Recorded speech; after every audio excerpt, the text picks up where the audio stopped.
Notre Dame fans, it is Irish Breakdown After Dark. Welcome back.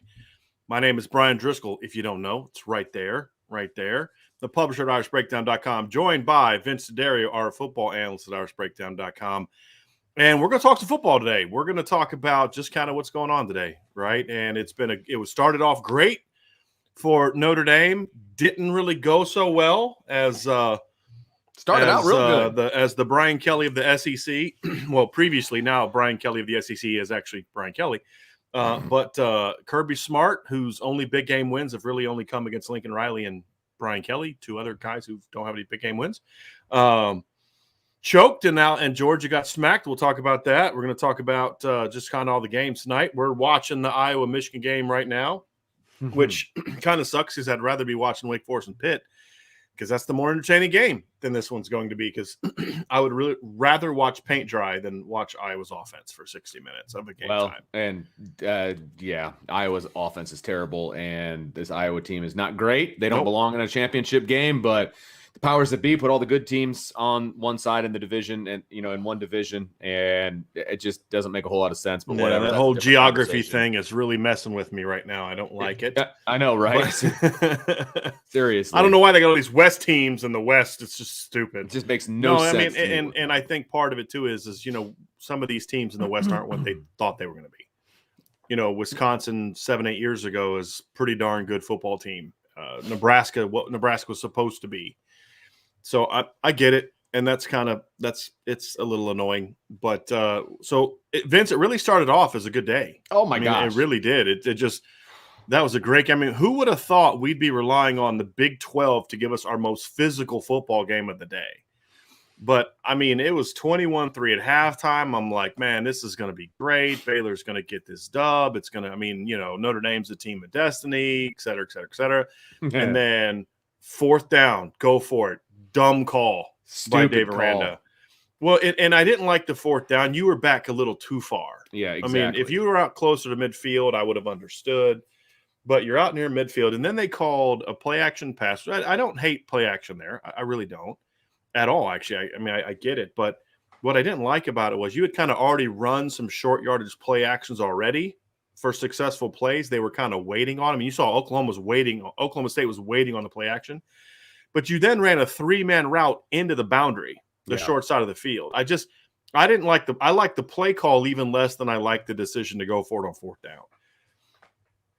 And then you got a fake punt and turnovers. It's like Baylor was like, we really don't want to win this. And it's like there was only one guy on Baylor's team that wanted to win today, and it was that linebacker that chased down Jackson on that final play. Because when he broke left, I said, it's over. It's touchdown. It's Notre Dame's out. I mean, they're out, because Oklahoma State winning, it's basically almost over. I mean, because I've always felt, Vince, I wasn't as sold on Cincinnati losing and automatically falling behind Notre Dame. I didn't think that was a given.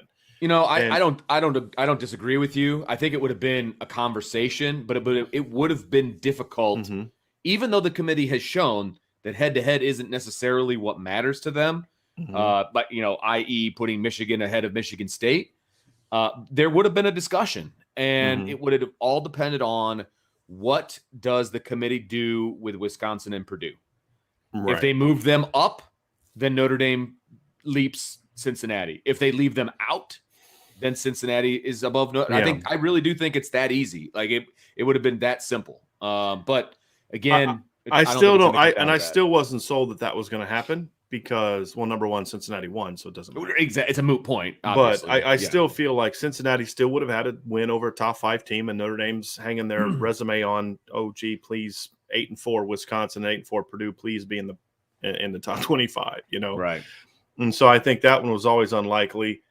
The other one that was interesting is, so Cincinnati handled their business, and I'm telling you, it was first half. It was a good football game. Houston defense was playing well, and I'll tell you, man, Cincinnati just freaking smashed them in the second half. I mean, that was an impressive performance by Cincinnati in the second half. And Cincinnati's been a second half team for a majority all year, of the season. Except the Notre Dame game. That's the only exception. Seriously, because they were up 17-0 at halftime. And so, I mean, it's an interesting thing. And we're going to talk a lot about the playoff, but the one thing that I want to encourage everybody to do, two things. Number one, don't start using inconsistent arguments. Don't start using arguments now to support Notre Dame that a year ago or next year you're going to use against another team, right? Be consistent with it. Number two, stop picking one data point as your thing you're going to hold on to. Stop picking Georgia's strength of schedule against Notre Dame's strength of schedule. And if it's Notre Dame's higher, Notre Dame barely beat a lot of mediocre teams. Georgia crushed everyone until today, right? Do I think Notre Dame's better than Georgia? Yeah, I kind of think so. But I've been on this bandwagon for a while, Vince. I've been saying all year, Georgia's defense is not as good as people say.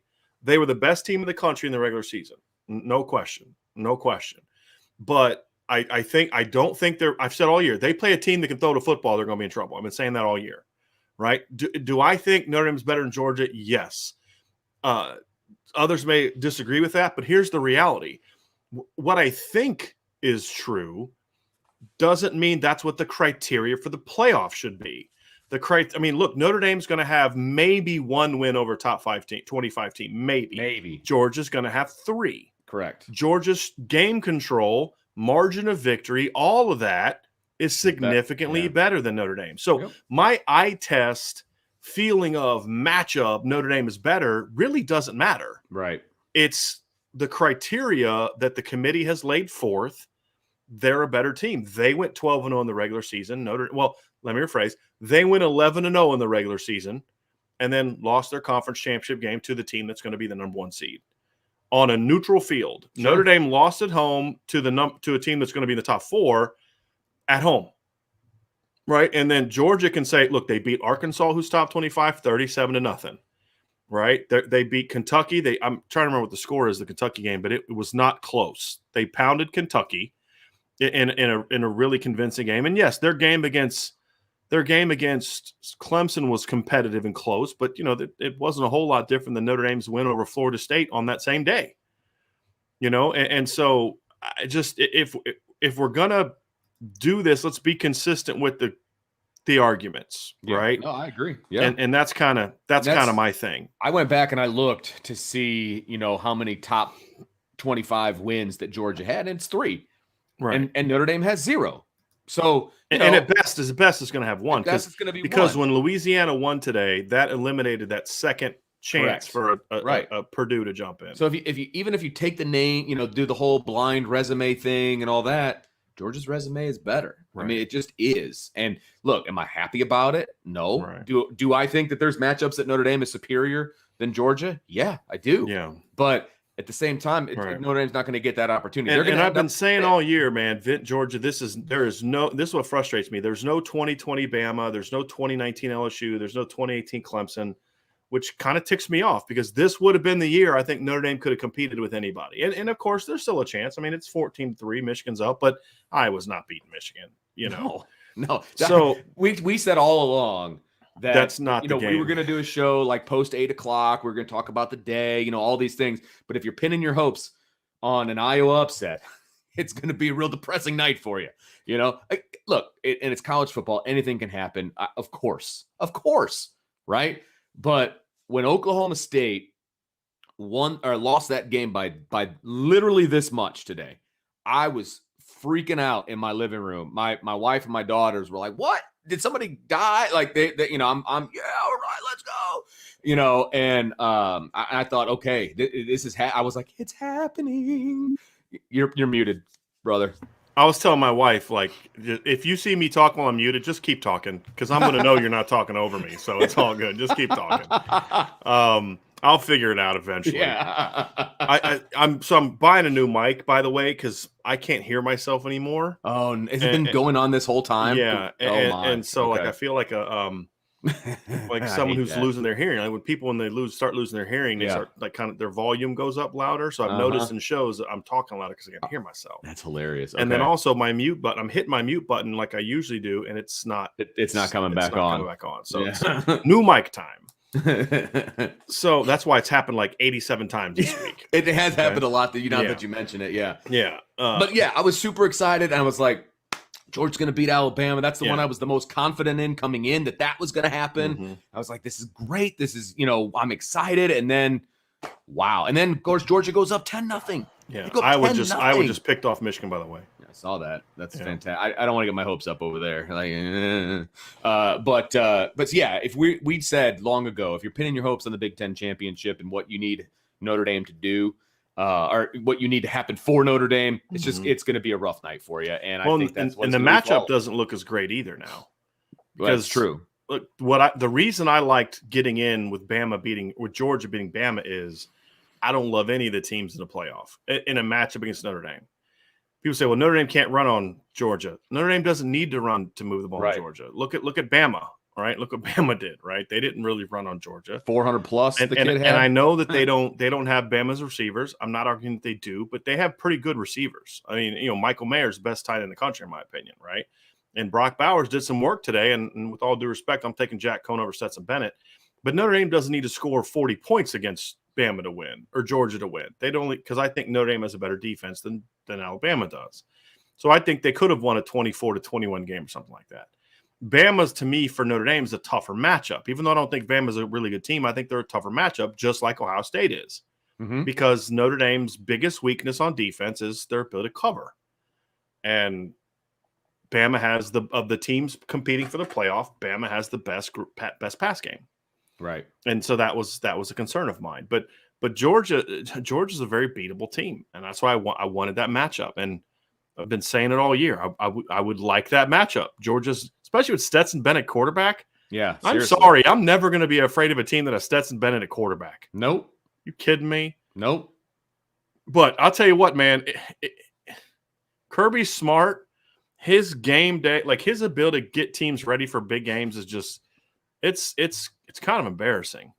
I mean, yeah. I mean, I'm assuming he's talking about you. Right. I never played quarterback, so I'm gonna either one. I mean, look, his whole thing about taking Stetson Bennett over JT Daniels just because whatever the team is running, like that's the kind of short-sighted mistakes that get you beat in a big game. I mean, that's was the JT reality. Daniels available? Like, not injured? Yeah, he got injured. Stetson took over and kind of did really well, and just never gave him the job back. Yeah, I don't know about that one. And and JT was out for a little while. I mean, so he missed some time, but as far as I know, he's healthy. I saw him on the sideline dressed, but I wasn't sure. I was kind of in and out during that game. I mean, he played against Charleston Southern a couple weeks ago. Okay. And he didn't get hurt against Georgia because he didn't play against Georgia Tech. So gotcha. Yeah, he played in the blowout over Missouri.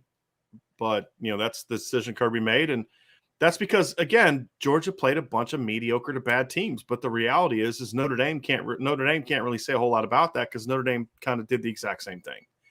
Notre Dame, when you're hanging your playoff hopes over a couple 8-4 Big Ten West teams, exactly, you don't really have a strong resume against a team that's got an equal record. And I do believe Georgia has the same record as Notre Dame because I don't count FCS wins. Right.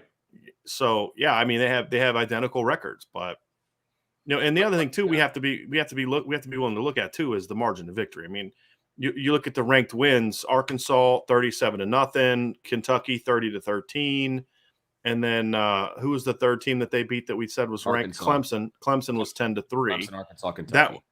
That was a competitive game, but Notre Dame's 41-13 over Wisconsin's not really a dominant blowout victory because Notre Dame was losing in the fourth quarter, and Purdue game was a relatively convincing victory for Notre Dame, but it's still a 14-point convincing victory.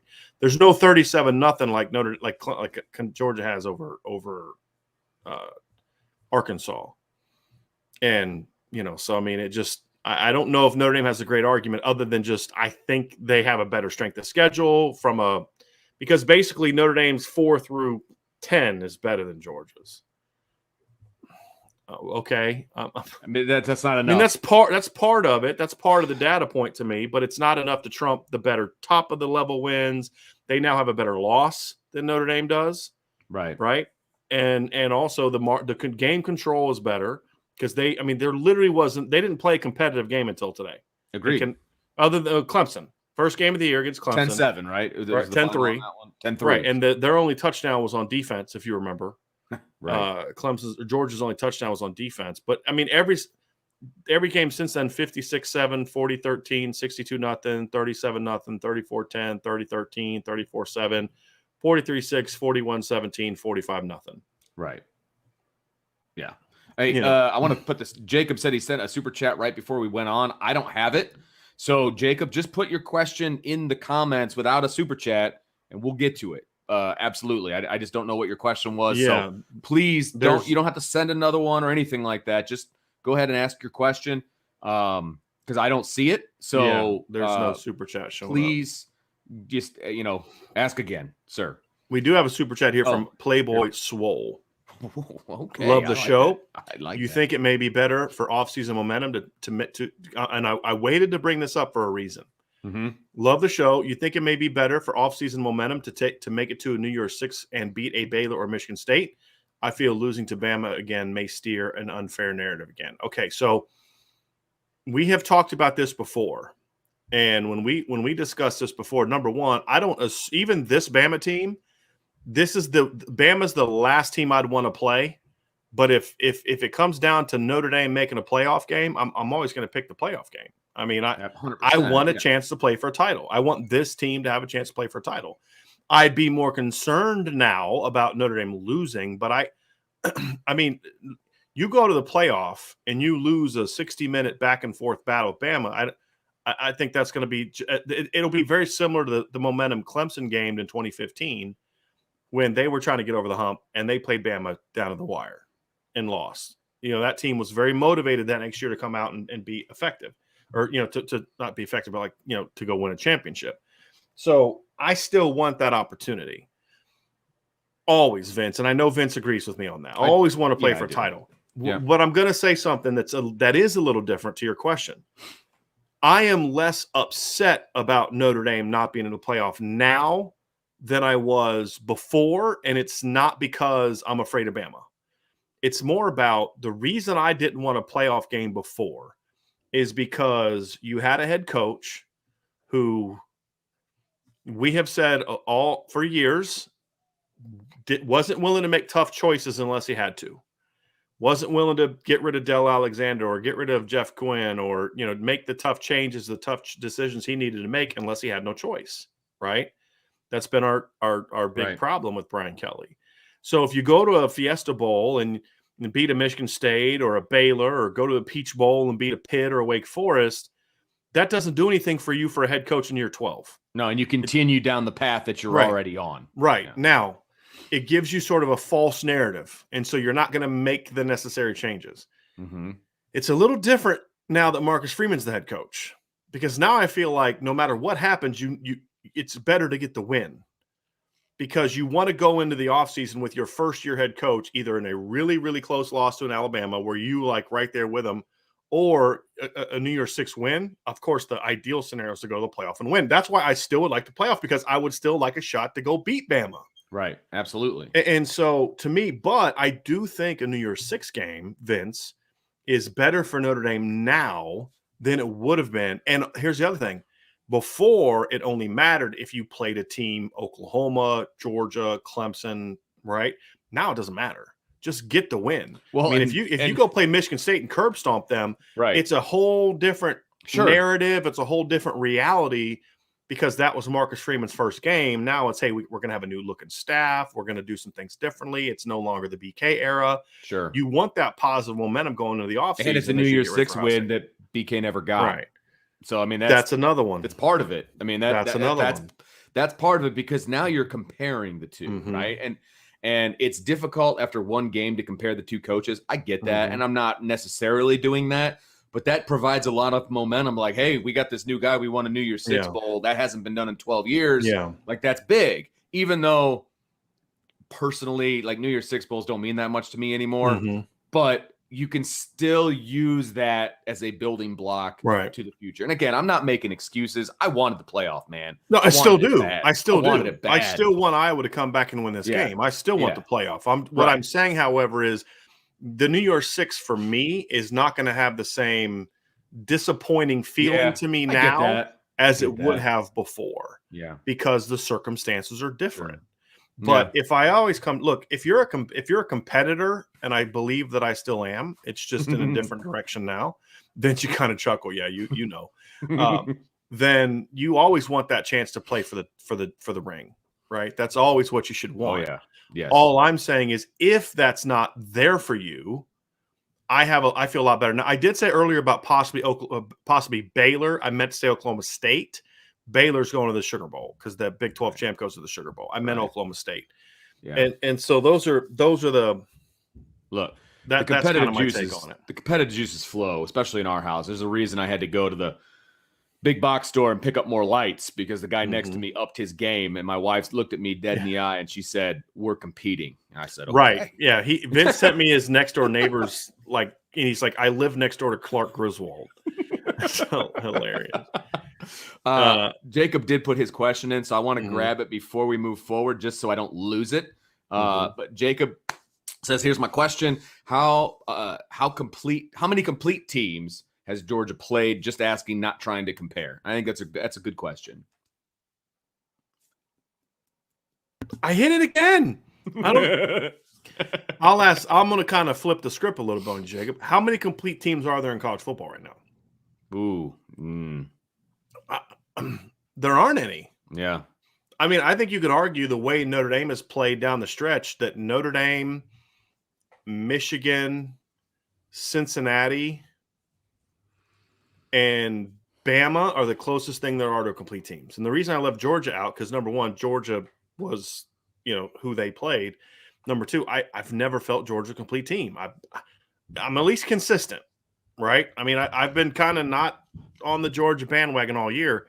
I don't love their offense. Never have. Their defense is so good but their offense doesn't have to be.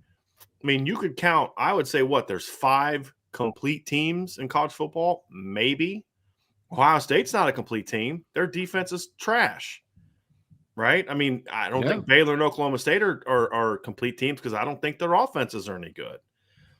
So, and then you could say Notre Dame is a complete team based on how they're playing now. But you wouldn't say that based on how they were the first 6 games of the year. Nope, not when they played Cincinnati. That's for sure. So I would say how many complete teams has Georgia played? 1. But unless somebody had 2 of those teams that I just mentioned on their schedule, so like Arkansas has played more than 1 complete team. I think that's it. I think Arkansas is the only team that played both Bama and Georgia, correct? Okay. Vanderbilt maybe. So yeah, I don't know if I could say Auburn played both of them. That's about it, and so I don't. There's just not a lot of complete teams out there. But again, Jacob, to your point, that's why I have not been in love with Georgia all year because they've played a bunch of teams that can't do what you need to do to hurt them. Like Tennessee was the one team I thought that could have done some damage, but then Tennessee was banged up at receiver and they moved the ball early, but just they were too banged up. Once that, I can't remember the kid's name, but they lost another receiver in the first half when I think they were winning at the time, and they couldn't do anything after that. Yeah. So I don't think Georgia's as great of a team as people make them out to be. I think Bama showed one of the blueprints, and this is something I've been debating with a buddy of mine. They have a big physical line. Well, Notre Dame can't run on them. Not if you try to run between the tackles, but you can get outside on them. Now, Notre Dame can't get outside on them the same way Bama did because they don't have a quarterback that can get on the perimeter the way that Bryce Young did when they lost contained today. That's not on the cards for Notre Dame. But there are ways with guys like Braden Lindsey and Kyron Williams and Chris Tyree and Lorenzo Styles and I think Kevin Austin could present some matchup problems. But the other thing too is you watch Georgia today. Yes, Bama's got great receiving core, one of the 3 best in college football.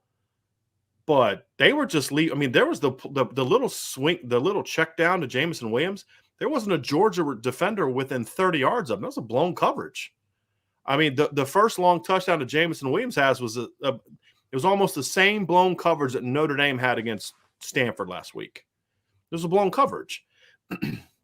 because I don't think Georgia's that good. So Jacob, I get what you're saying, but I feel like all the things that we're going to use to try to hammer Georgia are things that you could say either about this Notre Dame team or about last year's Notre Dame team. So like a lot of people saying, well, hey, they shouldn't get in because look how bad they lost their last game. Okay, then are you going to then admit that Notre Dame shouldn't have got in last year? Yeah, right. Because Notre Dame got beat even worse last year. I mean, and at least Georgia was competitive for a little bit. That Notre Dame game was competitive for like 2 series. And by the time you got to the second quarter, it was not really competitive anymore. And so I don't know if you could say Notre Dame at 6 needs to jump the number 1 team because the number 1 team lost to the number 3 team. Right.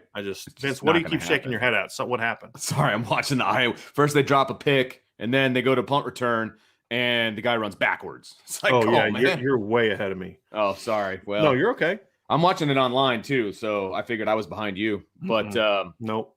So anyway, yeah, I agree with you, and it's unfortunate. And I text Brian earlier today, and I was like, "Can you, if Notre Dame takes care of their business, they're the number 1 team in the country right now." Yeah, which led to an interesting discussion that I'm going to bring up for the board, but I want to get to a couple super chats here real quick. D. Beasy, thank you, milady. If Notre Dame happens to be number 4, would ESPN explode? Yes, they would. Yes, and that alone would make me want. Even if I was one of those people that didn't want Notre Dame to get in because I don't want to lose, it'd be worth it just to watch ESPN lose their freaking minds. Tony Stengel, freaking Georgia frauds. I mean, again, they played bad today, but that doesn't discount the fact that they've smashed the last 11 teams that they've played. And the one competitive game that they had this year, their defense was about as dominant as you could possibly be against another football team. I mean, they held Georgia at 180 points. I mean, 180 yards, 2 rushing yards. So, I mean, Georgia held 5 opponents this year to less than 100 passing yards. Again, they don't throw the ball well. They held 1, 2, 3, 4, 5, 6, 7, 8, 9 opponents to under 100 rushing yards. They held 1, 2, 3, 4, 5, 6 of their opponents under 200 yards of offense. Yes, they didn't play good offenses this year, but they did what they needed to do. Notre Dame played some teams that weren't very good and needed a fourth quarter comeback to beat Toledo and needed overtime to beat Florida State and needed a last second drive to beat Virginia Tech. Two last minute drives to beat Virginia Tech. Yeah, so, right. Look, this is what you didn't handle your business. You didn't handle your business. Will Claw says, "I would thank you for the super chat, Will. I'd rather have Demetrius Jones than Stetson Bennett at quarterback." And he was the worst quarterback I've ever seen start for Notre Dame in my lifetime. Demetrius Jones or Evan Sharpley. That'd be, and Pat Dillingham. That's my trio of who was the worst. No comment. I have to work with one of those guys. That's true. That's why I said it, because I don't. Fair enough. Patrick Barnes of Super Chat. Thank you. After today's wins and losses, what bowl are we looking at for Notre Dame if we don't make the playoff? We will get there in a second, Patrick. I promise we will get there in a second. Yeah. But I want to have another conversation first. Danahar, the Bulldog, with a super chat. Thank you. Hey, guys, who do y'all think will return for our 5th, 6th, or players as well as underclassmen next year? That's a long list. We will get to that. We are going to have a show on that this week. Yes. I want to acknowledge your super chat. I don't want to get into that now because it's a really long conversation. Yeah. I have a few more phone calls I need to make with some people about who what I'm hearing about who may or may not. No. I want to give people our opinions. Well, we're going to give that too, but we're also going to share with people what we're hearing, which I did say when I previewed the show the other day, Mr. Sensitive. But we will get to that. And plus, if I say it now, then we can't do the show in a couple of days. Yeah, I know. I promise you, we will get to that. We're going to do a whole show. Hey, so instead of me answering it now in 2 minutes, I'm going to commit to you because of your super chat, a whole show on it. Okay. Yes. That's coming. We were planning on doing that show last week, by the way. Right. But I wasn't anticipating Brian Kelly quitting on his team and then needing to hire a head football coach. Right. Ed with the super chat. Thank you. Tyler Buckner has to be the starter for the New Year's 6 game, right? Pretty useless to start a 5th-year senior who's leaving now that there's no playoff. No, it's not useless because Jack. I mean, think of the horrible message that sends. Yes. Yes, you've done a great job. You've been our starting quarterback all year. You're a big reason why we're 11-1. You're a big reason why we're even in the New Year's 6 game because we're not in one without you. But sorry, we know you're trying to play in the National Football League. But sorry, we're not going to let you play in the bowl game because we're trying to build for next year. No, I think Marcus Freeman said it correctly. we got unfinished business left. Right. We got to finish this 2021 season right for the starters, because Exactly. you never have a moral high ground to stand on ever again to try to talk a player into coming back to play in a bowl game ever again. It would be the wrong thing. And to me, winning this game is vitally important. And Tyler Buchner did not earn the starting quarterback job in 2021. Will he earn it in 2022? We'll find out. But this is Jack Cohn's team, and it needs to remain Jack Cohn's team. And that's definitely not the kind of first message that Marcus Freeman wants to send to his football team. And this was exactly what I was about to say. Cohn gives you the best chance to win on this team this year. Cohn gives you the best chance to win, not Buchner, and that's a fact. Now, that's just a fact. Would I consider maybe doing a little bit more with Tyler package at times? Maybe, but that's as far as I would go. Yeah, that would be incredibly unfair. Incredibly unfair to Jack Cohn. And then where does it end? Do you do the same thing with if you're not sure if Carden Williams is coming back next year? Do you play Logan Diggs and Chris Tyree? You know, if do you bench Kane Matt and Josh Lugg for that reason? Now that's some people might actually say yes to that one. Kurt Hinish isn't playing. Do you bench him? Do do you bench Drew White? I mean, where does all the guys that are coming back next year? Where does it end? Right, exactly. I mean, that'd be a horrible precedent. And so I understand the sentiment behind what Ed is saying. I really do. But you can't do it. You can't do it. And I believe that's it for the super chat. So hey, here's the question that I had. So Vince and I were talking, and I'm fired up because I'm like, I've said it a million times. I'm still mad that they didn't handle business against Cincinnati. Me too. And Brian Kelly, just in his typical not getting a team emotionally and mentally ready and focused for a big game that they don't show up for. But then I started thinking, Brian Kelly's a pretty self-absorbed dude that doesn't really care anybody about Brian Kelly. That's not a news flash. I know that that's apparently a new thing to like a lot of people that cover Notre Dame that are now saying things. Like I've heard from a couple of people that some of the pro Kelly people from the last few years are now writing articles about how he didn't have a relationship with players and something. I'm like, well, duh. Anyone that's listened to this channel for more than 2 weeks before Brian Kelly left knew this to be true. So it just kind of bothers me that all the Brian Kelly hype men are now turning on him with these stories that everyone already knew for years. But I started thinking, like, if they're 12-0 and they're about to be the number 1 seed, would he have turned down LSU? I think I don't know. I don't know. I mean, because again, it's Brian Kelly, right? So you never know.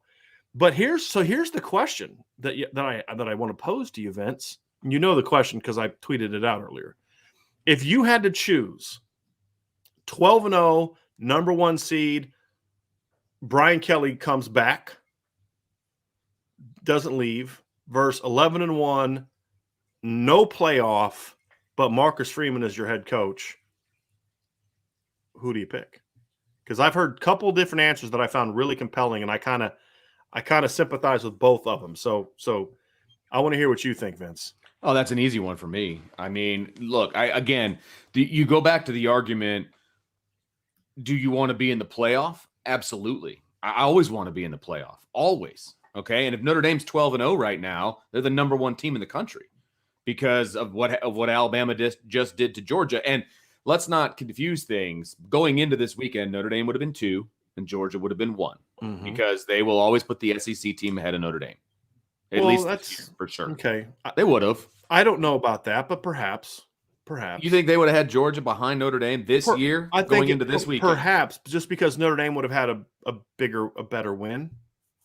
But I just said perhaps. Only had one better win, and they got 3 in the top 25. Right, but they, I think that we've seen them leap teams. We saw them put Ohio State ahead of Alabama, with an identical record. We've seen it again because I always try to go with precedent, right? And we can do the whole the Notre Dame conspiracy thing, but there's precedent for it. I don't know if they would or wouldn't have, but it wouldn't have mattered, to your point, Vince, what you're about to say. Right, you're right. It wouldn't have mattered. Notre Dame right now, as we're sitting here at 9:30, Notre Dame would have been the number 1 team in the country, okay? If that's the case, if Notre Dame's 1 or 2, they're guaranteed to be in the playoff, obviously, okay, when this whole Kelly thing went down. I do not think Brian Kelly leaves because he has a shot at a national championship. Okay.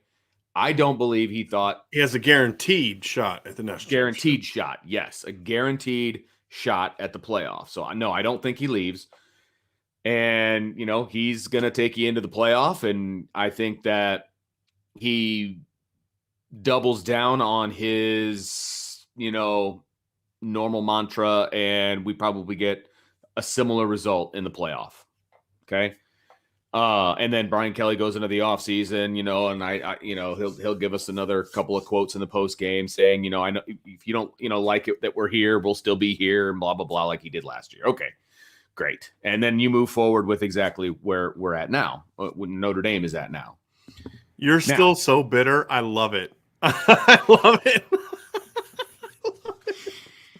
Now you've got an 11-1 Notre Dame team who was a 1 game away from making it into the playoff today. They have no control over their own destiny, but they have Marcus Freeman as their head coach.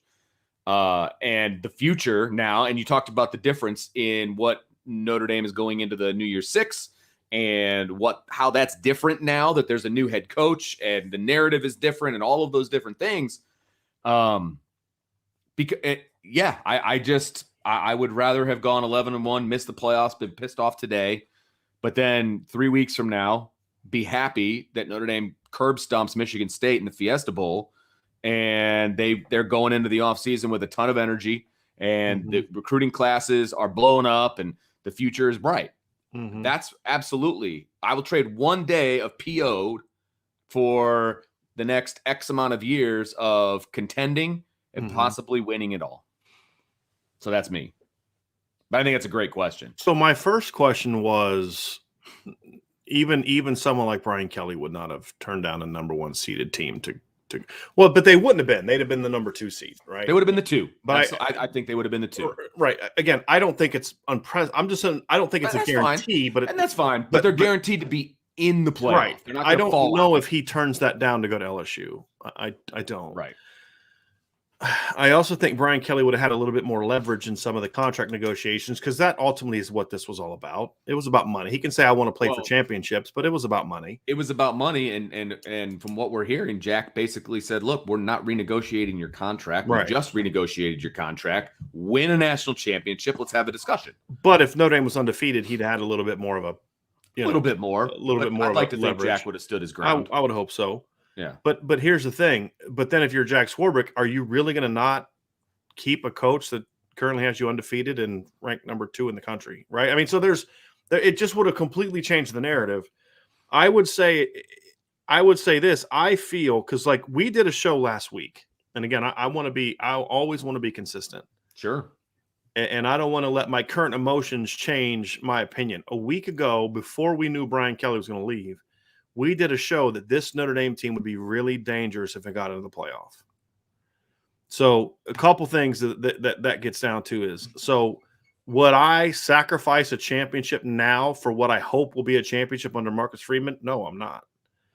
And even if that means dealing with Brian Kelly having won a championship, okay, because my passion for Notre Dame far exceeds whatever negativity I have towards Brian Kelly, right?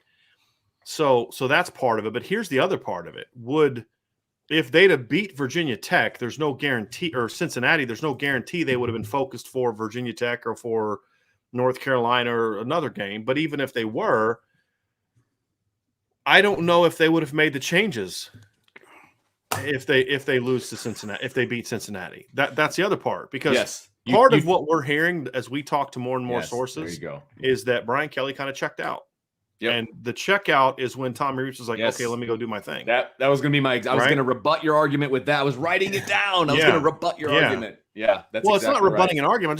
I'm just kind of laying out circumstances and potential things that could happen. The angle I thought you were going was we talked a week ago about how Notre Dame was going to be really dangerous in the playoff. And I agreed with you 100% at the time. Right. But then in retrospect, they were going to be dangerous in the playoffs. So that's what makes it that they made. And that's what makes it hard to kind of say which one I would rather have. Because if Brian Kelly doesn't make changes the mid-season mark, then Notre Dame's going to go in the playoff and do exactly what they've done all the time. Exactly. Yes. And they would try to play. They would play Georgia, right?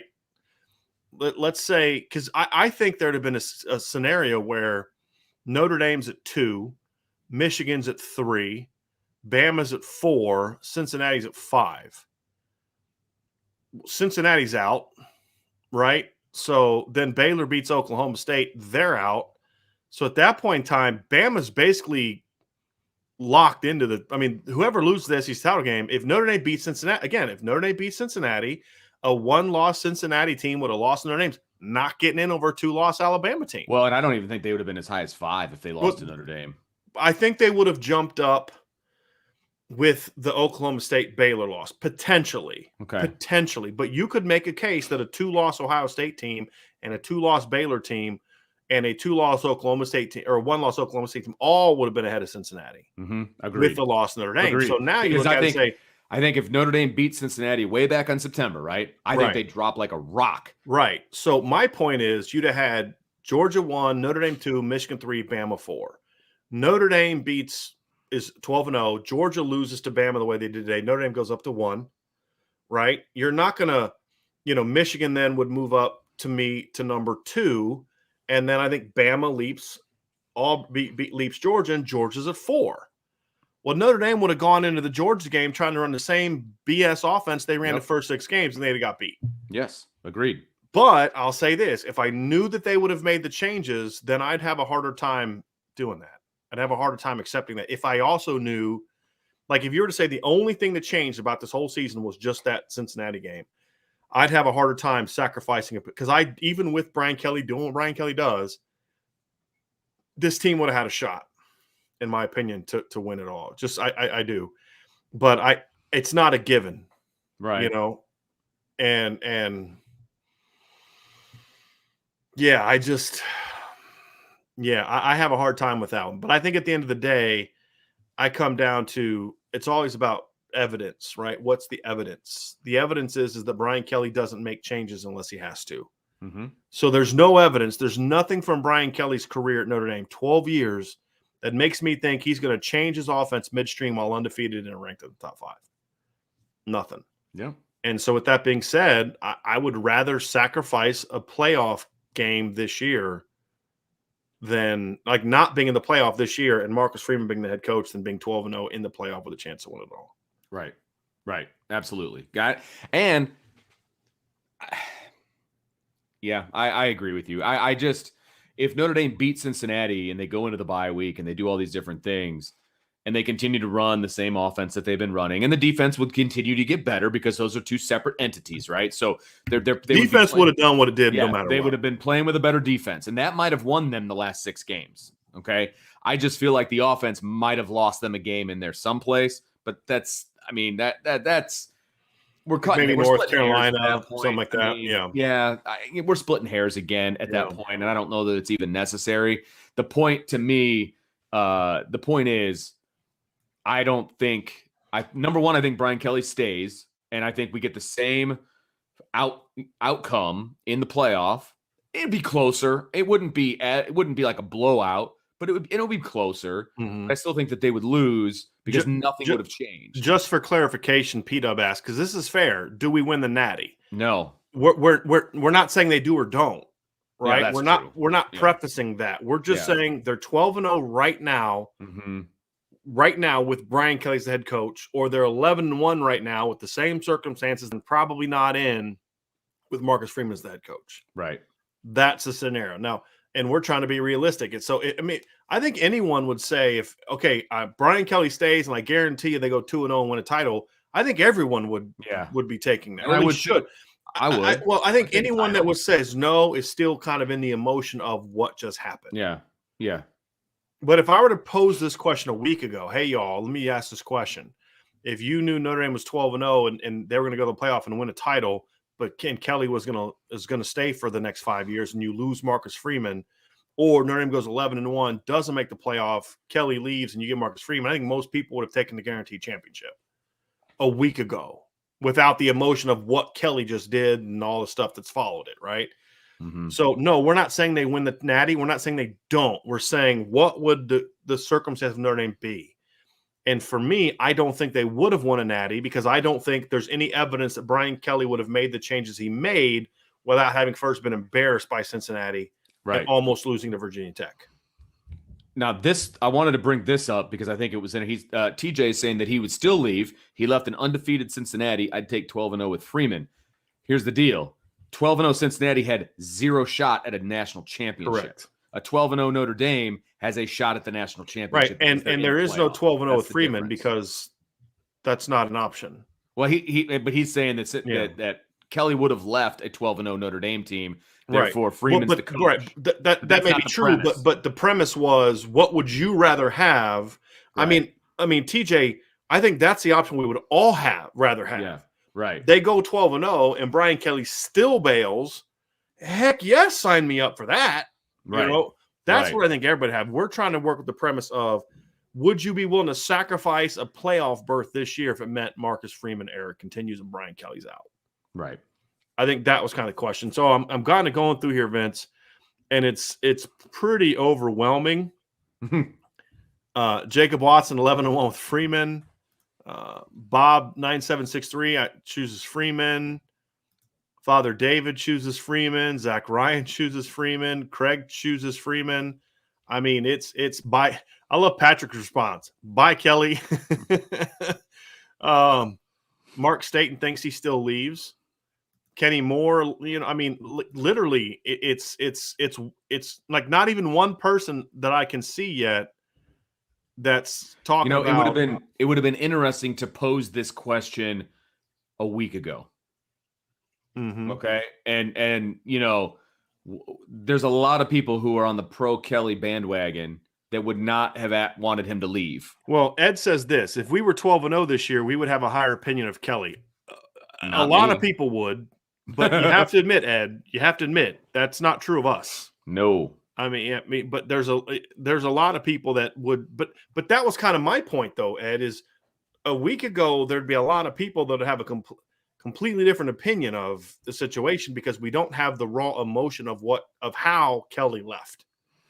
And so it's, I think a lot of the answers, I agree with you, that are still dealing in emotion, and I'm sitting here, you know, emotional. There's some of them, like I know, like Kenny Moore. I'm pretty confident because I know him. Kenny would have picked 11-1 a week ago with Freeman, right? Because he was kind of on our view of like, you know, Kelly's not going to get you in the playoff and win. And I think that's where the people that would have still said take the no playoff and Freeman, I like Cham Gel. I'll bet you $20 would have taken 11-1 and Freeman a week ago. And again, I'm saying because I know him. Because he would have felt like me, like Kelly's not getting you the ring, right? Because he's not making the changes, right? Exactly. And I think we would have had more of a split fan base if we asked this question a week ago, last Saturday. Very split. And even if it was 11-1 Notre Dame and you know the whole thing, but you pose it, hey, if it's 12-0, blah blah blah, I still think there's going to be a lot of pro Kelly people out there. But Kelly screwed himself by the way he's acted in the last week, and that's brought a lot of people over to our side. There's no two ways about that. So it's an interesting debate, and this is the kind of night to have that kind of debate. Yeah, it's a very interesting debate. Absolutely. So let's get back to the playoff stuff because that was an interesting one. Josh Phillips with the super chat. Thank you, Josh. Baylor versus Notre Dame in the Fiesta Bowl. That's not an option. Nope. So let's go over the bowl tie-ins. Yeah, let's do this. Let's have some fun. The orange and the cotton are playoff games this year. Okay. Correct. So here's there's one thing I'm not sure of. Here's the things I'm definitely sure of. The Rose Bowl is the Big Ten champ and the Pac-12 champ, unless the Big Ten champ's in the playoff. If the Big Ten champ's in the playoff, then the Big Ten or the Rose Bowl can take the next highest ranked Big Ten team. It's Ohio State. That would be Ohio State, not Iowa. So it would be Ohio State. The Rose Bowl will be, and this actually going to be, could be an interesting game because of how good Utah is at running the ball and their defense. But it'll be Ohio State versus Utah, I believe. Yes, because I believe Utah doesn't have to be ranked anywhere, right? Utah's in. That's a done deal. It's three losses doesn't matter, correct? No, like if Utah you're the champ, you're the champ. Is the Pac-12 champ? They're in 100%. And Ohio State's going to be in the Rose Bowl as long as Michigan holds on to win, which I think we can all say that's probably going to happen. Okay, so Michigan's in the playoff, Ohio State's in the Rose Bowl. Mm-hmm. There you go. Yes, the Sugar Bowl is the SEC champ versus the Big 12 champ. The Big 12 champ will not be in the playoff. That's Baylor, so they're going to be in the Sugar Bowl. Mm-hmm. Now, my understanding is that it's basically that's the next highest ranked eligible SEC team. It's going to be so who's and the that'll third be team? Ole Miss. Ole Miss, okay, right. So you'll have Baylor versus Ole Miss is how I think that's going to go. Then the Fiesta and the Peach are at large versus at large. Now, here's the question I have. I have heard two different things about the Peach Bowl, and if anybody knows for sure, I have heard that the Peach Bowl is the ACC champ versus an at large. But everything that I've looked at from an official site standpoint is at large versus at large. Yeah, it does. Now, I don't know if it's an unofficial commitment that if a ACC champ is a certain ranking that they will take them. I don't know. So if the ACC is locked into the Peach, like some people say, and I don't know if that's true one or the other, then that's going to be Pitt, right? And then that's the Peach Bowl. So Pitt or Wake Forest will be that. Right now, at last I checked, Wake was winning 21-14. It's 21-21 now. So it'll be Pitt or Wake Forest. It's 21 all. Yeah. So then you get down to it. So then you look at who else would be in consideration. So if you look at the college football playoff, I'm trying to, because the college football playoff committee is who makes these decisions. So then you look at it. Let me pull up the college football playoff ranking now. So the number one team is out, meaning like out of New Year's Six contention because they're in the playoff. Number one is out. Number two is out. Number three is out. Number four is out. So you'd have Oklahoma State is going to be in this conversation. Ohio State's out. Notre Dame's in the conversation. Ole Miss is out. Baylor's out. You'd have Oregon, who's going to drop. You have Michigan State. So now Michigan State moves up to at least the third highest ranked at-large team now because they were one spot behind Oregon this past week, Vince, and now that Oregon got smashed, they're going to at least move up ahead of them. Then you have BYU. Then you'll have Iowa, Oklahoma. One of those two teams is going to probably stay ahead of the loser of the Pitt-Wake Forest game, right? So it's really Notre Dame, Oklahoma State, Oregon, Michigan State, and BYU are really the options there based on ranking, based on the committee's ranking. So what I have been told is that the Fiesta Bowl would like Notre Dame. Okay, so the other thing that they like to do is they try to go geography as much as possible. Well, it gets kind of hairy here because all the other teams that are in contention are all northern teams to western teams. Well, Oklahoma, if it's geography, my question would be Oklahoma State is going to obviously be closer to Dallas, or excuse me, to Phoenix than it is than any of the other teams are going to be the Phoenix, right? That's the Fiesta Bowl. So I would think that if they're going to take geography into consideration, that Oklahoma State now is going to have a pretty good chance of going to the Fiesta Bowl. So is it going to be them in the Fiesta Bowl against an Oregon, a Pitt? I mean, if there's no ACC tie-in, I think the way that things have shaken up today have kind of shaken up some of these type of things. So is it going to be Notre Dame versus Oklahoma State in the Fiesta Bowl? Because it used to be people were saying it was going to be Notre Dame, Michigan State. Because what would have happened is if Baylor lost to Oklahoma, if Oklahoma State beat Baylor, Oklahoma State's either in the playoff or in the Sugar Bowl. Right? And then if Oklahoma State won and went to the playoff, then Baylor is in the Sugar Bowl. Right? You're muted.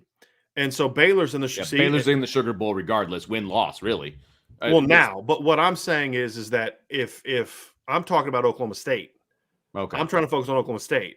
If Oklahoma State won today, they're in the playoff. Right. Baylor's in the Sugar Bowl. There's no Big 12 team in contention for that because Oklahoma's behind Michigan State, right? So a lot of the projections were Notre Dame, Michigan State, and the Fiesta. I see what you're saying. Well, I think that's been kind of shooken up a little bit because of Oklahoma State losing today. Because now there is a Big 12 team that could be in contention for that Fiesta Bowl spot, is my point.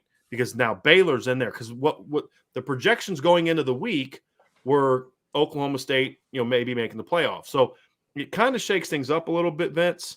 And I'm not quite sure how it's going to play out, but I have been told that that the feeling is that Notre Dame is going to end up being in the Fiesta Bowl over the Peach. But as I said, a lot of things could change now that there's been some upsets and some different things happening this week. So it's going to be interesting. But Oklahoma State, I don't Michigan think they State, put Notre Dame against an ACC team. Somebody said Notre Dame versus Pitt. I just don't see them putting Notre Dame up against an ACC team just because they play ACC teams all the time. Yeah, but maybe I'm wrong. The thing is, they didn't play any of those ACC teams. True. Right. So I again, could we see an Oklahoma State and Michigan State Fiesta Bowl and a Notre Dame Pitt or Notre Dame Wake Forest? I would rather go to the Fiesta and play Oklahoma State or Michigan State than go to play one of the ACC teams. Agreed. I know my buddy Jeff. I have a friend who's just praying that they go to the Peach Bowl because he's going to go to the game. But I think it's right now. I kind of just based on what I'm told, I think it's going to be more. Everything I've seen is the Fiesta Bowl or the Fiesta. Yes, what I meant. Yeah, everything I've seen is the Fiesta Bowl. But again, when it comes to New Year's Six games, who knows what the committee wants to do? Yeah. You know what I mean? Because there's a lot of they give themselves a lot of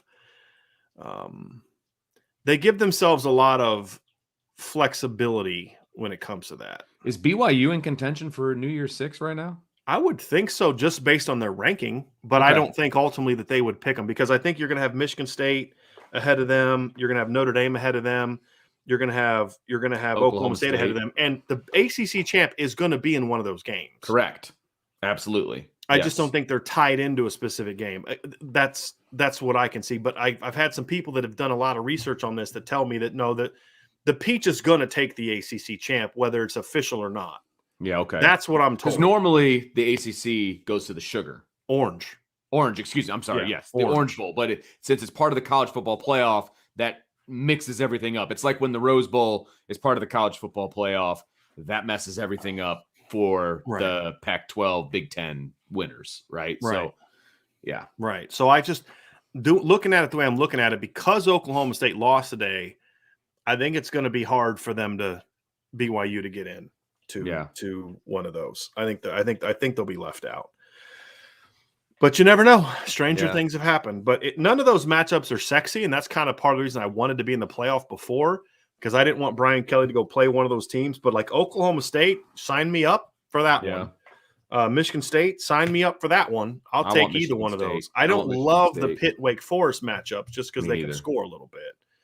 But I mean, I still think Notre Dame would beat both of those teams. I have faith in the defense. I have more faith in the defense for Notre Dame to slow down Wake Forest than I do the Wake Forest defense to stop Notre Dame. Yeah, sure.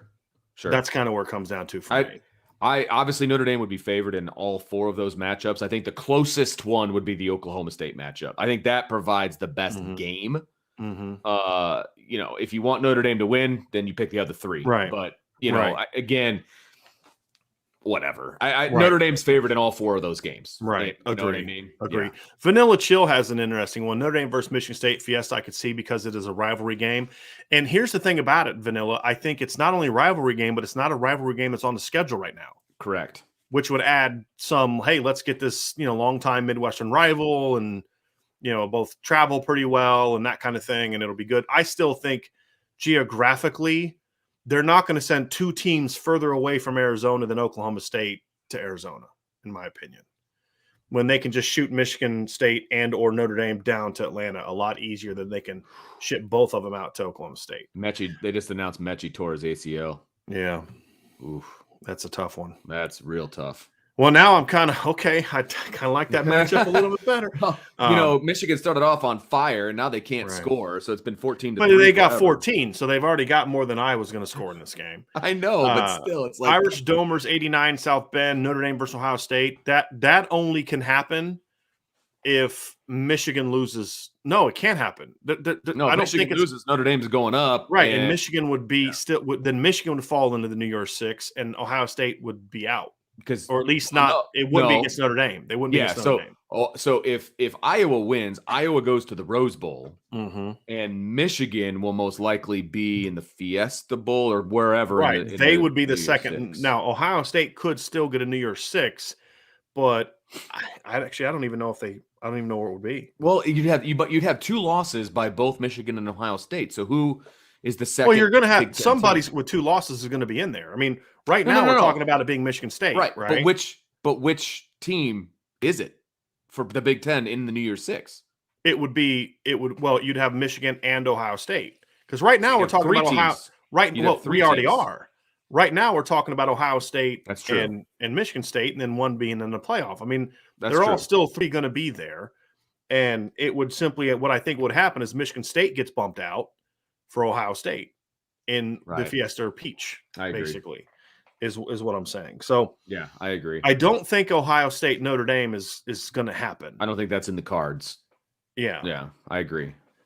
So we shall see. But we do have a couple super chats here that I want to get to here real quick. Kevin Carter with a super chat. Thank you. I'm okay with us losing the Cincinnati game and mostly likely missing the playoffs when it means Kelly is gone. Just saying, glass half full. And look, I'm with you. I'm with you. I really don't have a hard. I mean, yeah. Anyone that's listened to this channel for any sustained period of time, like some of the new people to the channel that we've had a ton of people join, which is great. Welcome. Thing, which we're excited about. Welcome. If you weren't part of the show before, you may not know we've been kind of not big fans of the job Brian Kelly's done. We thought he was very complacent. We thought that he wasn't making the changes necessary to make to the next step. And this season was just another example of all the stuff from the offseason of getting Freeman and up in recruiting. It all went away once the season started. And it was back to same old, same old. Savage Cyan Fitness. So it comes down to Iowa, and Vince is theirs.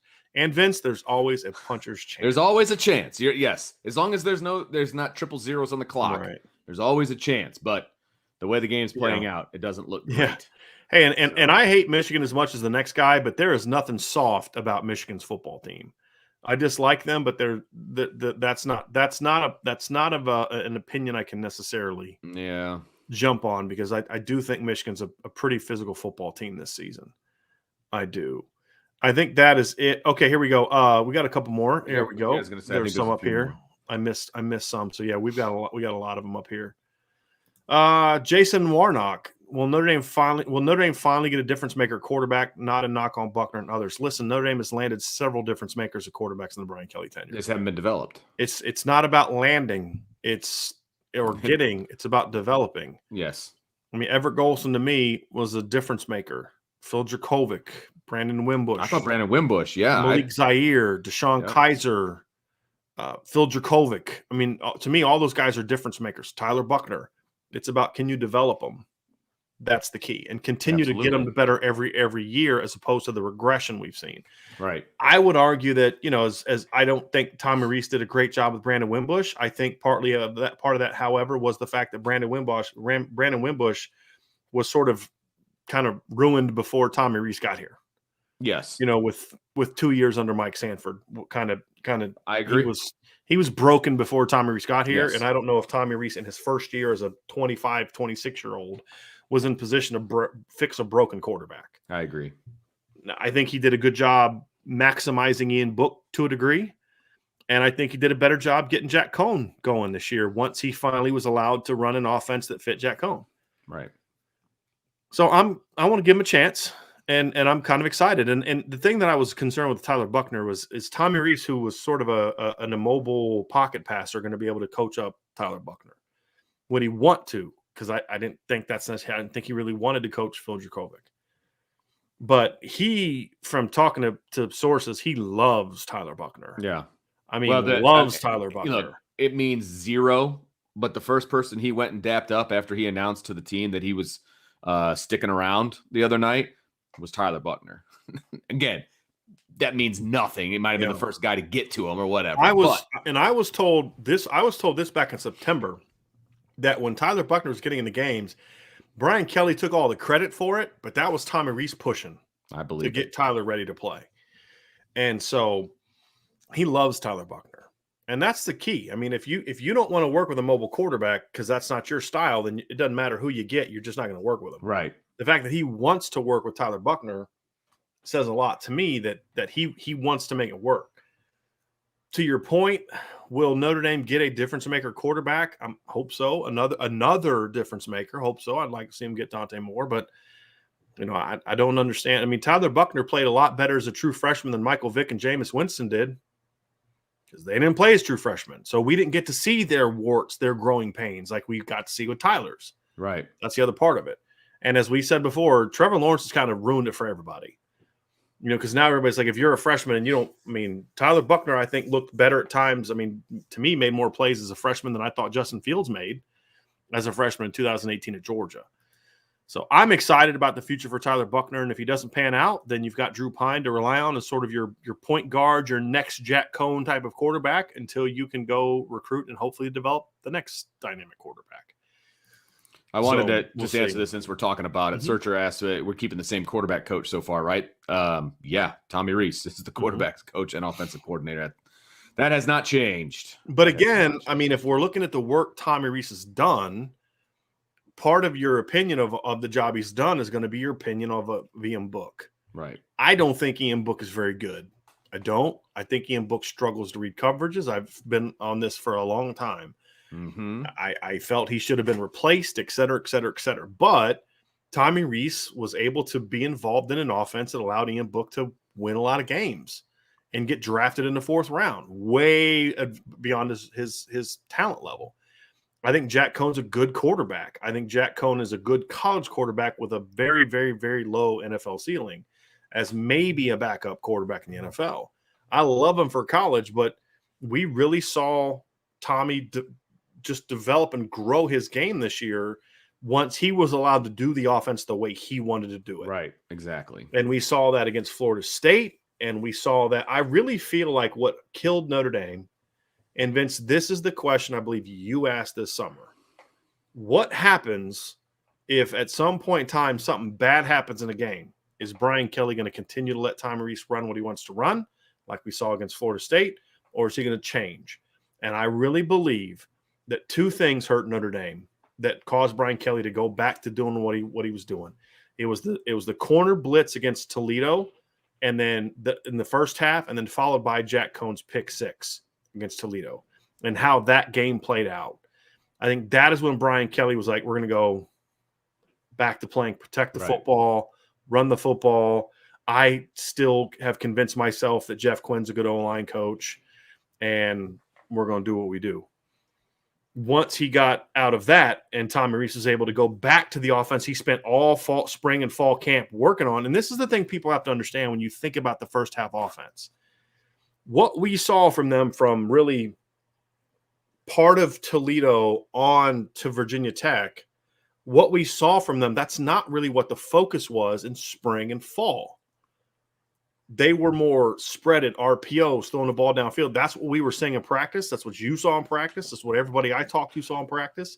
And they went away from that. Well, once they finally went back to that and adjusted to that, we saw the offense kind of take off. So, that's just kind of where we're at. So I think that when it comes to his development of quarterbacks, Tommy Rees is still a bit of an unknown. Yeah, that's fair. Because we haven't seen him work with a high-level talent quarterback. Mm-hmm. Except Brandon Wimbush. Now, again, as we said, I'm willing to give him a pass on that because Brandon Wimbush was kind of broken, mechanically broken before Tommy Rees. Tommy Rees with the Chargers when Mike Sanford ruined. Right, exactly. Ruined Brandon Wimbush. So it's still a TBD on that one. But that's why this offseason is going to be so important for him, because how you get Tyler, how well you're able to get Tyler Buchner and Drew Pine ready. Whoever wins that battle to go be your guy and win you a bunch of games next year is going to go a long way towards me saying, okay, it took him a couple years to fix the broken system that was here before. Right. Because what Vince and I have argued is it's never been the quarterback coach is the problem, because no matter who your quarterback coach was, Charlie Molnar, Chuck Martin, Matt LaFleur, Mike Sanford, Tommy Rees, there was one consistency, and they had the same problem at quarterback no matter who the quarterback coach was. And the one constant was Brian Kelly. And so now we're going to find out if he was in fact the problem or if there's something different. Maybe the evaluation wasn't correct and those players weren't as good as we thought they were. So now there's no more. We can't blame Brian Kelly for everything now. But we're talking about landing a high level. That's the question, right? Landing a high level quarterback. Those were, by recruiting rankings, high level quarterbacks, right? Gunnar Kiel was a 5-star. Wimbush was a top 50 guy. Wimbush was only ranked 4 spots below what Deshaun Watson was ranked. Deshaun was a number like 42 in 2014. Brandon, just 2 years later, was 46. Dracovic was not like 80 something, right? Tyler Buckner was 70, 80 something. These are top 100 quarterbacks. Yes, Trevor Lawrence was a 5-star top 10 quarterback, and Tua Tagovailoa was as well. Joe Burrow was ranked number 288 in the country. Mac Jones was ranked 399. Right. Kyler Murray was a 5-star kid. That was a top 10 kid. Baker Mayfield was a 3-star walk-on, 2-star walk-on, excuse me. Jalen Hurts was not a top 100 quarterback. He took 2 different teams to the playoff, Bama and Oklahoma. So it's about dynamic talent, not recruiting ranking. And Notre Dame has had plenty of dynamic talent, in my opinion, to at least get one of them to be there. Now we're going to find out because, hey, the whole Brian Kelly excuse that you and I have used a lot as it's actually Brian Kelly's the problem, not Notre Dame. It's over. If those things continue in the next 4 or 5 years, then we have to start saying, hey, maybe it's not Brian Kelly. Right. Absolutely. Maybe it's Notre Dame. Yeah. So we'll find out. Andrew Burke with a super chat. Thank you. Do you think Brian Kelly stays in Notre Dame if he knows none of his staff follows him to LSU? No. I don't think so, but he also went with the anticipation that at the very least, Tommy Rees is going to go. And Elston. Yes. And I think for some reason he thought Bayless was going to go with him too. I almost guarantee. I think Brian Kelly had a very a really strange lack of self-awareness. Yeah, that's a fair point. Yeah, that's kind of what I think. No, that's fair. That's but no, I don't because he thinks they're the one that messed up, not him. Oh yeah, he thinks they're the one. Like, you're an idiot for not taking this, right? Like, for not coming with me. Yes. Right. It's Brian Kelly. That was said. Right. Yeah. I mean, Brian Kelly's never said, "Oh, you know what? I screwed this up." It's always been somebody else's fault. So you guys are, you know, I'm just like, I'm not saying he said this to anybody, but like, you know, you're a coward or you don't want, you know, whatever that, you know what I mean? Whatever. He'll use something if it's not his fault. And Brian Kelly won't have a problem putting the staff together. I mean, at the end of the day, we can enjoy kind of the fact that Notre Dame coaches rejected him, but there's going to be plenty of coaches willing to take that money and recruit that kind of talent that LSU is going to naturally absolutely get. He'll end up with a good staff. There's no. Will it be a great staff? Mind. I don't know, but I mean, I hope that doesn't happen. I mean, just because right now I'm kind of still being a little petty. But look, it's the SEC. You know, all the things that go with it. It's going to be a good staff. I mean, it just is. He doesn't, because he didn't get Freeman and Reese and Elson, doesn't mean he doesn't have that money to throw around anymore. Right. He still has that. So I'm not going to read that one, but I just want to throw that up there real quick. Jim Tudor, UC fan here. I started tuning in after the UC game. I've enjoyed your discussions ever since. Great job and good luck with our guy Freeman. You are welcome, Jim. Thank you for being here and for being classy. Yes. Appreciate you. You and Hunter. Yeah, both of you guys very, very much. And thanks for cultivating Marcus Freeman. Yes. Hey, and good luck. Take it. Good luck. Good luck. Man. Look, hey, I'm going to be a huge Cincinnati fan. And here's the deal, too. Now. I said when Cincinnati beat Notre Dame, they're a top 15 to 20 team. And they proved me right up until the SMU game. I'm going to give Cincinnati a lot of credit. As bad as they played, as unimpressive as they were for a big chunk of the season, when they got into November and they needed to play well to get in the playoff, they played well. They did. They dominated SMU, dominated Houston, and didn't play great against ECU, but still won convincingly. Right. That's a sign of a good football team. That's a sign of good coaching. It's a sign of good leadership, and it's a sign of a team that is hungry and not afraid of the moment.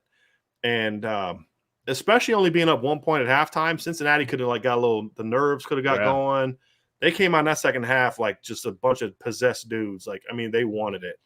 So, yeah, congrats. They have proven themselves to be a top 10 football team that flat out absolutely deserves being a college football. Because that October stretch that they had was shaky at best. It's brutal. I mean, it was brutal shaky at best, but when they needed to turn it on, they did. I mean, and I don't have an argument anymore. I mean, my argument was like, oh, they're barely beating these crappy teams, and then they went out and said, yeah, okay, we hear you.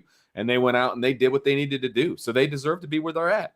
And I'm going to root for them. I hope they upset everybody. I hope. But, you know, we'll see what happens. I didn't want Luke Fickell at Notre Dame. I think Luke Fickell's a darn good football coach. Sure. I have no ill will towards him. And I've said a million times, Mike Denbrock's one of the best people you'll ever meet. No doubt about it. In the coaching business, just one of the best human beings. He's a good football coach, but he's one of the best human beings. He used to have a weekly spot on a local talk show here in town that I'm on now. But a weekly spot, he would come on every week and talk. You know what I mean? Like, Guys don't do that. He's old school. So I dig him. I dig him very much.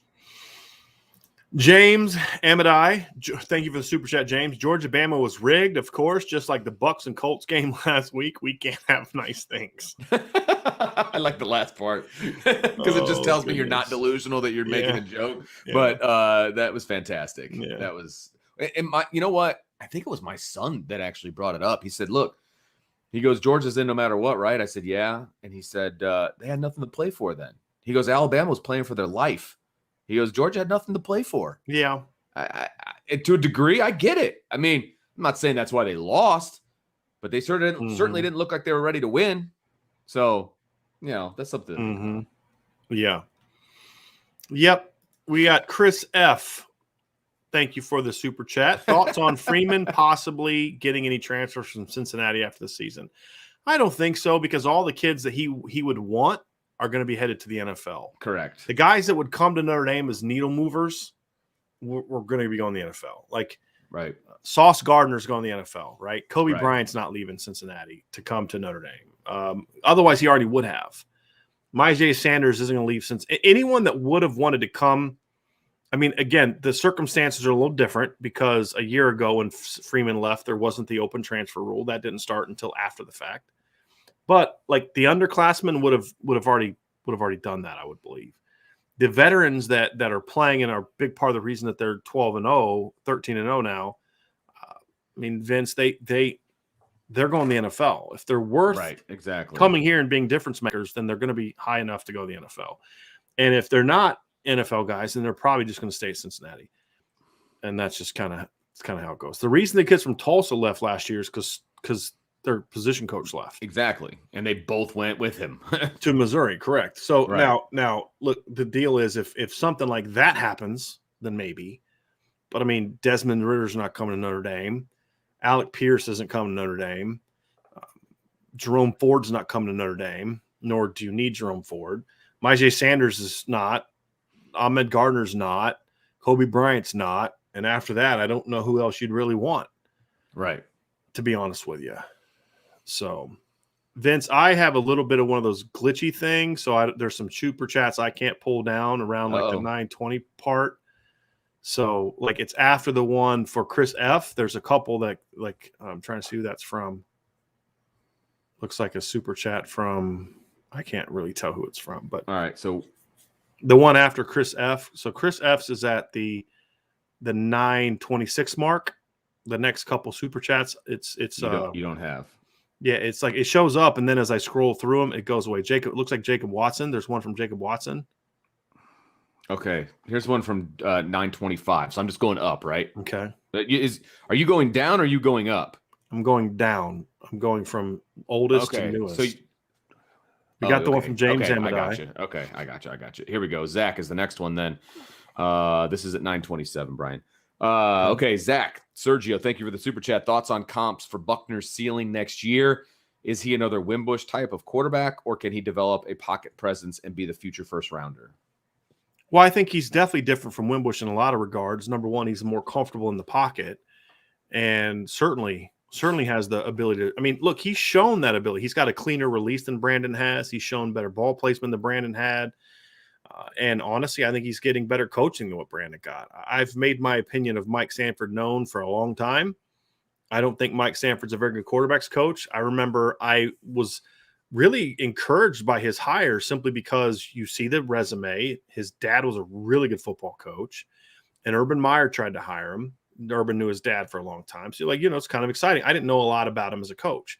Vince will tell you, because we were there together the first few times that we were at practices, and I would look at him and be like, what is he doing? Like, they would just run the dumbest drills in practice. I'd listen to the things he'd say to players, and I'm like, this guy doesn't have a clue what he's doing. Like, this is a guy that would get drills because he watched someone else do it at a clinic, and he's just regurgitating what he sees at a clinic, but he doesn't know how to teach it. And it was really bizarre. Like, how has this guy gotten to where he's gotten to? And it's like, oh, never mind. So, it was, and he had no concept of how to coach a guy like Brandon Wimbush. Right. None. Right. And so I remember talking to I can say it now because he's not here anymore, but I remember talking to Chip Long, and when he first got here, and he was like, boy, this kid really struggles to throw the football. He's really dynamic. I love how dynamic he is. He's a great kid, great leader, and all of that, but he struggles to throw the football. Right. He's like, how's a kid like that get to Notre Dame? And I said, hey, go watch his high school film. He's like, well, so just go watch his high school film. So like a day later, calls me back. He's like, dude, I don't know who the heck that kid was on film, but that's not the kid we got. Right. Right. And it was because he had basically before Chip got here ruined. For 2 years, he was with Mike Sanford, and his mechanics were just, ruined. And so, but, and Chip liked Brandon a lot as a runner, as a leader. He was tough. He just was a great kid, but he just could never complete passes the way you needed to complete passes. Right. But as a senior in high school, he played against IMG. He plays in a great league in New Jersey. He completed over 70% of his passes in high school. But, so, I think Buckner, with better coaching, is going to have a chance to be a much better passer. But I think also Tyler's Brandon always had a long release. Even in high school when he was a better player, he always had a really long, it was about power. Tyler has a really quick, compact release, and Tyler has always shown better ball placement. He needs a lot of good coaching because he hasn't played a ton. But if Tyler would have played at least as a senior, we'd be seeing seeing a more advanced kid right now. I agree. And so I do believe a future first rounder, that remains to be seen. Right. I try not to. There's a few kids you can see in high school, and you're like, boy, that's a future first round pick. But when it comes to quarterbacks, more so than most positions, much development that needs to take place. And it's so much not about the physical tools. Tyler has the physical tools to be an elite college football player. Does he have the other attributes needed? That we don't know. Right. But physically, he's got the tools to be a really good college football player. Next one up is from Danny. Thank you very, very much, Danny. So it seems like the administration has finally caught up somewhat in the facilities arms race. In your opinion, will they continue to keep up with the other top programs? Are Notre Dame's facilities even competitive with top programs? Absolutely, they're competitive. That's a good question, Danny. But yes, because in the past, that was not the case. Up until Jack Swarbrick arrived, right, that was spot on. And it took him a while because you don't just show up and start spending $1 billion. Right. You got to raise it first. Right. It takes time to raise that kind of money. The way Notre Dame operates is they have to have the money in hand before they start any projects. Right. Which is fiscally sound, by the way. And so that's how they operate. Right. It's not just Notre Dame going to the bank and like, yeah, we got that in the bank. Sure. It's raised money. Yeah. They raise a big chunk of that. Right. And so it took a while to get that, but the where Notre Dame is behind, and I use the word behind real loosely here.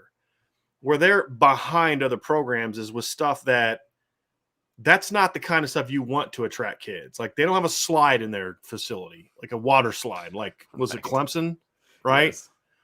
There's some of those other silly things that, like, if a kid's picking you because you don't have enough arcade games in your players lounge, then a kid's missing the reasons why you come to Notre Dame in the first place. It's probably good that you don't have that because then you're not basically kind of distracting a kid from what he should be looking for. Exactly. Now, there are some other things that I think Notre Dame could, there's some things like LSU has certain things like by their locker, or like, there's some things there that, Notre Dame could maybe still continue to catch up on. Yeah, they have like monitors and like, it's like stuff like that. It's not needle moving stuff, in my opinion. I think Notre Dame, Danny, to your point, and again, this is a great question. To your point, Notre Dame is now competitive enough with those top programs where you're not really losing a kid because of facilities. Right. And if a kid uses facilities, using facilities is for the same reason that people will say, well, there's not enough girls on campus or the weather or what. They're looking for an excuse not to come. Right. Because if Notre Dame's your number one school and that's where you want to go, you don't decide to not go there because of girls or weather or any other excuse that people say kids use, because you're and if it truly is the reason, then that kid's not mature enough to be successful at Notre Dame. Right. But there has been times where it's like, hey, I like what Notre Dame stands for, but their facilities suck. Their field is awful. like in November, I have to practice outdoors or in this janky old 50-year-old building, I think it was more than that. which is what the Loftus was, that Lou Holtz's indoor practices were held in. And they're sharing it with every other sport on campus. Right. So you're practicing, there's like track kids running around, and you've got to get off because the soccer team has a facility and you're throwing deep balls that are hitting the roof, and games in there. I mean, it's right. Yeah. Your stadium was old and outdated. You had no there was no recruiting area. It was just the locker room. And now the locker room's been renovated and it kept its traditional feel with a lot of really cool modern stuff. Vince, you'll attest to that.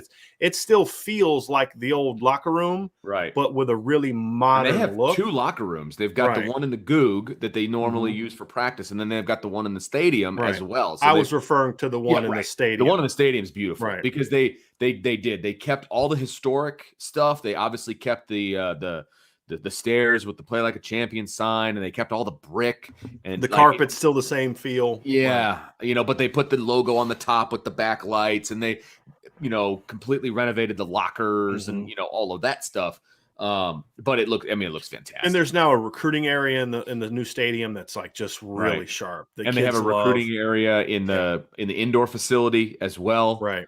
So the indoor facility is excellent. It's beautiful. So the point is that they're not going to lose kids that they would have otherwise got because of facilities. Agreed. And they're still doing stuff too. Right, because the Goog is, I believe, next, right? They're raising money for I believe, is from what you and I have been heard, told. Yes. The next project is updating the Goog. And they're talking about having like a bridge that goes from the Goog all the way to the practice facility. I've heard that. So they don't even have to go outside. Right. They're also trying to even continue to improve the cooking. Absolutely. And that's a big one. Aspects, because they just have now they can cook in the indoor facility. They can't cook as much. My understanding is they can't quite cook as much. They can't still cook bring 3 stuff meals a day on carts to. They're trying to get to the point where they don't have to do that. Right. They want you'll see it. They'll have this big old truck. We'll just pull up and they'll just start taking off carts of food and taking it in there. Right. One of the improvements, my understanding is that they're going to. They're supposed to basically gut the Goog, from what I understand, and they're kind of starting from scratch. Right. So it's going to be. It sounds like it's going to be cool. And Jack actually mentioned it in the press conference. He says we've got a 3-year plan that we're right in the middle of. That we're doing all this stuff. So I don't think it's going to be an issue moving forward. Yeah. Jacob Watson with the next one. Thank you, Jacob. He says, you think the committee looks at Notre Dame learning a new defense and changing their offense in the second half of the season helps them? Or is that not a factor? I don't think that's a factor. It's not a factor relative to where things stand now. It's not going to be a factor them leaping Georgia or them leaping Michigan, them leaping Cincinnati. Right. Because at the end of the day, you still have to look at the resume. Right. And the resume still is what it is. Now, because, again, what we have always pushed back on this channel, because here's where I say we've got to be consistent. Because then if we're not consistent, and I'm not talking about y'all, look, you're fans. You can say whatever the heck you want. I can say, hey, here's what you should do. But at the end of the day, you all can think whatever you think, and that's what makes it fun, right? People can have different opinions. What he and I have to do, and what I'll always hold him accountable to do, and what I'll ask him to always hold me accountable to do, is be consistent. Right. And the thing we've always pushed back on is you don't just look and say, yeah, their resume is not as good as Notre Dame's, but they're the best team, right? We've always hated that. Well, Georgia's got 2 losses. I don't care if they might be favored in Vegas or they're the best team or the Ohio State, right? We've always said, but what's the resume say?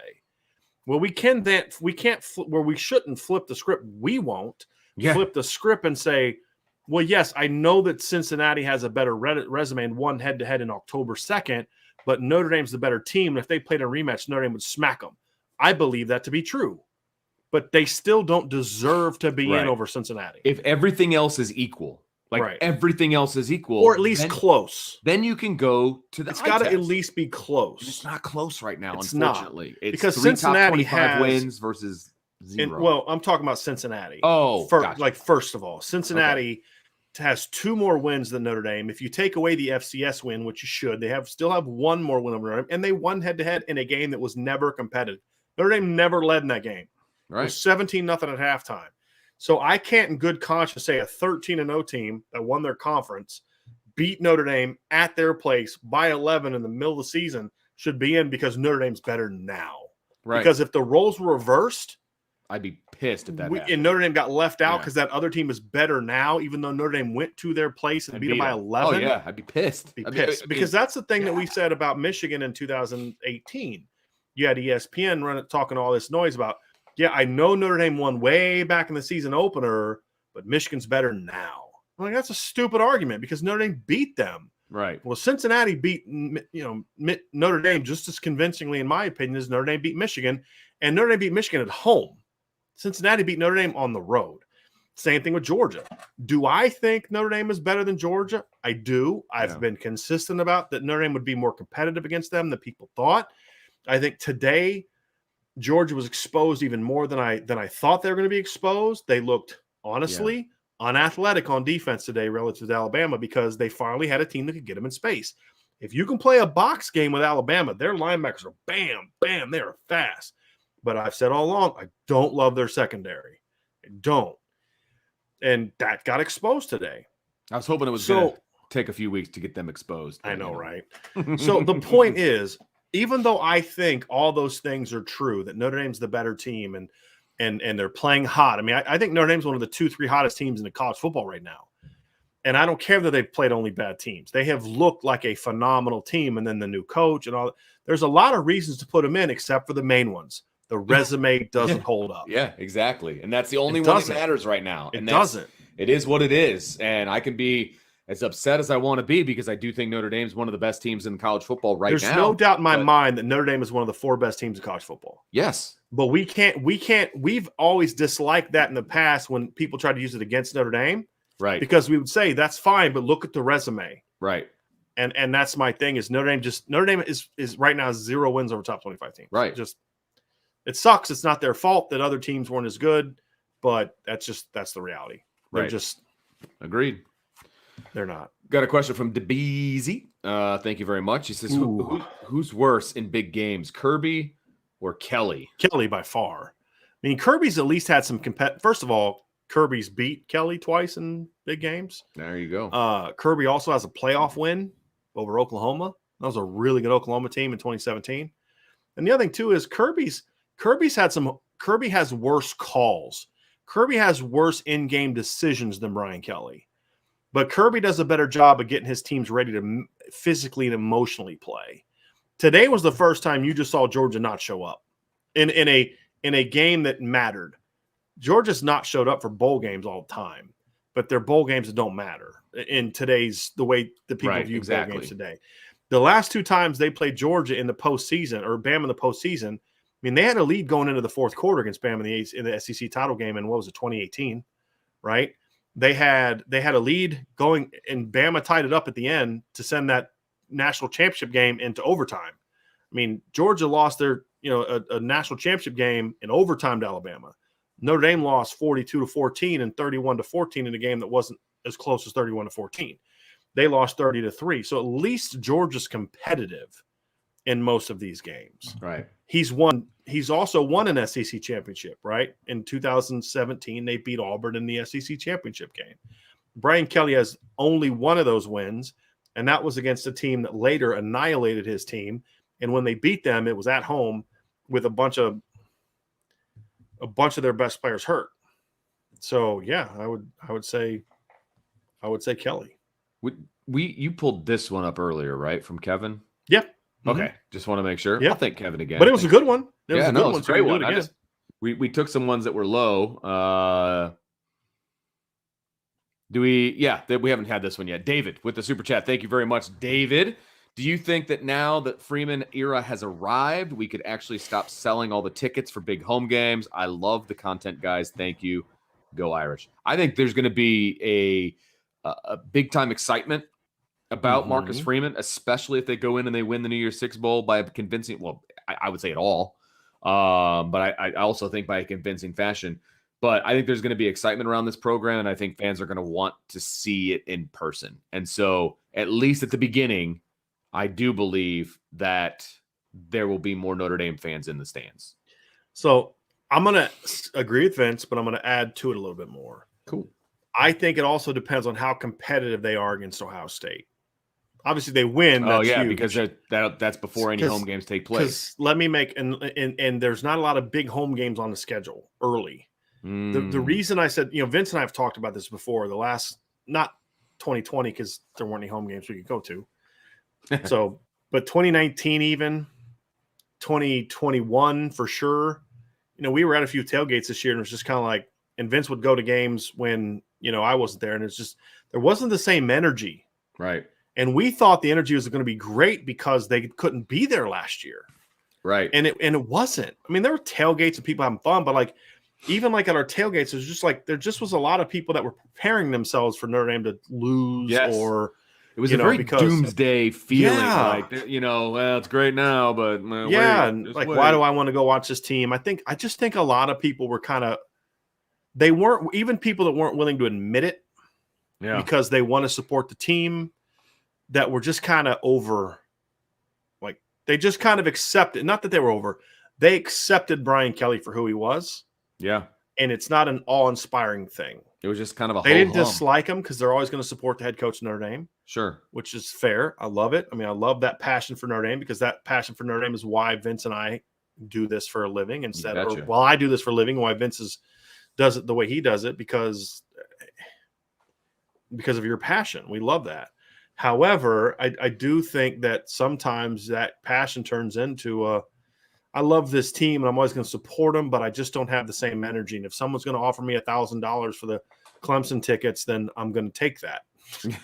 Just watch it from home, right? Yeah, right. Exactly. That's just the reality of it. However, if you're thinking like this team is going to be like a Holtz team, like nobody's selling their Miami tickets in 1988, right? I mean, or their Florida State tickets in 1993, because there was an energy and excitement about that program back then.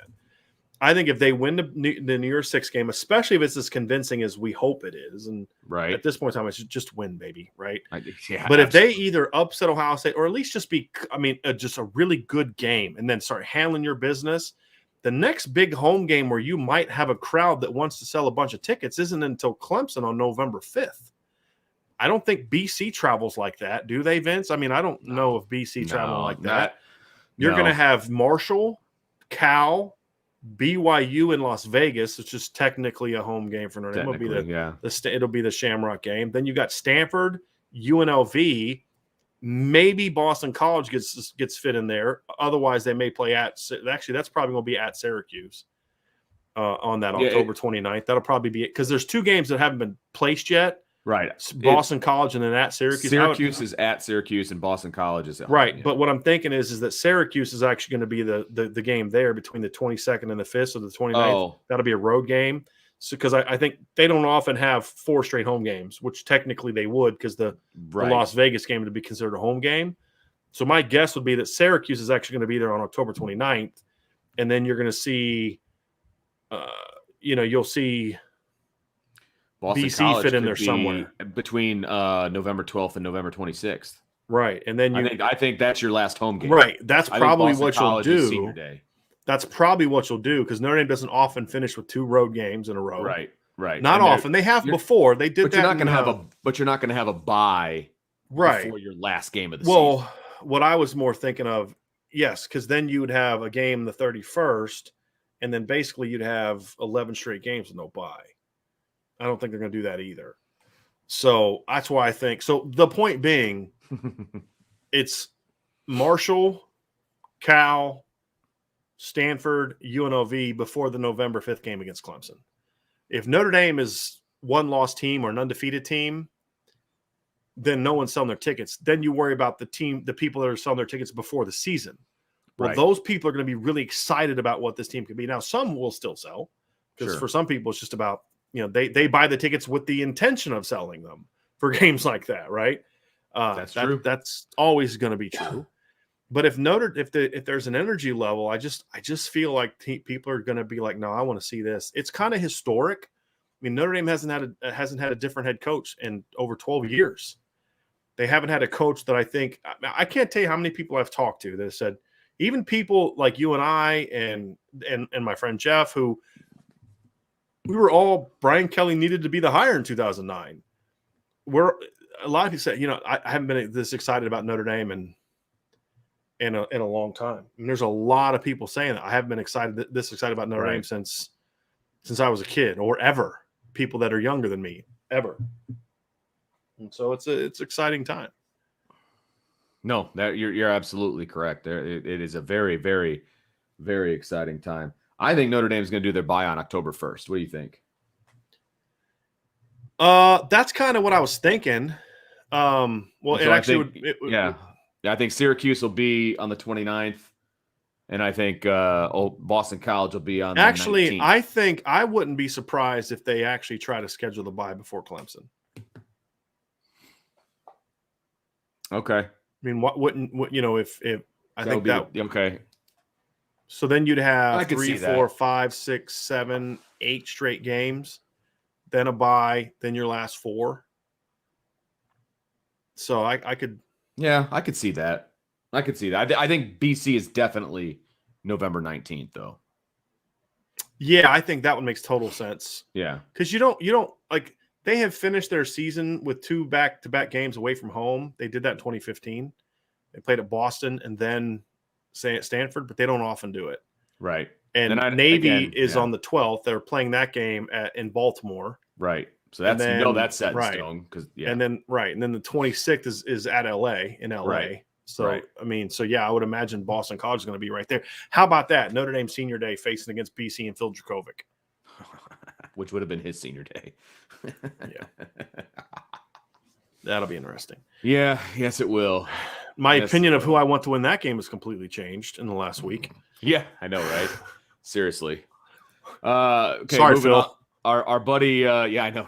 Yeah. Our buddy Hunter from Cincinnati says he's so happy, and you should be. You're 13-0, and you're a conference champ, man. So congratulations. Yeah. Michigan just scored to go up 21-3. So the final nail in the Notre Dame playoff coffin is close to just about halfway hammered through. At this point, a couple more good hammers. About 3/4 of the way through being done. Jason, thanks for the super chat. Jason, will he finally get a coach to follow in Jake Flint? If I was Jake Flint, I would definitely take that. Yeah, I mean, Jake Flint's been a strength coach for much of Brian Kelly's tenure. He worked under Phil Longo. He worked under Matt Balis and David Ballou. He's very well thought of, very highly regarded. Is he an assistant at Notre Dame right now? Yes, he's been here. I think almost, if not Brian Kelly's entire tenure, almost all of Brian Kelly's. Well, tenure. They already announced. I thought that the LSU strength guy was staying. No, that he was leaving. Brian Kelly got rid of him. Yeah. Yeah. He got rid of him. Oh, really? Yeah. I thought I could have sworn I saw that he was staying. Because everybody was talking about how great he was and all this other stuff. Right. They were talking about how great he was because you're like, why is Brian Kelly getting rid of him? Well, gotcha. Brian Kelly's getting rid of him because Brian Kelly has a belief in what he thinks a strength program should be. And Jake Flint is someone who he thinks can do that. And there's a lot of people that would agree with you. A lot of people. And if you're Jake Flint, you may love Notre Dame, but it's kind of like Tommy Rees turned down being a OC to an OC. And an OC. It's Bayless turned down being a head strength coach to a head strength coach. Right. Jake Flint would be turning down. It'd be like Lance Taylor turning down the OC job at LSU. Right. Yeah. That's a different animal. Totally agree with you. Totally agree. Or Tommy Rees turning down the head coaching job at LSU, right. Or Marcus Schumann turning down the head coaching job at LSU. So what I've always said, and I've had this conversation with coaches before, again at the high school level, but it's the coaches that I've coached with, and it's like, look, if you're leaving our program for a better opportunity, like a step up, man, I'm gonna shake your hand, I'm gonna give you a hug, I'm gonna wish you the best of luck, but if it's a lateral move, I'm gonna be pissed, right? Like that's unless it's a lateral move it. That's like okay, like for example, I was coaching at a D3 school, and I had already told the coach that I was coming back, and I'm someone who believes in my word. Well, I had an FCS school call in the summer and say, hey, we'd like you to come in and interview. It's not a job I applied for. He found out about me from some other people, and he called me, and I said, hey, I got to talk to my boss first. I got to talk to Coach Donnelly first, because I had already given my word that I was going to go back to Muhlenberg. And so I went to Coach Donnelly and I explained the situation, and I said, I've committed to you, and I'm going to come back, but I just want you to know what's going on. And Coach Donnelly was like, look, you've got to go for that interview. Like it's a promotion. It's not a lateral move. It's a promotion. We're D3. they're a 1AA school, it's a different situation. And so I interviewed for the job and got it. And so that's not considered a lateral move. Going from Akron receivers coach to Notre Dame's receivers coach is a promotion. Absolutely. Going from Notre Dame's offensive coordinator to LSU offensive coordinator is just a pay raise. It's not a promotion. Right. For Jake Flint, being the head strength coach is the highest job in his industry. Yes. There isn't another step up. It'd be like Tommy Rees or Marcus Freeman, better yet. Let's say Brian Kelly turned down the LSU job and LSU offered Marcus Freeman the head coaching job, and Marcus Freeman said no. He's not going to do that, right? I mean, you're not going to turn down a head coaching job at LSU to be a coordinator somewhere. That's the same thing for Jake Flint. If he gets that opportunity, I would think he would take it. I would take it because it's a promotion. Yes. It's not what Matt Bass is. And I don't know how many people that are familiar with the Jake Flint's work in the strength program, but I have never heard anyone say anything other than that guy's really good. Yeah. We love him. He does a great job. He's a big key to Coach Bayless's success. It's just like, hiring good assistants, right?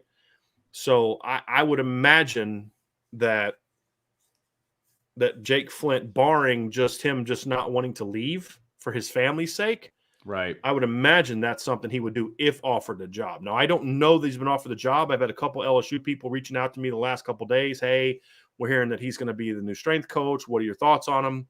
I told him the same thing that I told y'all. It'd be a really good hire for Brian Kelly because he knows what Brian Kelly wants. He knows how to deal with Brian Kelly, right? And he's really good at what he does.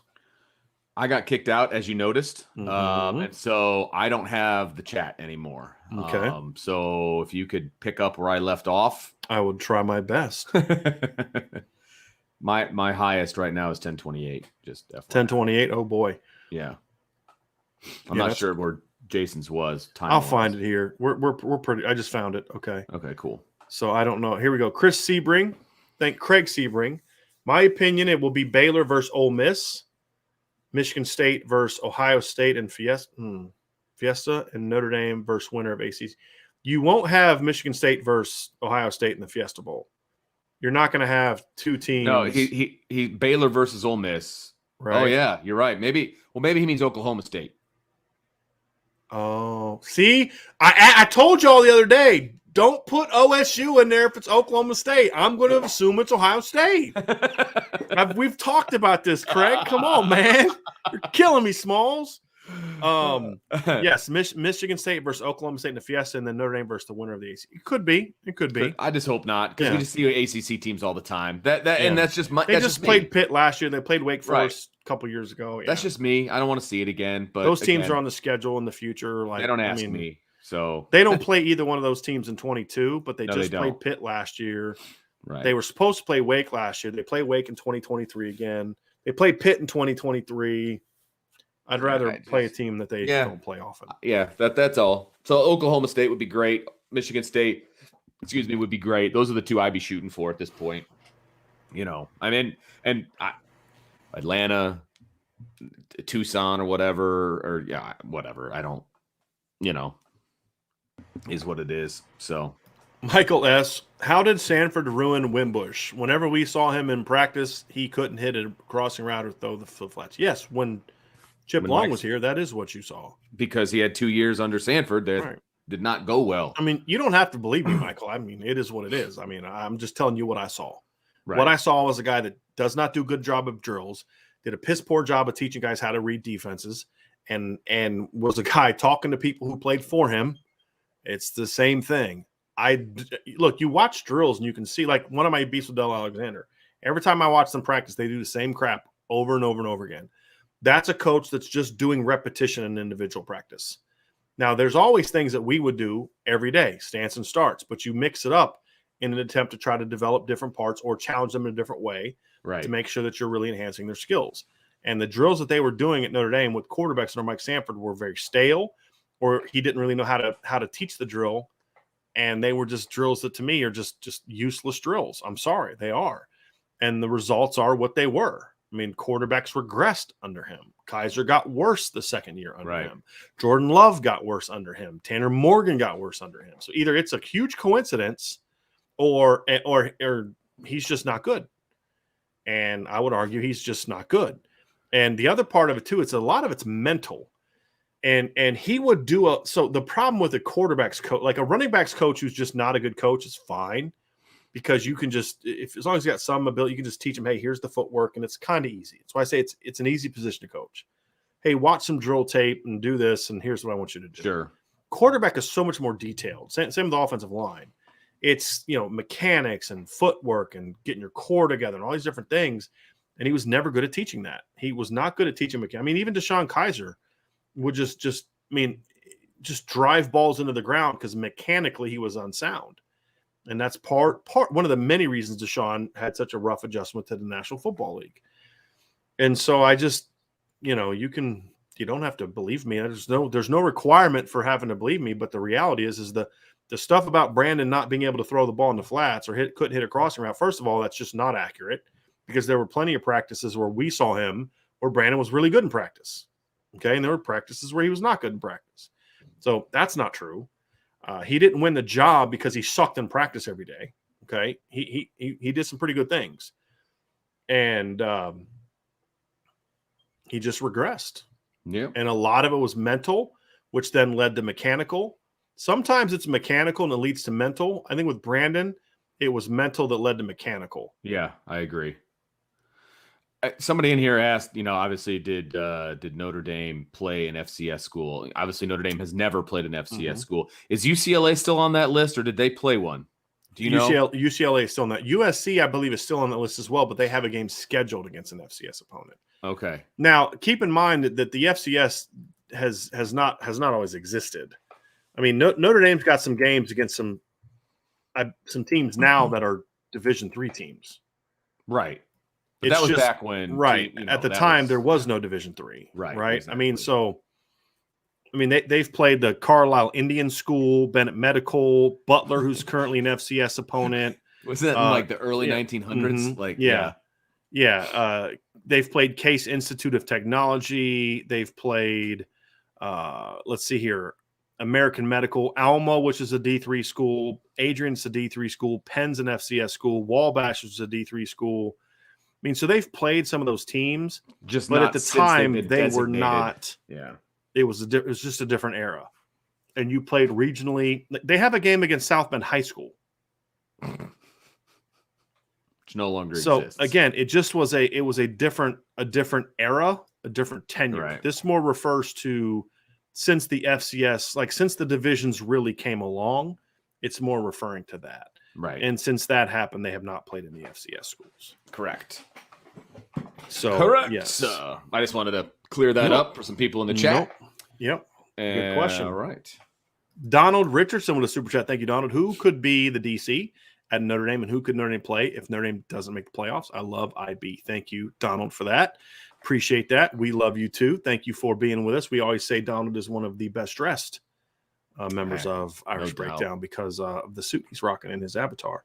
No doubt. So, Donald, we talked a little bit about the who they're going to play. I think it comes down to either the Fiesta or the Peach. We know that it's going to be one of those two because that's the only ones that have at-large spots. Right, and then it comes down to some combination of Michigan State, Oklahoma State, and the ACC champ are the three that it could potentially be. And so, I think it'll be one of those three teams, I believe. Right, Vince? I mean, I don't.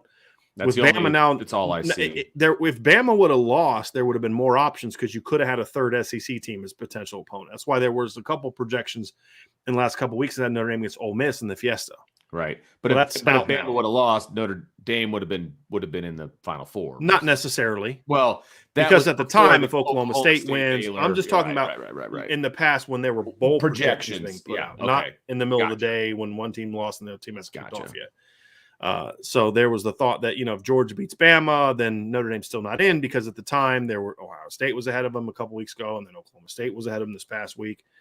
And so Ole Miss was one of the potential ones because Bama would have been in the Sugar Bowl. And then, and then early in the year, there were people that had Texas A&M going to the Sugar Bowl. And, so that's why these bowl projections are fun. But it'll be one of those three teams. Who could be the DC at Notre Dame? I would imagine that that the first person I would think of would be Mike Elston. Correct.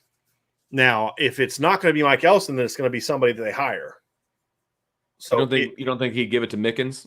I'm confident that that's not part of the discussions. Okay. I think if Mickens is going to get a promotion, it would be to like pass game coordinator. Okay. But I have asked that question and I was told no, that's not part of the discussion right now.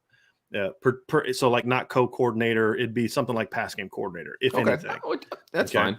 Because Mickens is still pretty young too, isn't he? Yeah, he's only like 2 years older than Marcus is. Yeah. But I'm pretty sure that this is correct. I was told that Elston was actually offered the D coordinator when Freeman turned Kelly down, because Freeman did turn Kelly down. Freeman turned Kelly down before he got the head coaching job at Notre Dame. He said no to Brian Kelly. Yeah, he wasn't going to LSU. That was something that we have since learned. Now, we were told initially he was like, I'm either going to be the head coach of Notre Dame or the DC at LSU. He told a recruit that. That changed within 24 hours. And there's a reason that changed. That's all I'm going to say. But he chose when you do that. He chose that he's not going to LSU. And if he didn't get the Notre Dame job, there were teams that wanted to interview him for the head coaching job, and there were others, some big time schools that were looking him as D coordinator. Either they had an opening, or some schools said, "Hey, we may have an opening coming up because our coordinator is being interviewed, and if you do, we'd love to talk to you." So he had options, and he wasn't going to follow Brian Kelly at LSU. And that's when Brian Kelly turned to Mike Elston. And I was told that Elston got a big offer. Brian Kelly was just throwing money at Notre Dame assistants, which says a lot about the Notre Dame assistants and their love for Notre Dame. But I would be a little surprised if Mike Elston if he was offered the D coordinator job at LSU and a lot of money, they would stay at Notre Dame and not be the D coordinator. But that's just my opinion. I don't have any sourcing for that. That's 100% my opinion. And now what I don't know is, let's say that does happen, Donald. I don't know if that means – I don't know if Marcus Freeman still plans on calling plays or not. We'll find that out, I imagine, on Monday. I imagine he's going to say something. And Vince, just so you know, I did RSVP you for the press conference on Monday. No, we had to do that. You have to do that. I took care of it for you and Mike. So that will be on your task. If someone has not asked that as you get kind of close to the thing, it's good. If that question doesn't get asked on Monday, that's your fault. Yeah, I was going to say that question. I would be shocked if it got to me before that question gets asked. Correct. But I'm just saying, if it isn't, I'm going to write down some things that I want to make sure that get asked tomorrow, whether it's by me or somebody else. Correct. So I'll hold you completely responsible. So if Freeman's going to call plays, then I definitely think Elston gets promoted to DC, because I have been told that Freeman really relied heavily on there's a good connection there. And no, this did not come from Mike Elston. That's not who told me this. But I have been told that Freeman worked really well with Elston, and there's a lot of trust there, which is why, despite the fact he barely knows Mike Elston, and if anything, Mike Elston could be perceived as a threat to Marcus Freeman because he has been here so long, and because he does have such a great reputation, and because he has had administrative duties, you could perceive that as a threat. But that's not at all how Marcus Freeman viewed Mike Elston, and I mean that in a complimentary, like, I ain't afraid of that guy, but no, I trust that guy. I want that his reputation and all the things he's done is valuable to me, which says a lot about Marcus Freeman, right? That he isn't going to look at Mike Elston as a threat. There's a lot of petty coaches. Vince, you know this as well as I do. There's a lot of petty coaches that put on the whole I'm the smartest guy in the room thing, but they're real insecure. And we Notre Dame fans have experienced that for 12 years. And that's why some coaches don't like to surround themselves with other dynamic coaches. Exactly. Right? Urban Meyer, for example, is not that way. That's why he would hire a Ryan Day and a Tom Herman, guys with big personalities and really big egos. Because he always I'm Urban Meyer, so I don't really care, but if you're going to help me win, and you can have whatever ego you have, because I'm still the boss. So it says a lot about Marcus Freeman that he did not view Mike Elston that way, and viewed Mike Elston as an asset and someone to rely on, which is why he kept him here and wanted to keep him here. So I could see that so then how that works is basically Mike Elston and Mike Mickens and the assistant coaches, whoever they hire as the other assistant coaches on defense, would then work on putting the game plan together with Coach Freeman's assistance in some regards. But they put the game plan together, and then he would call the plays, is how that would work. Or at least that's how it normally works. And so, or he could just hire Elston and say, hey, you call plays, and I'm still going to be a part of the defense, kind of like Brian Kelly's with the offense. Always a part of the offense, right? Right, but you're still going to call the plays. So those would be the two options, or he could just go outside the program and hire a D coordinator, which I'd be a little surprised by, to be honest with you. I'm not. I have no knowledge of that. I have no sourcing. This is 100% my opinion. It would just surprise me if he went out and got someone, because the only thing I say is he'd get someone from Cincinnati.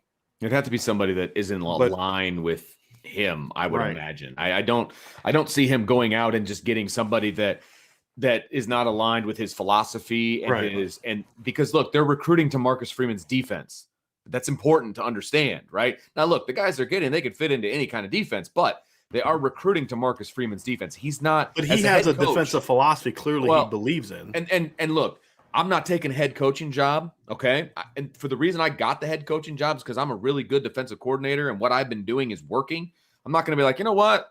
It's all yours. You know what I mean? Nick Saban never did that. Nick Saban's always been heavily involved in the defense. Exactly. Even when he had a guy like Kirby Smart running his defense. It's going to be Marcus Freeman's defense. So he's going to hire somebody, if that's the case, to run his defense and his philosophy. Now, there may be some nuances here and there, and that's fine. But the overall philosophy is going to be Marcus Freeman. He's not taking a chance like that in his first head coaching job at Notre Dame. It's something that he doesn't, subscribe to, right? So it's just not going to happen. Right. Paul Olmstead with a super chat. Even BK's daughter stayed at Notre Dame. Come on. No. Look, we're not going to do that. Leave family out of it. Leave his family out of it. So his daughter's at Notre Dame because she hasn't finished the semester. She's got another semester left before she graduates at Notre Dame. I would absolutely think that Brian Kelly would be at her commencement. And I would also hope that people wouldn't boo her at her graduation. That's ridiculous. That would be absurd. Wrong on so many levels. Yeah. So, Paul, I know you're just trying to be funny, but his daughter didn't ask for her dad to take the job at Notre Dame or to take the job at LSU. So we're not gonna go there. I love you, Paul. I just don't want to go there. I think we're sensitive to families of coaches, and I can tell you that right now. So Matt Perez, I love this. Do we officially call choking Georgia-ing instead of Clemsoning now? Matt, that is great. Boom. That is great. Georgia-ing. Only problem is Notre Dame fans can't say that too loudly because then they could just say, well, we're going to call it Notre Daming. Yeah, right. Notre Dame. But yeah, I mean, look, that's the thing with Kirby Smart, though. I mean, he has continued to come up short on the big stage over and over and over and over. I mean, he just has. Golden Domer, the super chat, thank you. Here's a thank you for helping me mentally move forward during this insanely amazing week of being a Notre Dame fan. You are quite welcome. I've got a lot of those kind of comments, Vince. He has a follow-up, or Golden Domer has a follow-up. I don't know if that's a he or she. Here's an interesting thought I'm having. Let's say Cincinnati wins the Natty and they had to beat BK to get into the college football playoff. It was if I was a fan, that was a revenge game for how BK left. Well, BK will say, hey, look, we only ever lose to the eventual national champion. Yeah, right. Right? I mean, so that's what he would say. Yeah. Yeah, I mean, I think it was already a revenge game. Whether Cincinnati wins the national championship or not, that was absolutely a revenge game. Yeah, no question. Now, I don't think the players cared too much of that. Because they weren't there. Right. But I think Luke Fickell probably looked at that simply from a way to motivate the team kind of thing. Sure. But it was definitely that way for Cincinnati fans. Yes. I mean, but no matter what Cincinnati does, it's them beating Brian Kelly that got them into the playoff, no matter what happens next. And I think Cincinnati is probably one of those fan bases that if they go lose to Bama in the first round, their fans are going to be like, man, what a disappointing way. They're just going to be like, yo, we were in the playoffs. Like, we were on the stage. Like, we were on the big stage. Like, it's pretty cool, I would think. And I would hope they would. But they already got their revenge, no matter what happens in the playoff. Let's see here. Man, Iowa's offense is garbage. Like, I'm literally about ready to turn this game over to the it's so the bad, ACC title and game. it's hard to watch. And they got a backup quarterback who got it all the way down, and then they stupid play call on fourth down, and just they stink. Mike Gardner with super chat. Thanks, Mike. Thanks for the Saturday night show. If we experience some fallout in the receiver commits, what are the chances of the Irish kicking the tires on Bradshaw? I just don't think that's the direction they want to go. Right or wrong, I don't like it. I think the kid can flat out play. I just don't think they're all that high on the kid. For whatever reason, there's just something there that Notre Dame just doesn't like him. So I don't think they would really do that. I don't think that's the direction they're going to go. I don't love that fact, but it's just the way that it is. It's just the way that it is. So Vince, we do have some more super chats. Just got to get down to them. Are you? Here we go. Artie Gwynn with a super chat. Go. Thank you very much, Artie. Here we go, Artie. I love scenarios. Let's go. If Alabama's number 1 and Michigan, Cincinnati are 2-3, assuming Michigan wins and are all conference champs, would the College Football Playoff Committee put Georgia at 4, having just watched the same SEC championship game we all just did? I don't think so. I think they put Georgia at 3 no matter what. Yeah. So that it is not a rematch in the semis, but then it would probably be a rematch. And the reason I say that is they had a 1-loss Alabama team already ahead of Cincinnati. That's true. So I don't see why Georgia would fall behind Cincinnati. Yeah. I think we're going to have an Alabama-Cincinnati matchup. We're going to have a Michigan. Yep. Now, what they could do is if Michigan continues to win, they could put Michigan 1, Georgia 2, Cincinnati 2, Georgia 3. They could put Michigan 1, Bama 2, Cincinnati 3, Georgia 4, and then you have Georgia, Michigan, and then Bama, Cincinnati, and 2-3. So, but you're still going to get the same matchup. It's the same matchup. It's just right. You're just nuancing it, right? Right. I mean, it's going to be those the point, though. It's no. And it's not just going to be those 4 teams. I think that's going to be the matchup. Yeah. I don't see any scenario in which Cincinnati jumps up to number 1, right? I mean, there's no scenario for that. No. Bama was already ahead of them, and Bama just crushed the number 1 team in the country. Right. Bama's at worst going to be 2. Michigan's going to be 1 or 2, and they're not going to do a rematch. Now, I think they should, because I don't think Georgia's as good as people think. They played one really good team and got smashed in a far more convincing fashion, in my opinion, because at least Notre Dame came back in the second half and had a chance to take the – I mean, Notre Dame had the ball in the fourth quarter, a chance to go ahead. Georgia was never competitive in this game once it got to halftime. Here's what I'll say, and here's my selfish, petty person coming out. I like the matchups the way you just described them in the first place, because that gives Michigan the best shot of losing. Okay, so let's take your pettiness away and let's be college football analysts for a second. Boo! Boo this man! What would you have the matchups as if you're a part of the committee? So if it was just no other criteria, just 1 through 4, the way they should be ranked. If it's a rematch, it's a rematch. No, if I'm ranking them the way they should be, I've sat on this 4 of Alabama 1, Michigan 2, Georgia 3, and Cincinnati 4 like all day. So it's hard for me to look otherwise. But I think I would still have it that way, because even though Cincinnati's undefeated, if we're going resumes, right? Mm-hmm. And Georgia has a loss. Resume plus best team kind of combination. Yes. So Georgia, okay, so let's compare resumes between Georgia and Cincinnati, okay? So Georgia has 3 wins in the top 25, and Cincinnati has 2, right? Mm-hmm. Assuming that Houston stays in the top 25. Because they were, 21? Right. I could see them dropping out. They could drop out. And so then that means that they would have 1 win over a top 25 team. Georgia would have 3.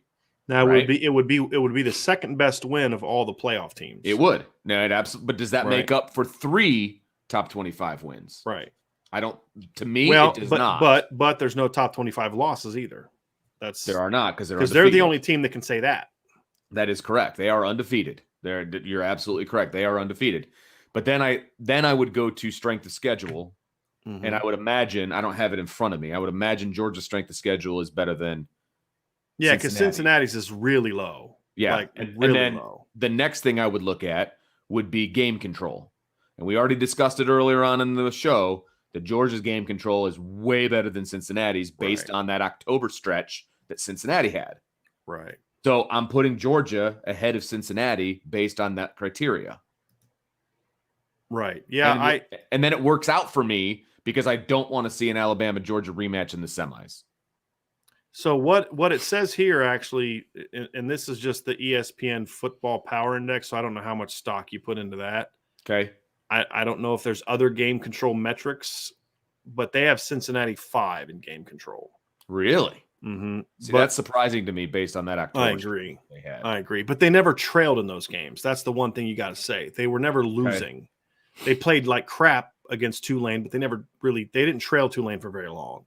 They didn't trail Navy very long. Right. And so, I mean, and there's more that goes into it than that. I got to really find out what that. So this game control rank reflects chance that an average top 25 team would control games from start to end the way the team did given the schedule.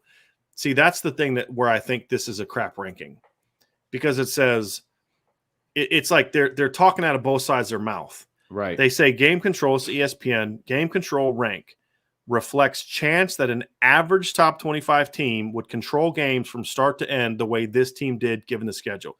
Well, Cincinnati didn't dominate a lot of their teams. No. How are you going to have them as the 96th strength of schedule, but then number 5 in game control? If they did to teams what Georgia did, then sure. But they didn't. They didn't. I mean, they were two goal line stands. Indiana outplayed them for like 2.5 quarters. Right. They didn't play well against Tulsa. They didn't play well against Navy. The average top 25 team would have smashed a lot of the teams that Cincinnati struggled with. So the game control rank seems kind of silly to me. Georgia's 1, Michigan's 2, Bama's 3, Ohio State's 4, Cincinnati's 5, Ole Miss 6, Oklahoma State 7, Notre Dame 8. They have Wisconsin at 10. Again, I just don't get the Wisconsin love. I mean, they trailed the whole game against Notre Dame except for they took a lead against Notre Dame and literally did not even have it for more than 8 seconds. Right? Mm-hmm. They had 2 leads against Notre Dame, correct? Then they go up 3-0 early, and Notre Dame went right down the field and scored. I'm going to look it up real quick because I know they had an early drive, and I don't remember if they missed a field goal or not. And so I want to look that up real quick. Yeah, Wisconsin took a 3-0 lead against Notre Dame in the first quarter, and then Notre Dame took a second quarter, tied in the second quarter, took a lead in the second, tied in the third, took a lead in the fourth, and Notre Dame immediately took the lead. So it was kind of like, the whole game until Notre Dame pulled away. They trailed the entire game almost against Minnesota. They got destroyed by Michigan. Like, how can you have them as the 10th? Whatever. So I just, some of these things don't make any sense. Sure. Like, how are you going to have Cincinnati with the number 96 strength of schedule, but they, whatever. Anyway, so you look at that metric, Vince, that's, to answer your question, that's what it says. So I would be interested to see what rankings and whatnot that they have in front of them that they're going off of, right? But again, I still, when you put the numbers next to each other and you put the eye test, you do all of those different things, I still think Georgia should be ahead of Cincinnati. Yeah. The only thing that I could think of is that they're giving Cincinnati a lot of credit for the fact that they controlled the Notre Dame game the entire time. And they did. That's the only thing that I can think of, because the average top 25 team would not have done that. That's the only thing that I can think of that would potentially put them that high. That's it. I can't think of any other reason why they would have them that high. So back to your resume conversation. Yeah. I just wanted to point that out. No, you're good. I think that, now you've got Alabama and Michigan left, right? And I think Alabama and Michigan are both above Georgia. Obviously, Alabama beat Georgia, number one. So I say obviously, but the committee sometimes disagrees. And Alabama and Michigan are both conference champions. So I think they go 1-2 in this particular discussion. And I think Alabama has a better win than Michigan does because they just beat the number 1 team in the country. So I think they're 1. I think Michigan's 2. I think Georgia's 3. I think Cincinnati's 4. And I think Notre Dame ends up 5th. They're the maid of honor in the whole thing. I would go Michigan 1 because I think Michigan has, to me, they're playing really well right now. I think they've got a good loss, a road loss against a top 10 team because Michigan State's going to finish in the top 10, a convincing win over a top 10 team, and another convincing win over a team that's going to finish in the top 20. I think Alabama, I put 2. Alabama has the best win of everybody, but Alabama in the last month of the season until today was not playing good football. They just weren't. Their loss was to the number 25 team in the country compared to Michigan losing to the number 10 team. It will end up being the number 10 team in the country. I think Michigan deserves to be the number 1 seed. People may not like it. I don't like saying it. I kind of want to barf.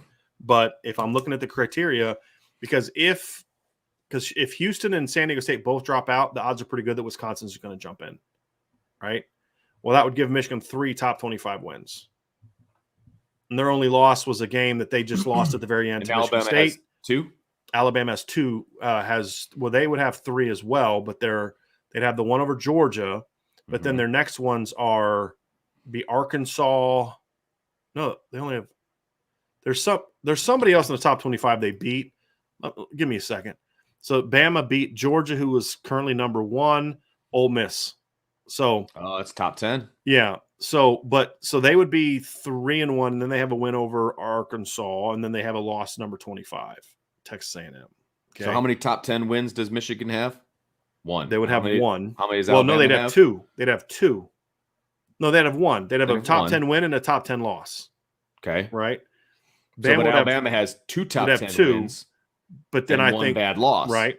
And so I think I value the wins over the I losses. gave you your chance to kind of do your whole thing, right? But it's not just those wins. It's how has Michigan, if you look at before today, who's been playing better the last month? Michigan.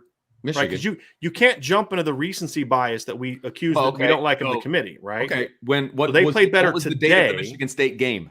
What's that? What was the date of the Michigan State game?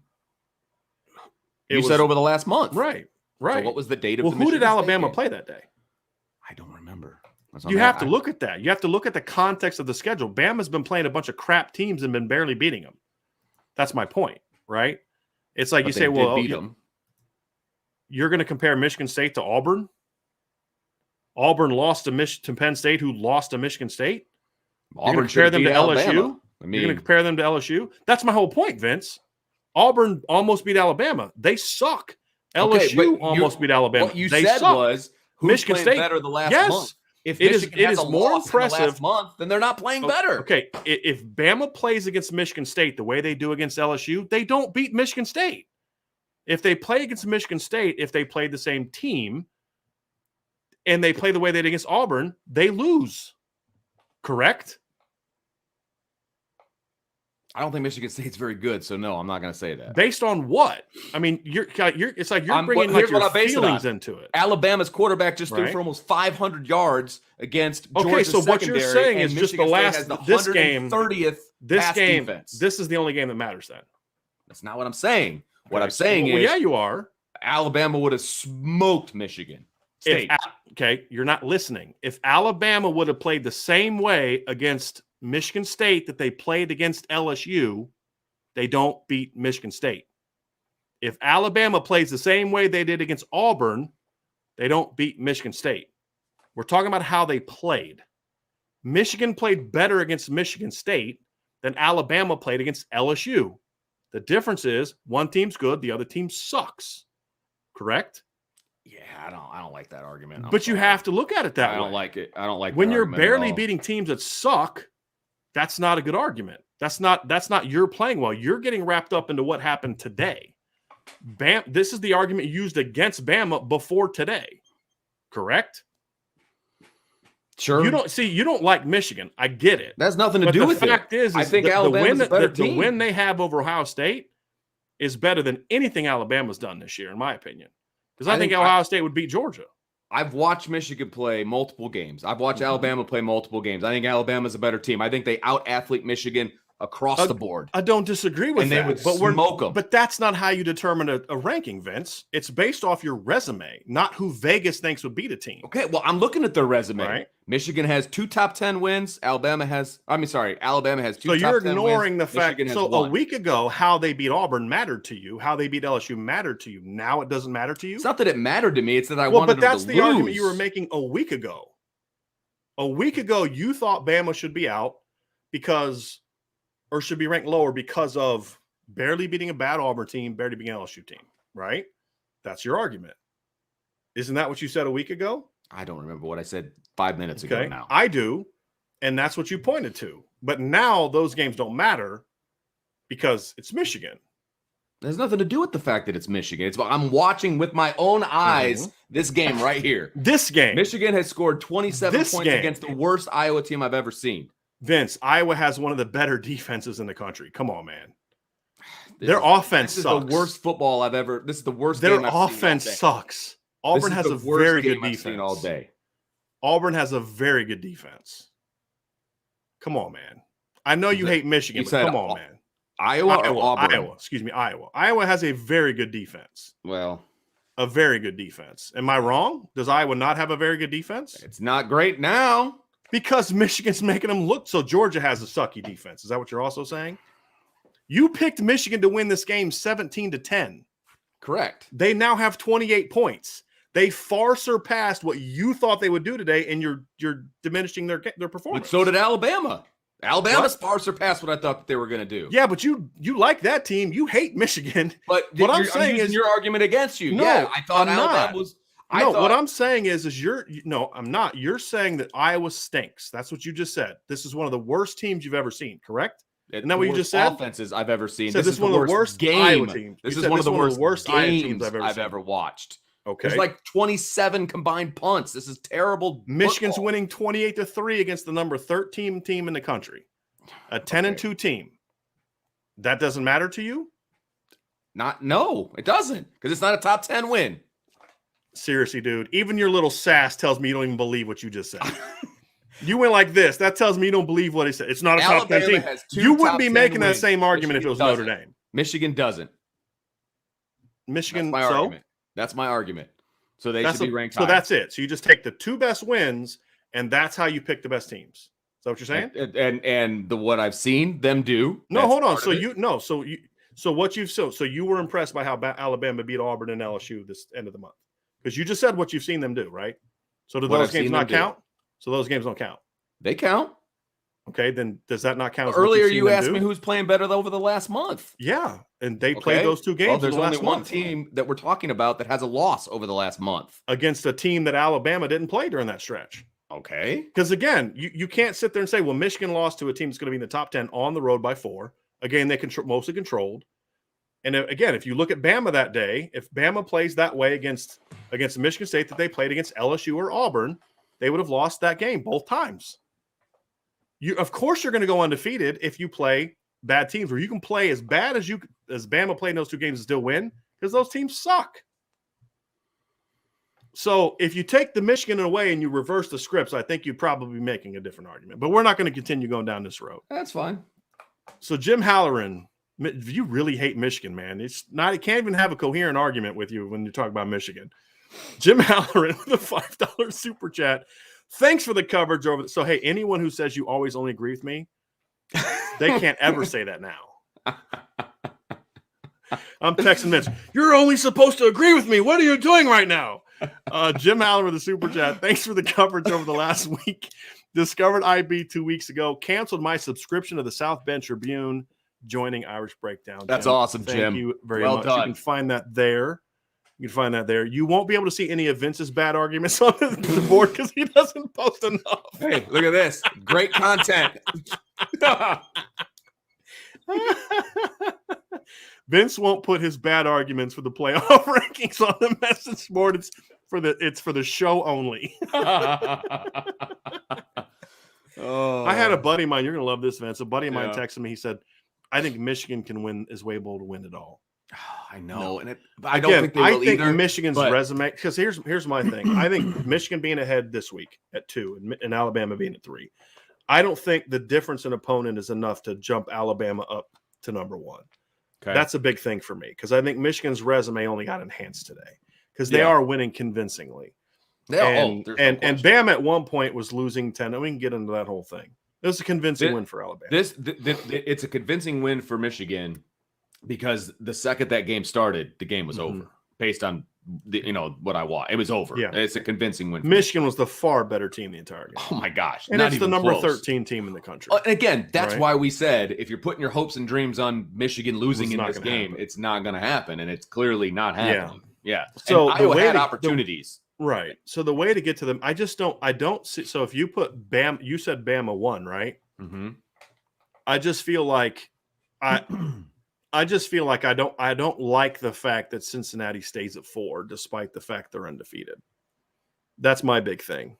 I have a hard time with that because you can say, well, they had a soft schedule. There's nobody that Georgia beat that was as good as the team that Cincinnati beat. Notre Dame. Not even close. You're referring to. Yeah, not even close. Yeah. So that's the huge feather in Cincinnati's cap. Yeah. There's no question about it. And I'm curious what and the thing that they could do is if they want Cincinnati to jump ahead of Georgia, they could just leave Houston in the top 25. Sure. I mean, I don't think they'll do that, but that's what I think they'll do. So I just want to bring it up again because I like watching Vince get heated. That was fun. Look, it's going to be very interesting to see what the committee does with Cincinnati. Seriously, because they're not going to have a rematch. They're not going to schedule a rematch. I'll be shocked. Agree with that. There's no rule. Let's just be clear, Vince. There's no rule that says you can't have a rematch. But I would be shocked. It's just they've always tried to avoid that. Because we just saw it. Like we literally just saw that matchup. I don't see them, forcing us to watch that again. Yeah. But yeah, I think whatever they do with Cincinnati is going to be telling because I think it's going to project into the future how they're going to deal with Power 5 or non-Power 5 teams. I really do. I think they're going to make a statement. Whatever that Cincinnati team at 13-0 with a road win over a top 5 team, a convincing road win over a top 5 team, just their ceiling is 4. Absolutely. Yeah, absolutely. That's because then what why it's going to be. Because what's the message you're sending to those Power 5 teams? It doesn't matter who you schedule, right? If we have any reason at all, any justification at all, we're going to knock you out. Like honestly, I sit there and wonder what would have happened if Oklahoma State would have smoked Baylor today. Yeah, like I'm serious. I wonder if they would have jumped Cincinnati. I think they jumped Cincinnati. I think that's what they ended up doing. Because they'd have a much much better resume than Notre Dame would. Oh, they'd have 3 top 15 wins. Yeah. So Oklahoma State winning would have been devastating to. Well, Cincinnati. I think they would have had to win big. I don't think like Oklahoma scored at the end of Oklahoma State. Okay. Yeah, I don't think if they would have scored at the end of that game after getting outplayed by Baylor for 4 quarters with a loss to an unranked team on their schedule, that they would have jumped Cincinnati. Right. I think it was kind of like what we thought about Notre Dame. I think they would have had to play well. Like that would be the thing. Unless, if Cincinnati lost today, then that's a different conversation. Oklahoma State jumps them no problem. Right. Absolutely. But I think if they would have, like, let's say they'd have smashed Baylor, like just beat Baylor like 31-13. Right. Then that would have been interesting to see. My dad wants me to stop arguing with you about this, Vince. So we're having fun. This is fun. Hey, right here. Hey guys, we're friends. Yeah, and we are friends. This is fun. That's why it was a lot of fun. We're talking football. That's right. We're talking football. Yeah, that's what makes this fun. Yeah, thanks, Will, for the super chat. By the way, we can't win, Vince. We can't win. No, if you always agree with me, it's all you guys. All Vince ever does is agree. And then when we argue and have fun, we get in trouble. It's all good. Tommy Guns, choking equals BKing, whether it's Brian Kelly or Burger King. Hey, man. Wow. Who brought the king into this? I like a Whopper. Gee. My wife and I were having this conversation the other day. I said, I actually like Burger King. I like Whoppers. I think they have a good taste. I like the flavor of a Whopper. Yeah, no. Not compared to like a restaurant burger. Right. Ever since like, it was about 15 years ago, maybe they changed their fries and I just couldn't.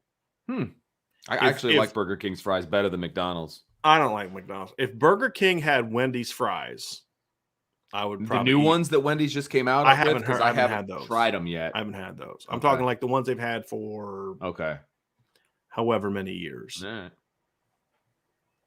So, and this is great, Vince. I think Nicole Juarez is going to agree with you on that argument. It's just so hard for me. It's so hard. Here's an interesting one. John Miller asks, I'm working down in the super chats. John Miller asks, if they go Cincinnati in the semi, they ensure a Midwest team in the Natty and Indy. I don't think they're going to think that far ahead, though. I don't think they care about that. Because here's the deal. Bama and Georgia fans, they could play a game in Honolulu. Right. And Georgia and Alabama fans are going to go. I mean, if the Natty's in Honolulu, it's going to be packed.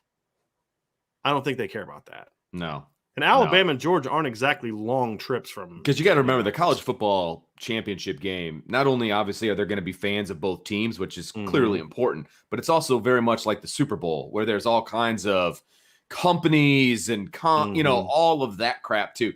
Every seat is going to be taken. Don't worry about that. Yeah. Don't worry. I'm going to bring this up because I saw this earlier. The '80s guy. Because he wasn't here with us, obviously, earlier, thinking Notre Dame Baylor. Baylor's going to play in the Sugar Bowl because that's where the Big 12 champ goes. They cannot play Notre Dame. They will not play Notre Dame. It's not happening. Now, Notre Dame versus Oklahoma State, that could happen.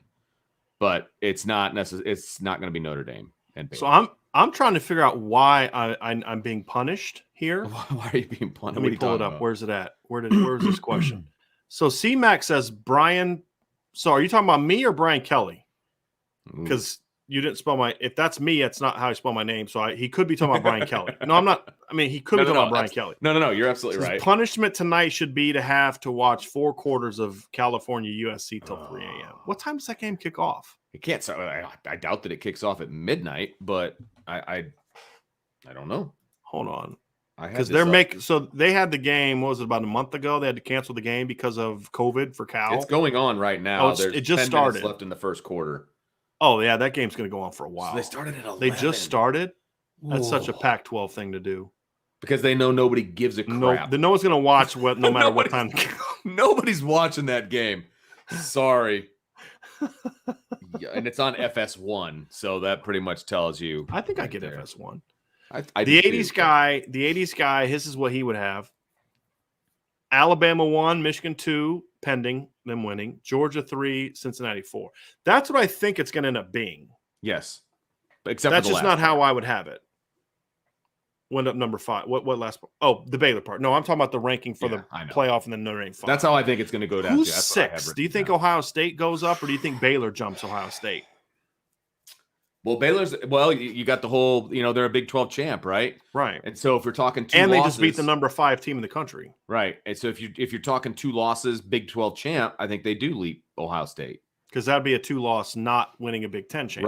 Right. And the other thing we talked about, too, is Ohio State's resume is not overly impressive. That's why they needed to beat Michigan. Right. Exactly. That's what was hilarious listening to ESPN talk about if total chaos happens, Ohio State could be back in the mix. Based on what? Yeah, I know, right? Cincinnati has a better resume than Ohio State does. Multiple times this morning, by the way. Well, that's because almost everyone on that set is an Ohio State graduate. Right. But yeah, that one made no sense. Like Baylor has a much better resume now than because even like the loss, Baylor's got a good loss. They lost to the number 5 team in the country. Right. And Ohio State's going to the Rose Bowl. So Michigan would have had to lose this game. Yeah, for that to be any different. Well, the Rose Bowl could choose Iowa, but they're not gonna. They're gonna choose the best ticket. I mean, they're gonna choose Ohio. I guess we should say they could choose. Doesn't the Rose Bowl get to choose? Can you look that up? I'm gonna pull up some more questions. I had something. Here we go. Someone pull up the highest. It's the highest ranked Big 10. Oh, then it's Ohio State. It's Ohio State. Yeah. The only way Iowa could have got ahead of Ohio State was to win tonight. Right. But then Ohio State still would have been ranked lower because it would have still been State. Yeah. It's gonna be between Michigan State and Ohio State, and I don't. Where are they ranked right now? Michigan State was like 11, but they're going to move ahead of Oregon, and Ohio State who's going to fall down. So.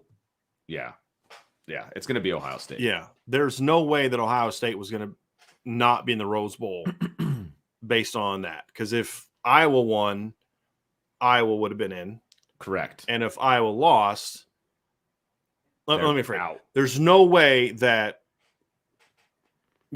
with a Michigan win, there's no way Ohio State doesn't make the Rose Bowl. Because Ohio State and Michigan State were already ranked higher than Iowa is right now. The only way that Notre Dame could have played Ohio State in the Fiesta Bowl is if Iowa beat Michigan. Correct? Yes. Because then Iowa would have been in the Rose Bowl, and then Michigan would have been an at-large. Yeah. Michigan and Michigan State would have been at-larges, correct? And Ohio State. Right. So then, or Michigan and Ohio State would have been the next Correct. two. And Michigan State probably falls out, and they're going to the Citrus Bowl. Right. That's so then next, you would have had. That's the next one is the Citrus Bowl. Right. So then the Peach and the Fiesta would have each had one of the Big Ten teams, correct? Yeah, probably. Yeah. Because they're both going to be in the top 10. Yeah. So those are probably the ones that are going to get picked. Okay. So since we've always had this OSU confusion, which OSU's ranked higher after today? OK State was 5. They just lost. But they were 11-1. They have more top 25 wins than Ohio State. I'm just throwing out the resume. No, that's a really good question. Yeah. Ohio State does not have a good they had that great win over Michigan State, and that is it. They're 1-1 against top 25 teams. Yeah, that's a really good question, and I'm interested to see because the committee is going to like Ohio State better than Oklahoma State, and so I think they put Ohio State ahead of Oklahoma State just from a pure bias standpoint. Because after the top 4, it doesn't matter. You know what I mean? Because they're gonna get what we've always said is they're gonna try to get the best matchups. Absolutely, and so they will manipulate the rankings so that occurs. No question in my mind. Pitt is smashing Wake Forest, by the way. Are they really? It's 45-21. So here's something I'll say. Bryce Young basically, to me, won the Heisman today. Yeah, essentially. I think that's probably a fair statement. I don't love the idea. I'll tell you a guy that's not getting enough Heisman love is Kenny Pickett. You're on that train, huh? Well, here's why I say that. I have watched zero Pitt games. You take Kenny Pickett off that team, they're maybe a 500 team. That's a fact. You take Bryce Love off Alabama's team, they're at worst 10-2. Bryce Young. What I say, Bryce Love? Yeah. I told you I haven't got any sleep this week. You take him off, you take Bryce Young off Alabama's team, and they're probably still 10-2, right? I mean, probably. You take Kenny Pickett off that team, and they're not good. I think they might lose. They might lose that game to Auburn. Yeah, because it was because of Bryce Young that they came back. Right. He threw. You know what I mean? Yeah, he completed 67.6%, 67.7% of his passes. This is before tonight. Against the team you thought they were going to score 17 points against. I'm just saying. Yeah. He threw for 4,066 yards before tonight. He's got about 253 now. Just started the fourth quarter. He's got 2 touchdowns tonight, which means he now has 42 touchdowns on the season. And he's got 4 rushing touchdowns for Pitt. Like, you know what I mean? Like, I mean, He's not exactly playing a with a bunch of stud players around him. So, I mean, I know Bryce Young has better numbers because, well, actually, no, he really doesn't. How many did he throw for tonight? Like almost 500, I think. It's like 4. It's definitely 4 something, right? How much I think was it? Was 4 something. I don't think he. So their completion percentage, Bryce Young's going to be higher. Yards are going to be close. Touchdowns. He threw like what 4 touchdowns tonight against Georgia. Hold on, I got it right here. Stats. Alabama. Bryce Young went 421 yards. 3 touchdowns.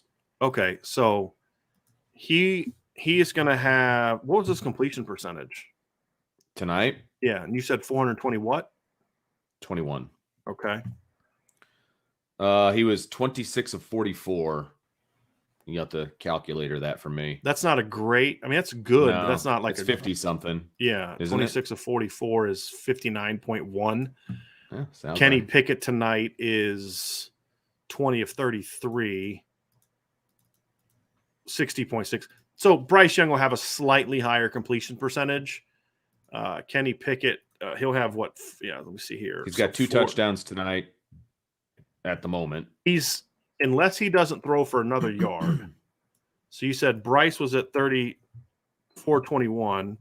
So he's going to finish with 4,322 yards. Kenny Pickett, as of right now, with 11 minutes left in the fourth quarter, is at 4,319, 3 below. So if he doesn't complete another pass for positive yards the rest of this game, then he'll finish more yards. 11 minutes left in the fourth quarter. Yeah, and how many touchdowns did you say that Bryce Young threw for today? No, they're doing the projected playoff picture, by the way. And they're saying Alabama 1, Michigan 2, Georgia 3, and Cincinnati 4. Yeah, that's what we said. We both agreed that's what we believe think it's going to be. Yeah, right. I just don't think that's what it should be. What were you asking? I'm sorry. How many touchdowns did Bryce Young throw today? 3. He threw 3. So he's got 43 touchdown pass on the year. Kenny Pickett has 42. Bryce Young has 2 rushing touchdowns and -9 yards. He's gonna be above that, the -9 now, because he did rush for positive yards today. And Kenny Pickett has 4. So Kenny Pickett's gonna have more touchdowns, more yards, more total yards, and he plays on a far worse team. I mean, that guy. I mean, because Heisman Heisman's going to be interesting because there's no front runner, and you don't see guys like him in the conversation really anymore, which you should, because guy's a monster. I mean, he's not surrounded by great team. They don't run the ball very well. He's got one good receiver, but Jordan Addison's not balling out for Alabama like he's balling out for Pitt. Oh, I agree with all that. Yeah, that's fine. I like Bryce Young a lot. I just hate basically, if the Alabama quarterback's really good, he's going to have a pretty good chance to win the Heisman Trophy. Yeah, you're absolutely right. I mean, that's just, yeah, I don't know. I don't like it. Yeah, Chad Del Preti, I was really hoping that we could have just one season without Alabama in the playoffs. We did. Well, you had one a couple years ago. 2019, they didn't make it. Yeah. Yeah, exactly. Yeah. But no, I didn't want them in either. So. And they shouldn't have been in that whole 2-loss nonsense that we were hearing all freaking day today was so sick. If they lost, they were out. I'm sorry. There's no question. But there's no question. Look, the outcomes today are exactly what the higher ups all wanted. Right. Anybody that is in charge of ratings or what? Notre Dame obviously would have helped, but they wanted 2 SEC teams. Right. I mean, bottom line, that's what they wanted. So they got it. Paul Olmso, the super chat. Hey guys, sorry, didn't mean to offend anyone. That was actually TikTok post by Grace, not an attempt to be funny. Now I know she put a TikTok thing out there, but I don't. Was it her that said she was going to get booed on the way to class, or was it somebody else? She did. She did. She said it. I just don't. I hope I don't. It's just look. It's not that you necessarily did anything wrong, Paul. It's just I don't want him to get in the habit of bringing up the coach's kids. Right. Unless like the coach's kid is in coaching or in some kind of relation to Notre Dame football, I don't like going there, man. That's all. And I got nothing but love for you, Paul. You're a great guy here, and it wasn't you. It's just I'm real uncomfortable just involving Notre Dame's kids into things. Yeah. You know what I mean? Marquee Parlay. SEC is better than the Big Ten. A bad loss to Texas A&M is better than a road loss to Michigan State. Big Ten level competition isn't the same as SEC. I mean, that's fine. You may be able to say that, but Texas A&M is a 4-loss team. They're not better than Michigan State. They're not. They're not better than Michigan State. Vince, do you believe that Texas A&M is better than Michigan State? I mean, this is the Texas A&M went on the road and beat Colorado, who's one of the worst Pac-12 teams, by 3. No, were they at Colorado or were they at home? I think they were at Colorado. No, it was a neutral field against Colorado and beat them by 3. So they lost to Ole Miss by 10. They lost to LSU. LSU went on the road and got smacked by UCLA. Right? To me, and you may disagree with this, Vince. I don't know your opinion on this. I think there's 2 really good teams in the SEC and a lot of mediocre to bad teams. I agree. The SEC is not what they once used to be. I don't. But they still get the props that they are because the top 2 are so good. Right. It's like Georgia. Part of the reason in the past has been better than it is now. Oh yes. You know what I mean? They used to be. They had. And they used to go 5 deep of legit top 15 teams. There have been times where the SEC is by far the best conference. Okay, I think the Big Ten has closed the gap. Okay, but the Big Ten isn't anything special this year either. I'll say 3. I'm sorry. There are 3 really good SEC teams. I actually think Ole Miss is a pretty good team this year. I do too. And I think they're on the rise. Yeah, there's 3. But then Ole Miss has a really bad loss at Auburn. But I mean, you got Auburn losing to, a mediocre Auburn team losing to a mediocre Penn State team. I think the Big Ten's a lot better than people give it credit for. I really do. Look, I hate to say this, and I want to kind of borderline throw up as I say it, but Michigan has kind of proved this year, week after week, that they're a really good football team this year. Do I think they're better than Georgia or Alabama just straight up matchup? No. But with what they've done, I think Ohio State on any given Saturday can beat anybody. And the thing about like an Ohio State-Alabama matchup is Alabama doesn't do what Ohio State is vulnerable at, which is just run at them. So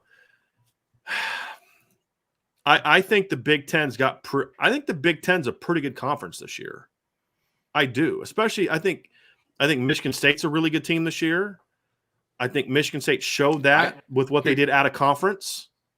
You know what I mean? I think, look, the Big Ten was, in my opinion, was far more impressive in their out-of-conference wins than the SEC was, with one exception, Ohio State. Look, here's what I'm going to say. This year, 2021, the Big Ten's the best conference in football. I would agree. It's so much deeper. But, yes, and that's why. Yeah. But I still think some of those middle teams aren't great teams. No. They're just better than the middle teams of the SEC. I would argue that the middle of every conference is below. There's no like there used to be, like the Big 12 was a great example, Vince. About 4 or 5 years ago, I felt the Big 12 was a very underrated conference because what you had is they were just lacking that great team other than Oklahoma. But what made the Big 12 so much fun, and it's still to this degree now, but I think now it's just because they all kind of came down as opposed to a bunch going up. But I really like the Big 12 because TCU was a good team. They'd go to bowl games and beat teams. They'd battle teams out of conference. I thought Kansas State was doing some good things. Iowa State, had some good years. And it's just like any given Saturday, anybody in the Big 12 could beat anybody in the Big 12. And because there weren't any great teams, the Big 12 got viewed as not a great conference. And I don't believe that to be the case. Like the Pac-12 this year, anybody can beat anybody because just the league stinks. Right. Oh, yeah. Absolutely. But with the Big 12, I really thought it's because there's just a lot of quality football teams in that league. And I value depth more than I do who has the best 2 or 3 teams. And I think that's where the SEC tends to get overrated. Is the 3 best teams in the SEC better than the 3 best teams in the Big 10? You can make that argument. But I would say the 4 through 8 in the Big 10 is better than the 4 through 8 in the SEC. Yes. Because I don't think the 4 through 8 in the SEC this year is any good. And that's my point. Right. And that's why I say the Big Ten's a better conference. It's just I don't think that they're great. You know what I mean? Right. Like I'm not blown away by the top 10 teams in the Big Ten. You know what I mean? Right. Like that's saying something about the rest of college football as well, because the Pac-12 is garbage, top to bottom. Okay. And because Oregon has proved that they're not elite, right? I mean, they're not right now. They're not. Soft. Yeah. And the Big 12 isn't elite either. So, I mean, Oklahoma had its moments, obviously, but they didn't do great. That was a broken program, in my opinion. Right. I don't think that they were doing great things. Real quick to back up your point, Vince, the best team in the Pac-12, Utah, who just really smacked people down the stretch, lost non-conference games to BYU and San Diego State. There you go. And San Diego State wasn't even ranked, even though San Diego State got beat by Utah State today. Right. By convincingly. Yeah, exactly. Convincingly. So, and then we don't even need to talk about the ACC because the ACC has basically been Clemson and everybody else, and Clemson was obviously down this year. So, yeah. And still ended up going 9-3 despite not being very good. Here's a comment, Lotus Scalper. Brian, you're too focused on margin of victory. Running up the score doesn't mean you deserve a higher seed. That is 2 things that have nothing to do with each other. Right. For you to think that I care about margin of victory from running up the score completely loses sight of everything we've ever said when we've had these debates. I've watched Georgia play a lot this year. Again, especially when it looked like Notre Dame might have a chance to make a playoff run, because that's a team that Notre Dame might play. Georgia doesn't run. It's like I'm watching Georgia play, and they're just pounding some team. And they put 4 touchdowns on them in the fourth quarter. That's running up the score. If you watch Georgia play this year, they convincingly beat every team they played. Every team they played. So this has nothing to do. This whole running up the score thing is nonsense. It's about how convincing are you and how they win. Okay, Notre Dame didn't only beat Toledo by 3 because they didn't run up the score. They almost freaking lost. Absolutely. Notre Dame didn't only beat Florida State by 3 because they didn't run up the score. It's because they gave up points. Same thing with Virginia Tech.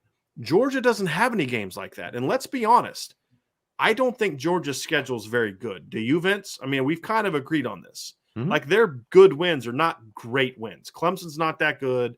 Kentucky's not that good. Arkansas is good at times, but, they're still learning how to win, right? You look at you look at the best wins for Georgia, with all due respect, they beat a lot of teams that are better than Florida State. They smacked Florida, who then went and beat Florida State, and they didn't have a head coach, and they still beat Florida State, right? Notre Dame barely beat Toledo. Notre Dame barely beat Virginia Tech. I need more than one hand to count the number of teams on Georgia's schedule that are better than Virginia Tech and Toledo. Am I wrong? No. And Florida State. So, you can say whatever you want about margin of victory, Lotus, but the fact of the matter is I watch the games. I look at box scores. I look at stats, and these aren't competitive games until Georgia puts a few on the scoreboard at the end of the game. Georgia did not allow a single team all season to score more than 17 points, and that happened in November. I don't think Georgia's a great team. I think I personally, and I know I'm in the minority with some people here, but I think after today, more people are coming to my side. Remember, I'm the guy that's been arguing for the last month that Georgia's not as good as people think they are. I mean, Vince, how often have I said this? Many times. So it's not like I'm on some Georgia bandwagon and I'm convinced that they're this great epic team that ESPN's been telling us they are. They're not, and I've been saying that for a while. And I think Notre Dame's better than them.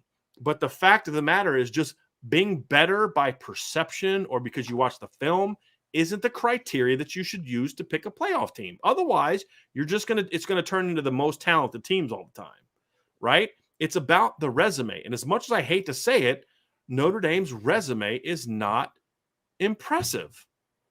It's not. I can't, and Vince, convince me if I'm wrong, okay? I can't justify putting Notre Dame ahead of Georgia, even though I think Notre Dame is a better team based off the two resumes. No, we talked about this earlier. You put the two resumes next door to each other, even though, and somebody brought up the fact, and we talked about this at the beginning of the show, even though Georgia's best wins are 20, 22, and 23 right now in the top 25, that's still 3 more wins in the top 25 than Notre Dame has. Right.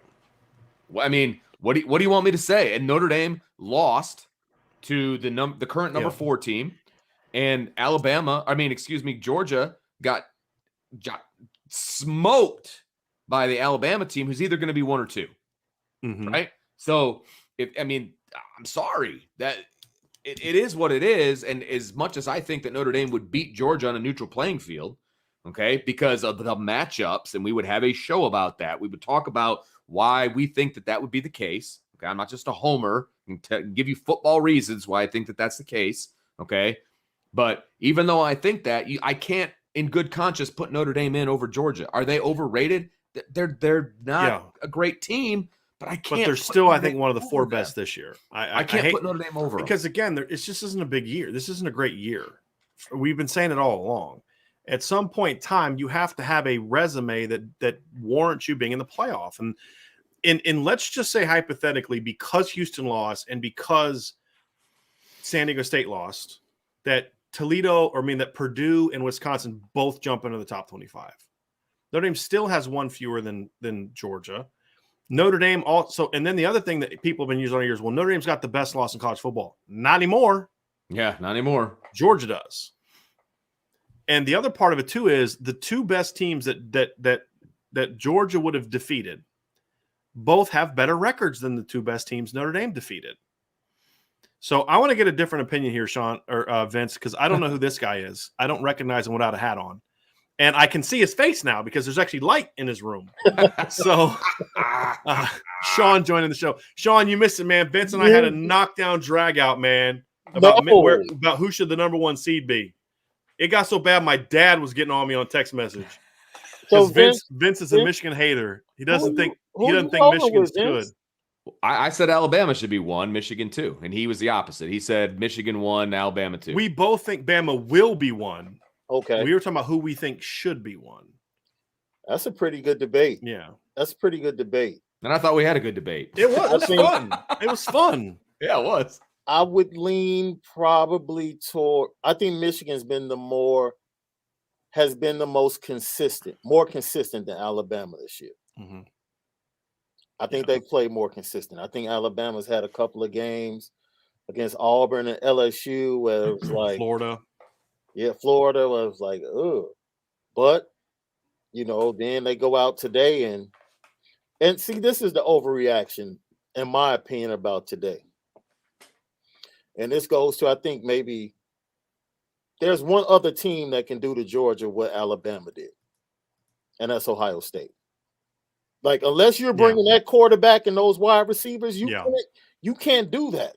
Like, I understand people like, well, the Georgia defense, okay, do you have the Heisman quarterback and those two wide receivers and that tight end and Billings? Because if you don't, you can't spread it out and do that and take advantage of their defensive backfield. You can't. And as much as I love Notre Dame, we're not walking into the matchup with Georgia with those weapons. We're just not. So we would have to find a way to win. Jack Cohn isn't. Please, he's not Bryce Young. He's not Bryce Young. See, Sean, I could argue with you about weapons because I would bring in Michael Mayer and Kyard Williams, but when you get into quarterback, it's the combination of weapons plus quarterback for me. And then I would counter with Nick Saban. No, yeah. That's we're just talking. I'm just like weapons. I'm just talking like the comparison of weapons. To me, I think we could have. I think Notre Dame's skill players are a lot better than people think. I think the offense has held them back, right? So I don't think the gap this year. I mean, to me, Jamison Williams is a really good player. John Metchie is a really good player. Yeah, they're not Devontae Smith, right? But they're not the Ohio State kids. Georgia's had a vulnerable deep secondary all year. But when you talk about who's the trigger man, that's the difference. Like if you switch, and everybody knows I love Jack Cohn, but if you switch trigger men, and well, let me rephrase that. If you switch skill players, put the Bama kids at Notre Dame with Brian because to use your thing, Sean, about Nick Saban, right? And Vince, if you disagree with this too, jump in. But if you trade skill, so leave the quarterbacks on the same teams, right? Yeah. If you trade skill players, so you take the Bama running backs, tight ends, and receivers, put them at Notre Dame, and take the Notre Dame kids and put them at Bama, Kyron, Tyree, Logan Diggs, all the tight ends, all the receivers, I think the Notre Dame receivers look a lot like the Bama kids do. Because we're talking skill position, we're talking, technique coaching, scheme. Because you're talking and the trigger man, right? When you talk about scheme and the trigger man, you're looking at the top two. See, Bama's totally different. Bama's top four are much better than Notre Dame's top four receivers. Yeah, I don't agree with that. I do. Because Michael Mayer has to count as part of that. Their number 4 receiver caught the winning touchdown at Auburn. Who? The Brooks kid. But Auburn sucks. Did he freeze or is he just like so stunned by what I said? Did not. So, Sean, hold on. This proves my point. Hold on. Who caught the touchdown in the national championship game from Tua in overtime? Devontae Smith. It was a freshman. Right. Dude, the freshman at Alabama is better. And then the third wide receiver at Notre Dame. But you got to see to me, you got to put all of them into the conversation, though. You got to put all of them in the conversation, though. To me, it can't just be about receivers. When I'm talking about receivers, I'm talking about you got to include Michael Mayer into the conversation. You got to include Kyron Williams in the conversation. I'm going to rep Billingsley. Billingsley is from Chicago. Over Mayer. See, now you're just going like regional bias on me. Now, Vince is going with he hates Michigan. You're going with the Chicago guy. What's that? What did you guys like plan this up or something before the show? You're going to gang up on me. You go back and look at Billingsley his first year at Alabama. Oh, Billingsley's a good football player. He's not better than Michael Mayer. That's your opinion.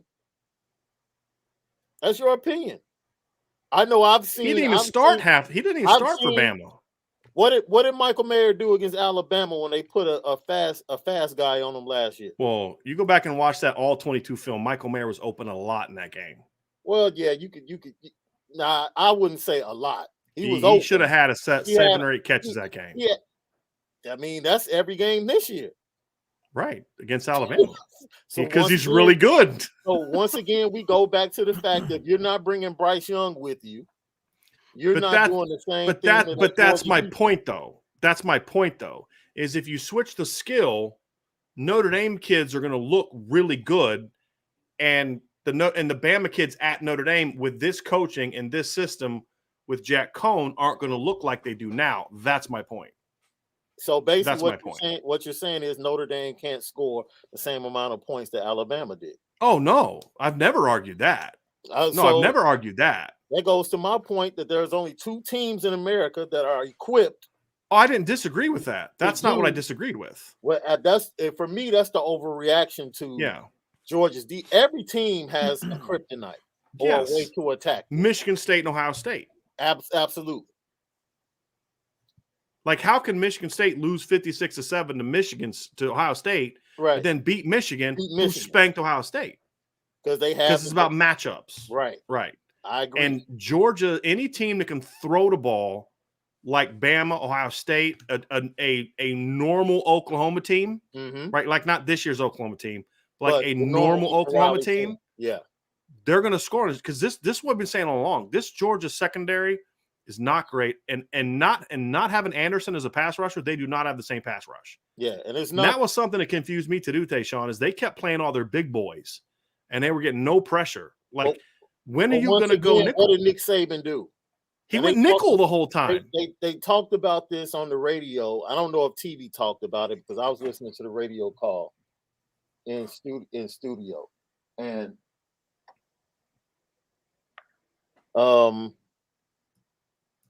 they were like, "Yo, they basically made Jordan Davis null and void because his normal reps are 2 plays in, 1 play out." 2 plays in, 2 plays out, because he can't go 3 plays. He's a big guy, and they went up tempo, and he couldn't leave the field. So basically, it was a 3-man rush after 2 or 3 plays, and they just took advantage of Georgia all day long. Alabama was never trying to run the ball; they would just run the ball just to show, to counter. When they thought when they thought they softened him up and then they'd hit him with like an outside zone or something like that. Yeah. Right. Here you're talking about Saban. Here's the thing that they did point out on the TV, which I thought was smart. Vince, I don't know did you watch the Bama Georgia? Because you weren't able to watch the whole thing, right? No. When Georgia's in 12 personnel, Bama a lot of times stayed with a nickel on the field.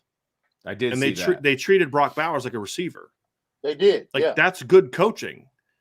So they were never getting caught, because what happens is we've talked about this with Notre Dame, why Notre Dame needs to do more with their 2 tight end sets throwing the football, is because if you're using your 2 tight ends as a pass catcher, you put teams in a bind. Do you stay in your big personnel where we can throw on you, or do you go small personnel where we can run?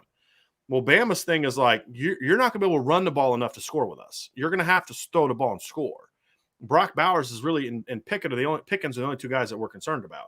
So they chose to keep an extra nickel on the field, and that guy, and they played Brock Bowers like he was a 3rd receiver. Whereas Georgia's trying to play like their base defense on 1st and 2nd down against Bama, and they're getting torched. That's my issue right there, Brian. No, there's no way. Kirby Smart was so arrogant. He thought that he was just going to come in with his regular defense and do to Alabama what he did to everybody else. Like, he didn't know that quarterback and those receivers were on the other side. Like, he had no game plan for Alabama. No, and he said it prior to the game. This game is about us. No, this game is about the team you're facing. You've never beat Bama. What are you talking about? It's always about Bama until you beat them. Absolutely. So, like, the thing for me, because one of the things Vince and I were arguing about is Michigan and Alabama, and then how Alabama's played down the stretch. I feel like Georgia, because here's the thing you got to know: no matter how Bama's playing, and no matter, and I think Vince, I think you'll agree with me, even though we had the argument earlier, or I'll agree with you. When you're talking about Bama in a title game, you're gonna get Bama's best, where there's a trophy on the line. Yes, right, like the SEC championship. Yes. Today.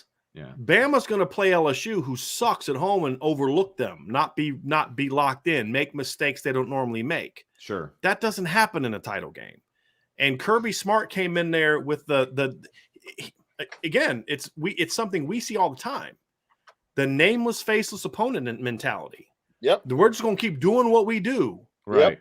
Stetson Bennett is not, you're not riding Stetson Bennett to a title. You're gonna have to coach better.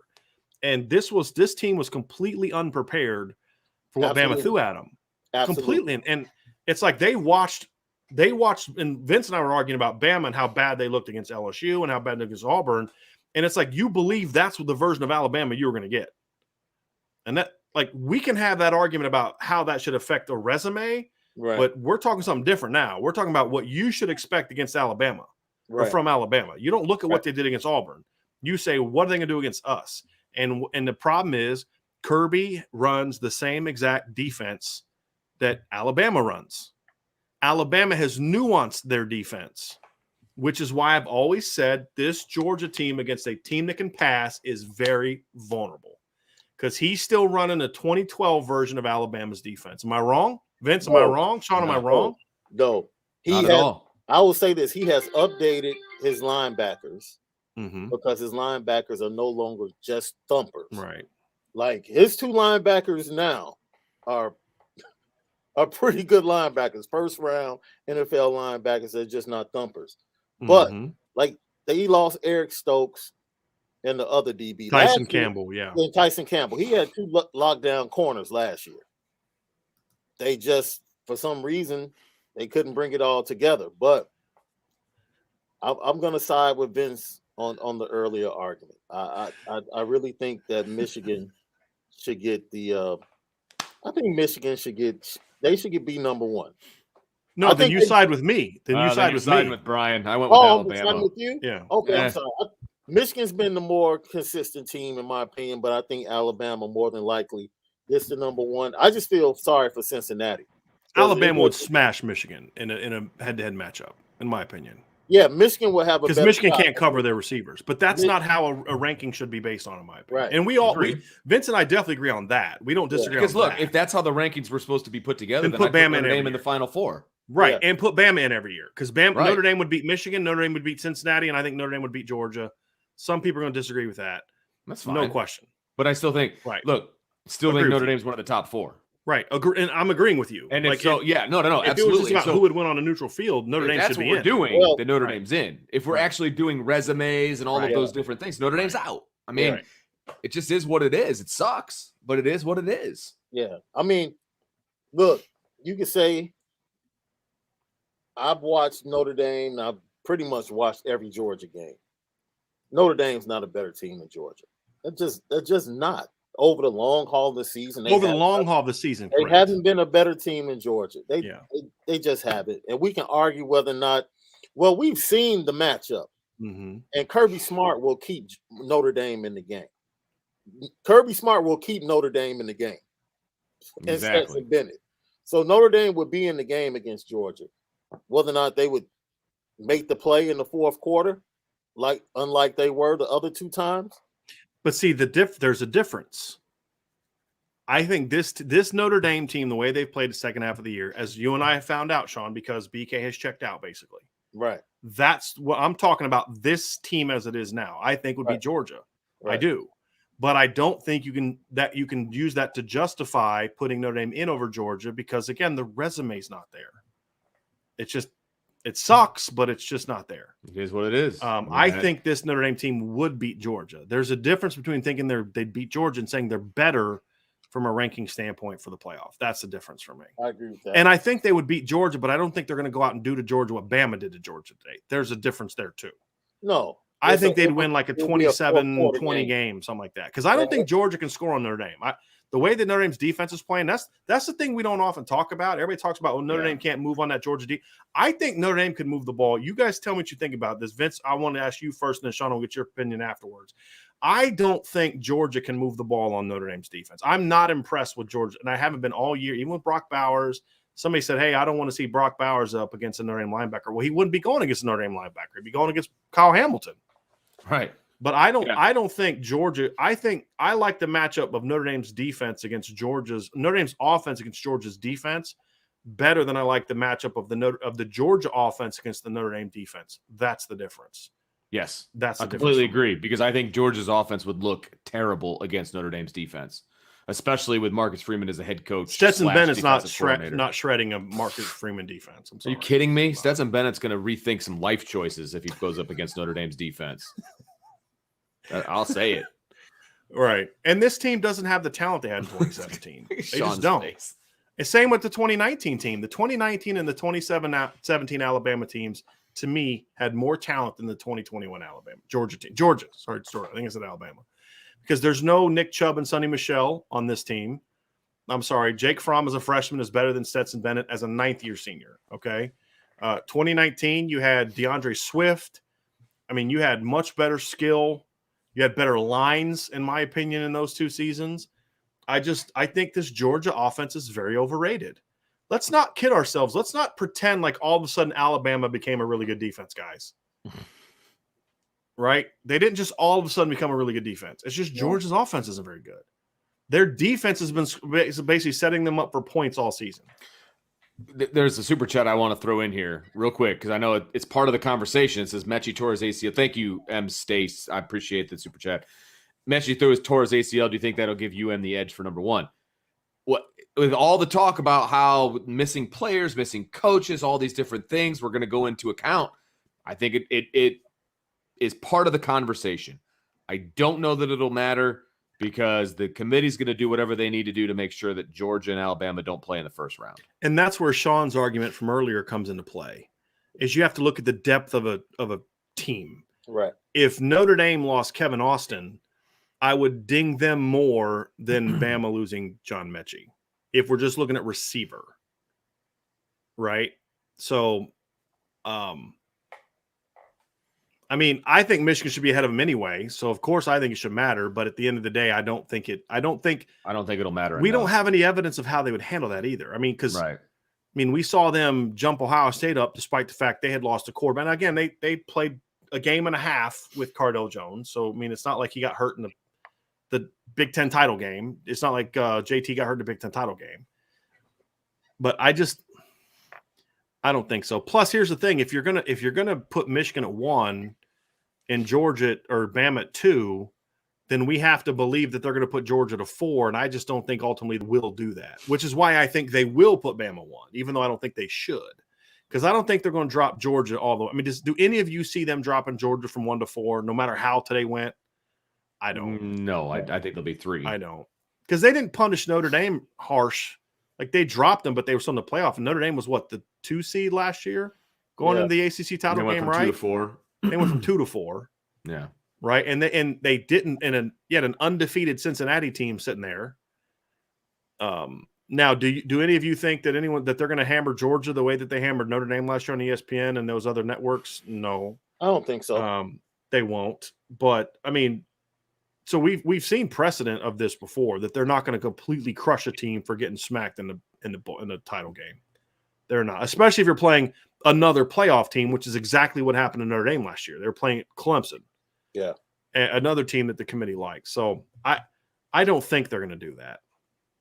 So what do you got there? I like this. Maddie K says that the committee really wanted to throw a wrench into people's days tomorrow, make it number 1 Michigan, number 2 Bama, number 3 Cincinnati, and number 4 Notre Dame. Georgia at 5. That would cause riots. So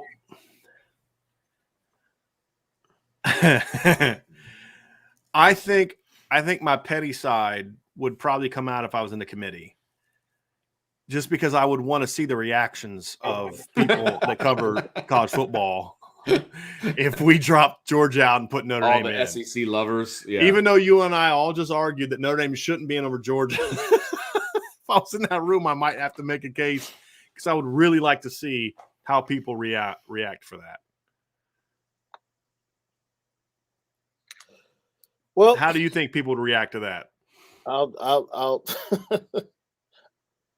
I know the people I work for wouldn't like it. I can tell you that. Number one. No, but I take that back. I think they would like it because it would be a great story. Mm-hmm. It would be a great story. So I think they could win either way. But once again, I was really pulling for Houston more than anybody today. Mm-hmm. Because I think if Houston won, that kind of secured the pathway for Notre Dame. And I've been more impressed with what I've seen from Georgia and Alabama than most this year. And I just don't see any way the committee could put Notre Dame over Georgia. Eye test, resume, I just don't see it. And I understand how bad Stetson Bennett is. I understand how bad they got beat. But once again, there's only 2 teams in America that can do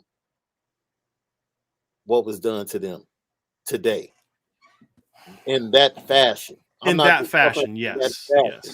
yes. That's what I'm talking about, in that fashion. So don't overreact as if all of a sudden Georgia is this horrible team or fraudulent team. No, Right. they faced one of the teams that can do or that can be a kryptonite to what they do really well. But I also think they are overrated. I mean, they in regards to comparing them to past number 1 teams. But we've never argued that through the regular season they were the number 1 team in the country based on what they did. Based on what they accomplished, there was no discussion that they were number 1. I just don't think they weren't this unbeatable force like people in the media made them out to be, like 2020 Alabama, 2019 LSU, 2018, or even. And Vince and I talked about this about 3 weeks ago. We don't even think they're as good as the 2017 Georgia team. It's just this year, the way that things have gone, they were the number 1 team. But they aren't this like in the past, like LSU 2019. I don't know if there was anyone that could beat them if they played their game. You know what point you talked about Kirby playing 2012 Alabama defense. Kirby Smart is stuck. Let me tell you why.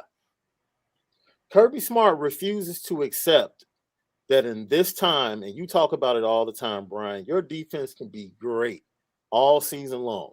When you get to the college football playoff, your defense is going to give up 30 points. I don't care how good it is, especially if you make it to the championship game.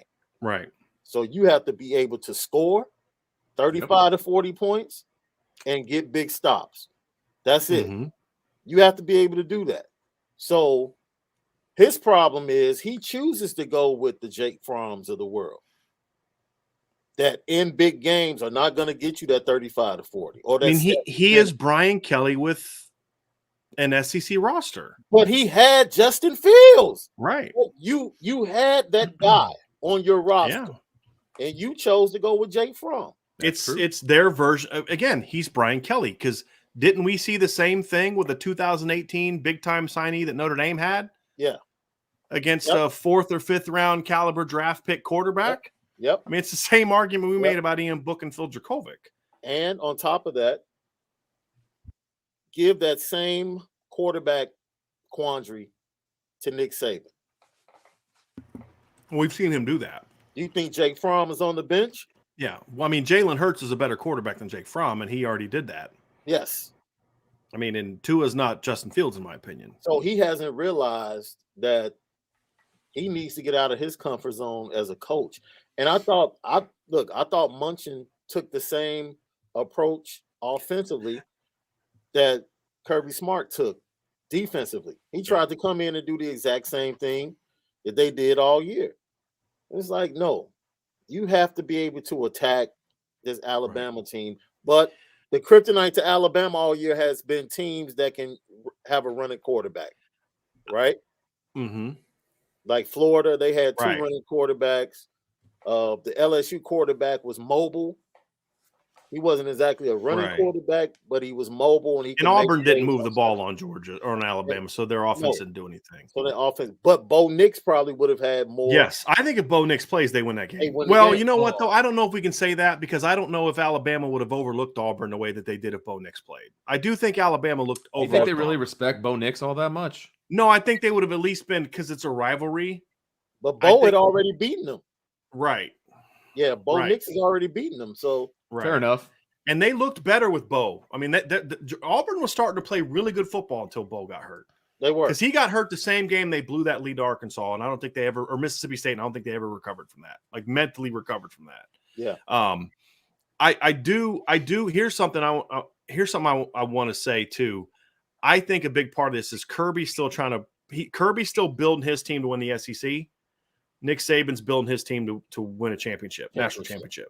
Yep. That's why Kirby does that's where I say Brian Kelly. I got better players than almost everybody will play. We never play Georgia in the regular season or Alabama in the regular season. We're going to be big. We're going to be physical. We're going to play great defense. We're going to run the ball. That's going to beat Florida. That's going to beat Tennessee. That's going to beat Vanderbilt. That's going to beat Texas A&M. That's going to beat Arkansas because they don't ever play Georgia. I mean, Florida in the regular. I mean, Alabama. I think in the last 10 years they played twice in the regular season. Yeah. Right. And he still thinks he's still thinking in that old Nick Saban mindset of power football, great defense, where Nick Saban has enough foresight to realize, yeah, I may win the SEC, but if I can't score, I'm not going to win a national championship. Yeah. And so he's building to win a championship. Nick Saban's building, or Kirby Smart's still building just to win the SEC East. That's what I meant. SEC East, not SEC. To win the SEC. Couple things I want to pull up here. Mike Zimmerman says, "Don't worry, Vince. I hate Michigan too." Jimmy James says Brian is right, but everyone agrees with Vince. Of all of them, that was the best response of all of them. Yeah. Oh, and then awesome. I'll take it. I'll take them. There's a lot of these. Wherever I can get there's a lot of these. I hate Michigan too, Vince. I think that came after I said you're just saying that because you hate Michigan. And then here's one I want to say, DMND13, Brian, but for Michigan to be number one, that means the committee has to put Cincinnati ahead of Georgia, which won't happen. We weren't arguing, just to make sure, I just want to make sure everybody's clear and this didn't get lost in our debate. We weren't arguing what the committee would do. We both agree with what the committee will do. We all believe the committee will put Michigan or Alabama number one, Georgia 3, Michigan 2, and Cincy 4 to create an Alabama-Cincy matchup and then a Michigan-Georgia matchup, right? We all think that's what it's going to be. Does anybody disagree with that? No. What Vince and I were doing and having some fun with, and if it came across aggressive, I apologize, but that was fun. We were just trying to, we're just sitting here on it's not a formal show. It's not like a topical show. We're just trying to have some fun, liven it up a little bit. Right. So if people didn't like that, hey, I'm sorry, but we were just trying to have some fun. But that was more of a debate of what we think they should do, not what they will do. Right. And there's a difference.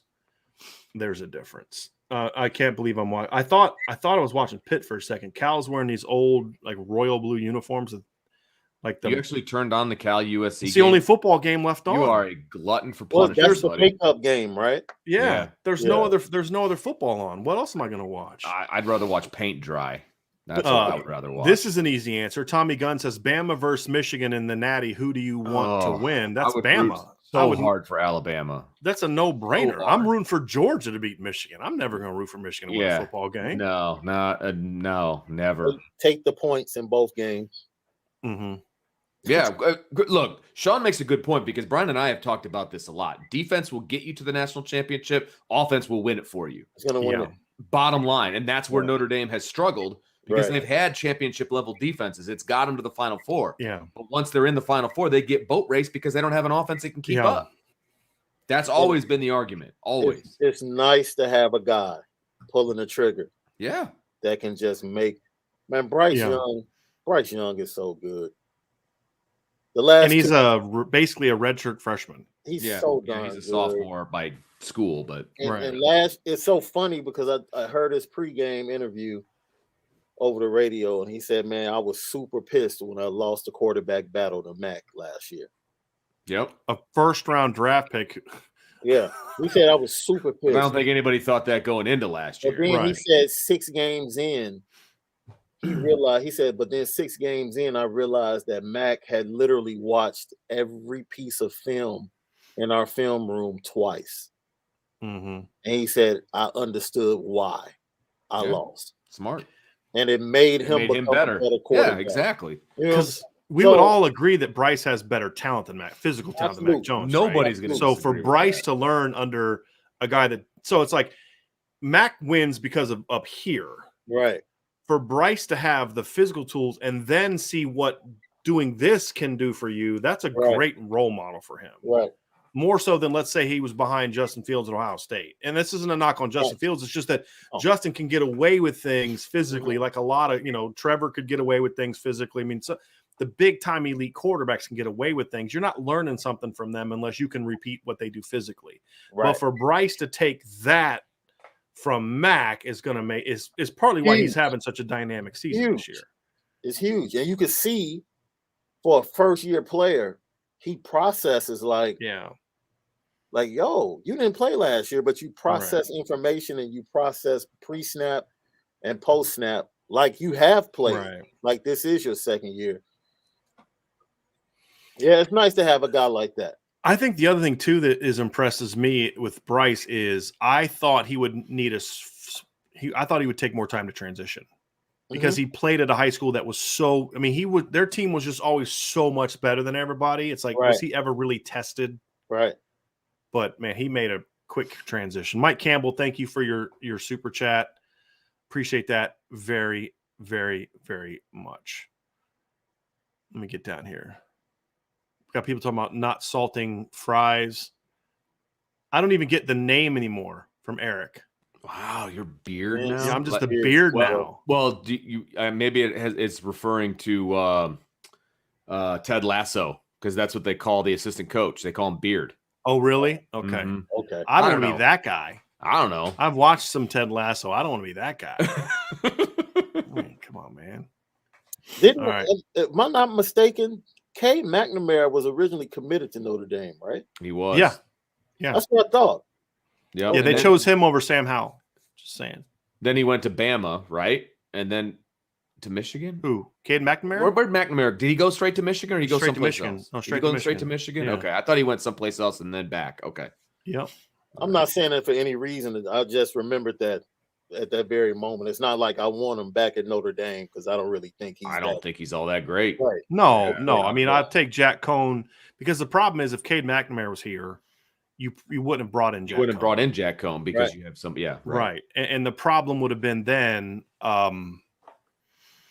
he would have multiple years of eligibility still left. Right. And are they going to hand it's the same problem Michigan's going to have this offseason.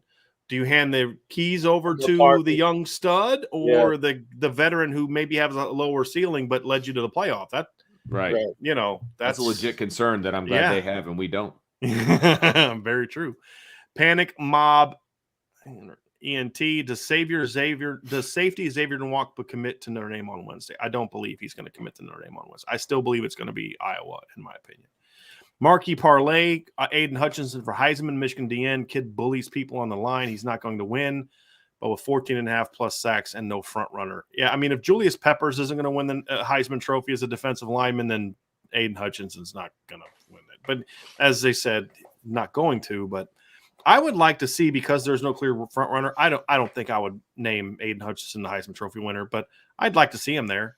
It'd be nice to get like a little bit of. That'd be cool. Yeah, just to guide another position. He's got a cool story, wearing his dad's number and all that. They overplayed it today, but whatever. He's played well in big games. Yes, he really has. Yeah. Marquis Parlay also says, so when Texas A&M and Michigan State play and beat the hell out of Michigan State, we will disagree.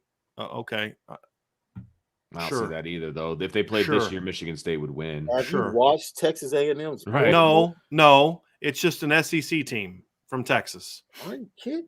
Yeah. Texas A&M. Wait a minute. Has this been the conversation tonight? Are people trying to spark up the SEC as if it's more than two teams? Well, we have had some people say that it's definitely way better than the Big Ten and all that kind of stuff.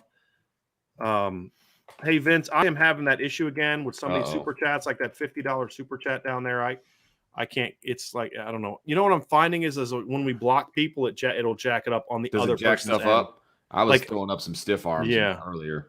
It's all good. Love it. Is that where you're at, the 51? Yeah. Okay. Yeah, that's where I'm at. Who did Texas A&M play that last game? They lost to LSU. Oh, that's enough said. Yeah, that LSU team that got curbed on by UCLA at the beginning of the year. Yeah, thank you. That's the way.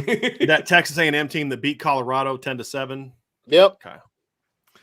Christopher Morgan with the giant super chat. Thanks, Chris. Appreciate it very, very much. Sorry, guys, got home from work, and I was praying all day to see the chaos to get us in, but it is what it is. With that being said, in our New Year's 6 game, college football will get a taste of us starting next year. Go Irish. And that's going to be the fun part. I'm with you, because I don't think it's going to be close with whoever they pair Notre Dame up with. I really don't, and it's going to be fun to watch. So they're probably going to send Utah to the Rose Bowl, right? With they Ohio are. State. Right. It'll be Ohio State and Utah in the Rose Bowl. Yeah. I keep thinking Oregon because that was before. That was the projection before was Oregon, but it's Utah because they won it. Yeah. Ghostly Barbecue with the super chat. Thank you. With Cincinnati win the AAC, do you think that Notre Dame should be in the playoffs than Georgia? Should be? No. I think none of us think they should be. I wish they were, but based on the current criteria. And everybody's complaining about Notre Dame's strength of schedule is better than Georgia. Yeah, it is, but it's not just about strength of schedule. There's other things that you have to look at. The committee's going to look at their top 25, and they're going to see they have 3 teams that Georgia beat in the top 25, right. And they're going to see that there are 0 teams that Notre Dame beat in the top 25. And that's the problem. Yeah. That's the problem. I mean, Notre Dame has best wins were right over who they play, but they had control that they played Cincinnati, and they weren't prepared for it. That they had control over that, and they blew it. Right.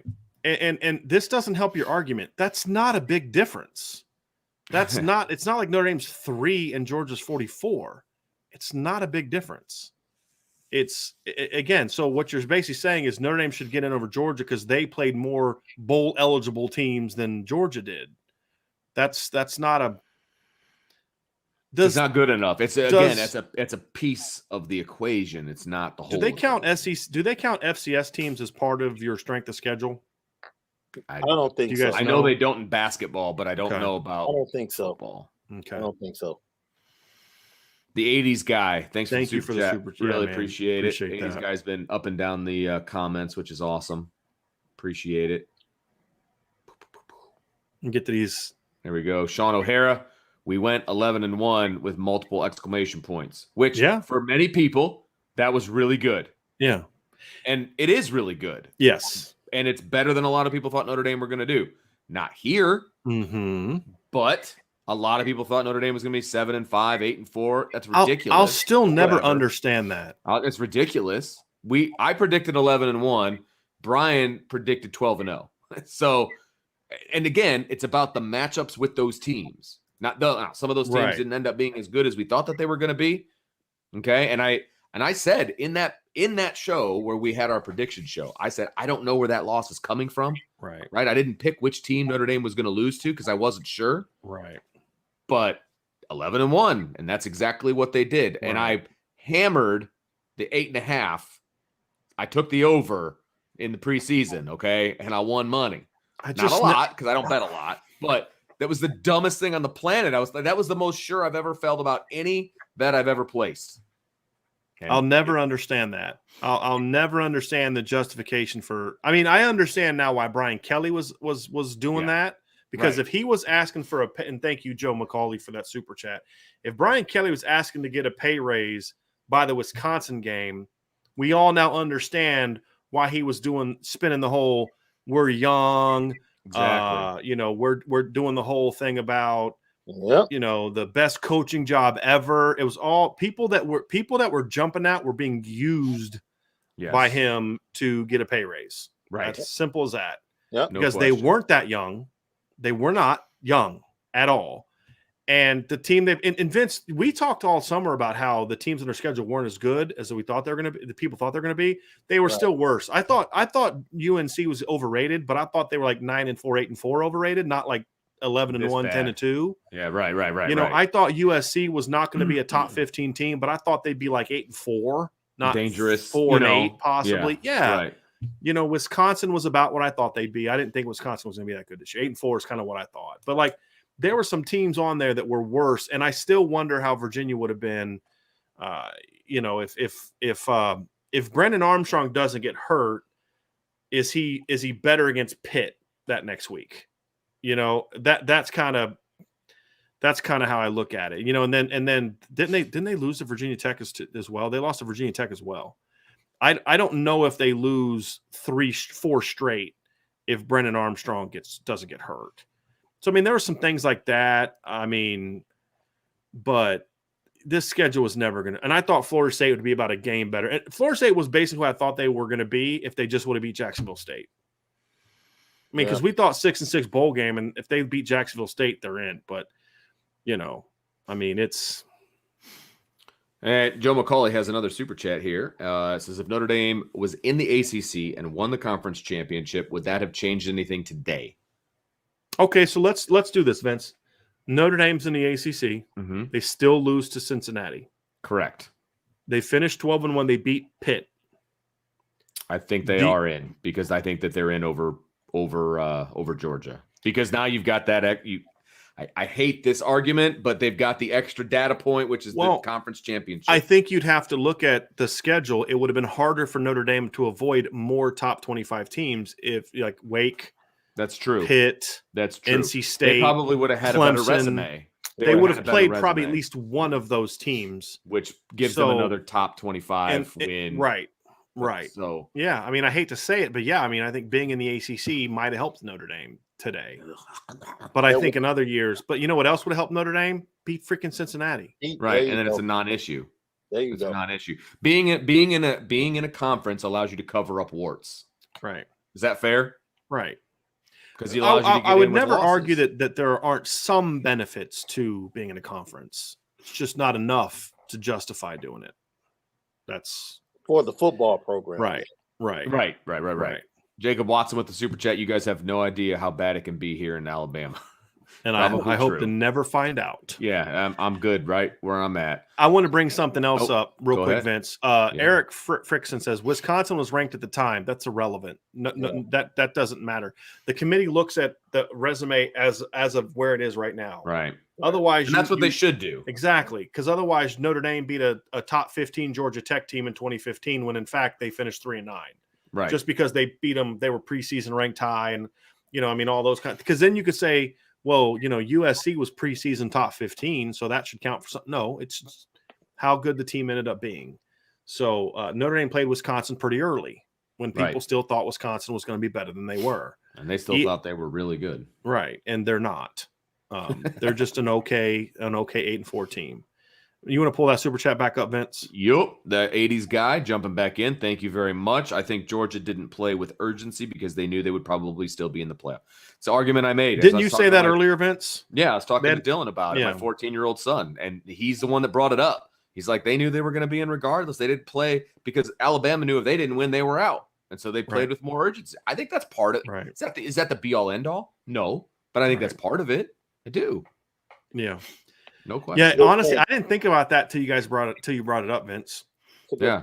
I didn't really I didn't even cross because part of me is thinking like you're playing for a conference championship. You would think, yes, I agree with that. But in this era of it's kind of like Sean, you'll remember this because you follow. Well, no, Vince, you follow the NFL too. Do you remember when the Broncos played Miami back in 98? It was the year they were undefeated till the Giants beat them late. They were like 13-0. Yep. They lost to the Giants, and then they played Miami on a Monday night game. The way that the playoffs were shaken out, it looked like Denver would have a chance to play Miami again in the playoff, and Denver ran like a real generic game plan and just kind of, and then they went and played Miami in the playoff and beat them like 38-3. It's kind of that mindset of, hey, look, we're in. We may have to play them again because there's the thought that Bama still gets in with 2 losses, right? Right. That do we want to show them everything today? I mean, there could be that conversation, whether it's conscious or unconscious, you know what I mean? Subliminal, maybe you're thinking that, but not really thinking that. But at the end of the day, I would think that an SEC championship would be enough for you to bring your A game. I mean, but that's a really good point. It's a really good point.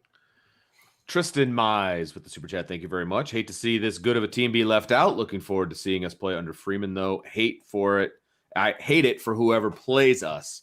Go Irish. Right. I completely agree with that. I think that's a very common sentiment around Irish Nation. TJ Fallon, thank you for the super chat. Do we bring back Lug next season to play guard, or is it Rocco Spindler time? I mean, we'll talk about that when we do our We're going to have a show, TJ, this week about who we think will come back, based on what we're hearing, but then also who we think should or shouldn't come back. We'll address that. I mean, I'll just quickly now, I personally would not. And I like Josh Lugg a lot as a kid. It's time to move on. It's time to get Tosh Baker and Michael Carmody and Rocco Spindler and Blake Fisher and Joe Alt. It's time to coach those kids up. I mean, Josh is a good kid. He is what he is. And Josh has had a lot of injuries too. You know, as a 6-year senior, he's not all of a sudden going to be healthy again. Is there any more super chats, Vince? Because there's one other question that I want to bring up before we end the terrible night. Kick by USC. Marky Parlay with the super chat. Thank you very much. Thoughts on an expanded college football playoff? They're saying it's in jeopardy in 24. It would be entertaining with 8 teams with the top 2 getting buys. I personally think 8 would be the worst possible number. I either full expand to 12 or stay at 4. I think 8 is I hate the idea. And why would of the 8. top 2 get buys? That doesn't work in Well, an in order, 8-team yeah. playoff. The That top doesn't 2, work. I think they want top 2s to get buys, and it'll be 3 versus 8, 4 Right. versus 7, and 4. 8, 4 versus 7, 5 versus 6. Yeah. Well, you'd have 6 teams playing. So you'd Yeah. have 3 Right. games, but then Yeah. it's There's messy. been a lot It's of messy. proposals for that 8 teams but There's no buys in that. I thought it was 8 and then the top 4 get buys is what I think but there's been some proposals for 8 with buys, but that makes no sense to me. It doesn't make sense to me either. And I just hate the idea of 8. I Well, think 8. the issue is the presidents Right. of the schools, not the athletic directors. Right. You know, the athletic directors are the ones that are meeting, coming up with the proposals, and ultimately it is the presidents of the Power 5 and non-Power 5 schools that have to make the agreement and ratify it. And unfortunately, the Power 5 presidents are still trying to play Powerball and get most of the concessions and most of the financial benefits from the expansion. And the non-Power 5 presidents are holding out, you know. Right. So and the Power 5 presidents are holding it over your head, like, okay, either you can agree to this or never get in. Which I'm gonna bring up a question. What happens to that argument if Cincinnati goes out and wins it? How does that change the dynamic? That's or like does it? That's the lottery, of expanding that's the the playoff, ticket, right? Yeah, like let's just because of Sean's thing about the power, not the expansion, but the power play behind it, that kind of thing. I don't necessarily think it does, because it's kind of like when a small market baseball team wins a championship, it doesn't necessarily change the power dynamics financially. It just, you have that one great run. But I'd be curious. We got a super chat here from 808 Eds. Thank you very much. Do you think we should look into the portal for a quarterback just in case Buckner can't answer the call? Like Sean said, really need that guy to take the next step. For me, no. No, I don't, because I do have faith in Drew Pine as well. Yeah. So I would not go to the portal, because if you're going to the portal, I would go here. Here's where I will change my mind. I would go to the portal potentially for depth, not for a starter, if that makes sense. I'm not. I think between Buckner and Pine, I think you've got a starter there. I think you'd be fine with that, and you go recruit the next guy. If he's in the portal, he's in the portal for a reason. That guy's not in the portal. I'll say that. So, and no, Spencer Rattler is not that guy. Okay, not at Notre Dame. Unless you can find like a Joe Burrow type, but again, those are the exceptions, not the rule. Very much so. The thing I'll say Quinn is, Ewers is not that guy. No. Okay. I actually think Notre Dame needs to go to the portal, but it's for depth behind Buckner and Pine. Right. I've said this before. It's like you got just some kid that in an emergency situation, like we saw this year. I mean, they needed a third quarterback this year, right? Because Buckner was hurt against Wisconsin, and then Cone got hurt against Wisconsin. You needed a third quarterback to come in and win you a game. And I don't know if I want Steve Angeli to be that guy as a true freshman. Sure. But it would be 100% a guy that's just coming in to get his degree and be a great leader and be part of the team, that's not battling with Pine and Buckner. Because here's the problem, not just to what you said, Vince, about that guy.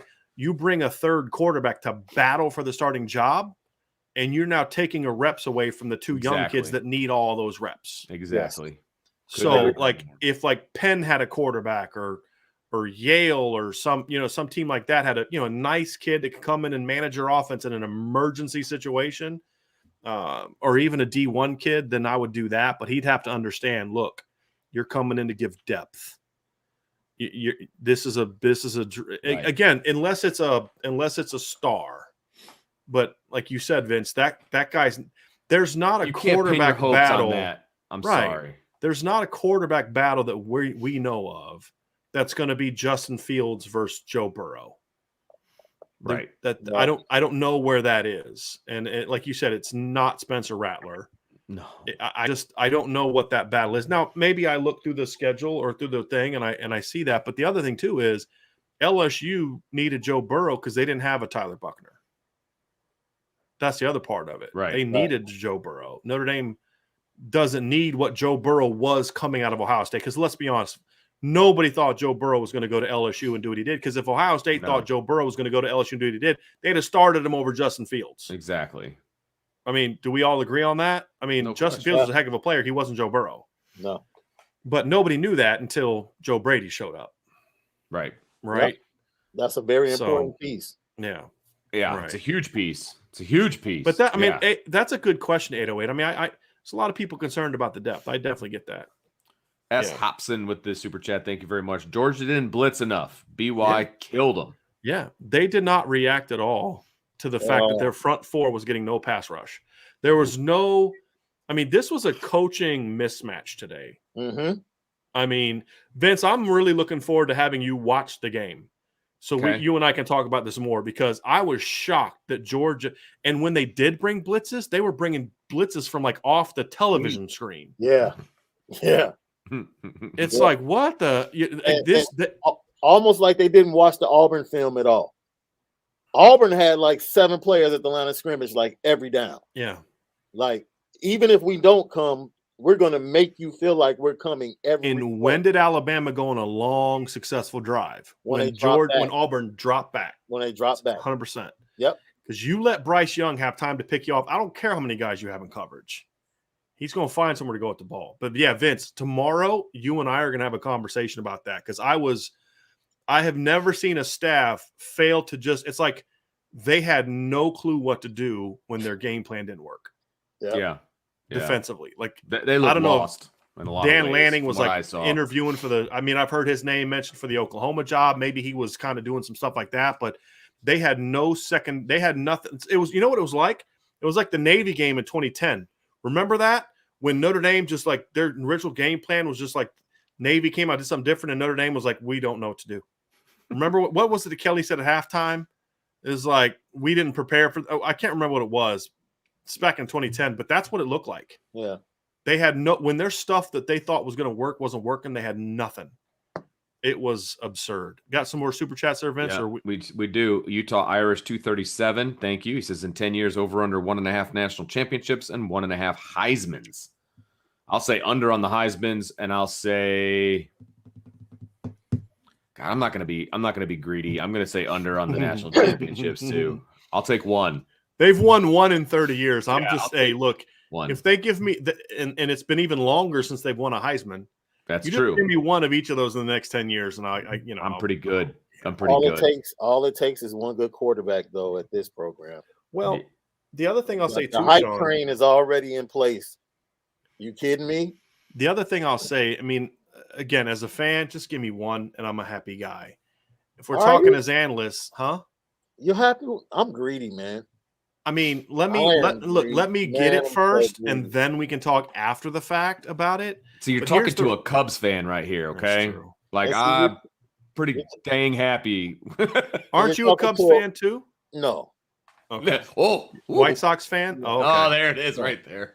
You're talking to a Bulls. We just had a friendship ended in front of. Absolutely not. Absolutely not. We can still respect each other. It's never that serious. He has to understand it. Baseball. See, I understand he's never going to root for the Cubs. He's got to understand I'm never going to root for the Sox. Other than that, we're good. Yeah, but see, I don't dislike the Cubs though. Right. I'm not one of those guys. So you're not petty like me. I dislike baseball, so that's just pretty much where I'm at on this. I'm a Reds fan. I had to There's Wrigley Field right there. Yeah. See. Vince, can we kick him off the screen now? I can. This is my show, fellas. This is my show.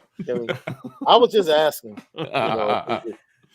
Continue about, because what I was going to say, Sean, is I'm just greedy.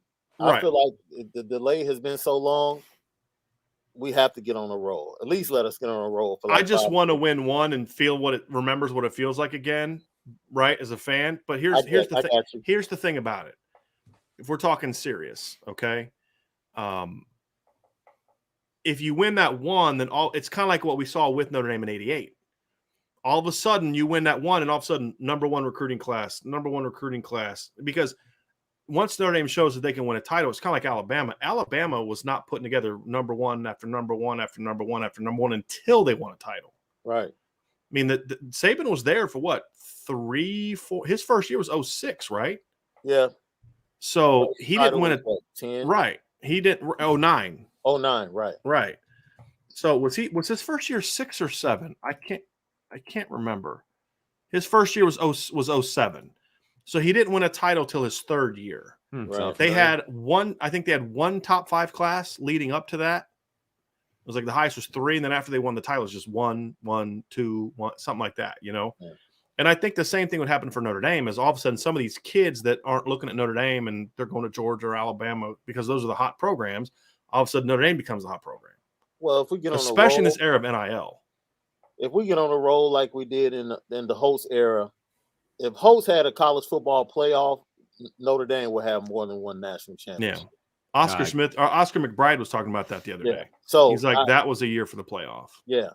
So I definitely think we get on a 5-6 year roll like that. I think 2 is very possible. I would take the 2. I would take the over on the championships before I take the over on the Heisman. See, here's what I'll counter with that, though, Sean. If Notre Dame's winning Heisman, it's because they have a dynamic quarterback. Would you agree with that? Yeah, absolutely. So both of those teams are going to have that. I have a hard time seeing a Notre Dame winning a championship and their quarterback not winning the Heisman.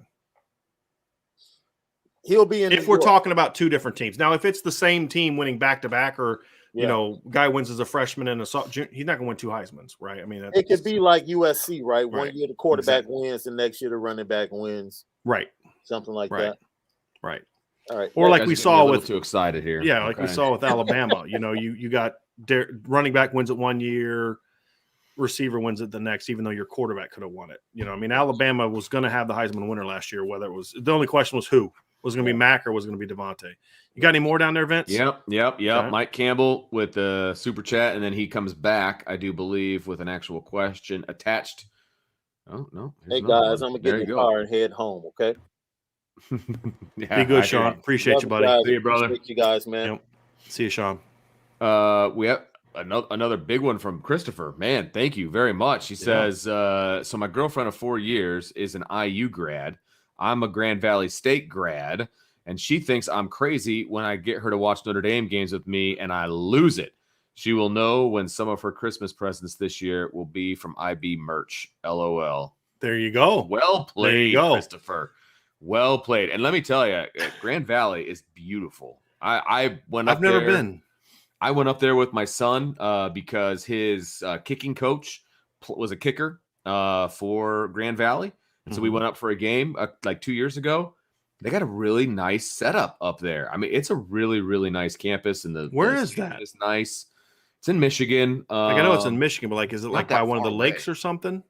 Well, they're the Lakers, so I'm going to say yes, but I didn't see a lake like where we were. Okay, it's not like Northwestern where it's like right off the. No. At least not that I noticed. Not the football stadium. Definitely is not. But you know, it's funny, Vince. I was talking to Angela the other 2 days ago, and I was talking about, you know, we've had a lot of merchandise orders this last couple weeks. And I told her, so then I looked at the list and I was like, oh, it's almost all women. So really? I have a feeling like the last 4 or 5 days we've had a lot of orders. It's almost all women. So I'm like, oh, I have a feeling. Christmas gifts. I have a feeling. Yeah. That's awesome. Although a couple of them were like women's shirts. So I was like, okay, we're starting to get some ladies listening to the show more. So I dig that. But yeah, it's picked up a little bit. So Christmas is around the corner. So I have to may talk to Angie. Oh, and I got a couple new shirt designs that I'm working on. So the Let It Play Out is now in the process of being produced. Nice. So we'll hope to have that up soon. Yeah. They're just west of Grand Rapids, by the way. Okay. If that helps you. Anyway. Next super chat. But thank you, Christopher, for the super chat. Very, very, very much. Mike Campbell, he says, do you think quarterbacks will develop under Freeman and why?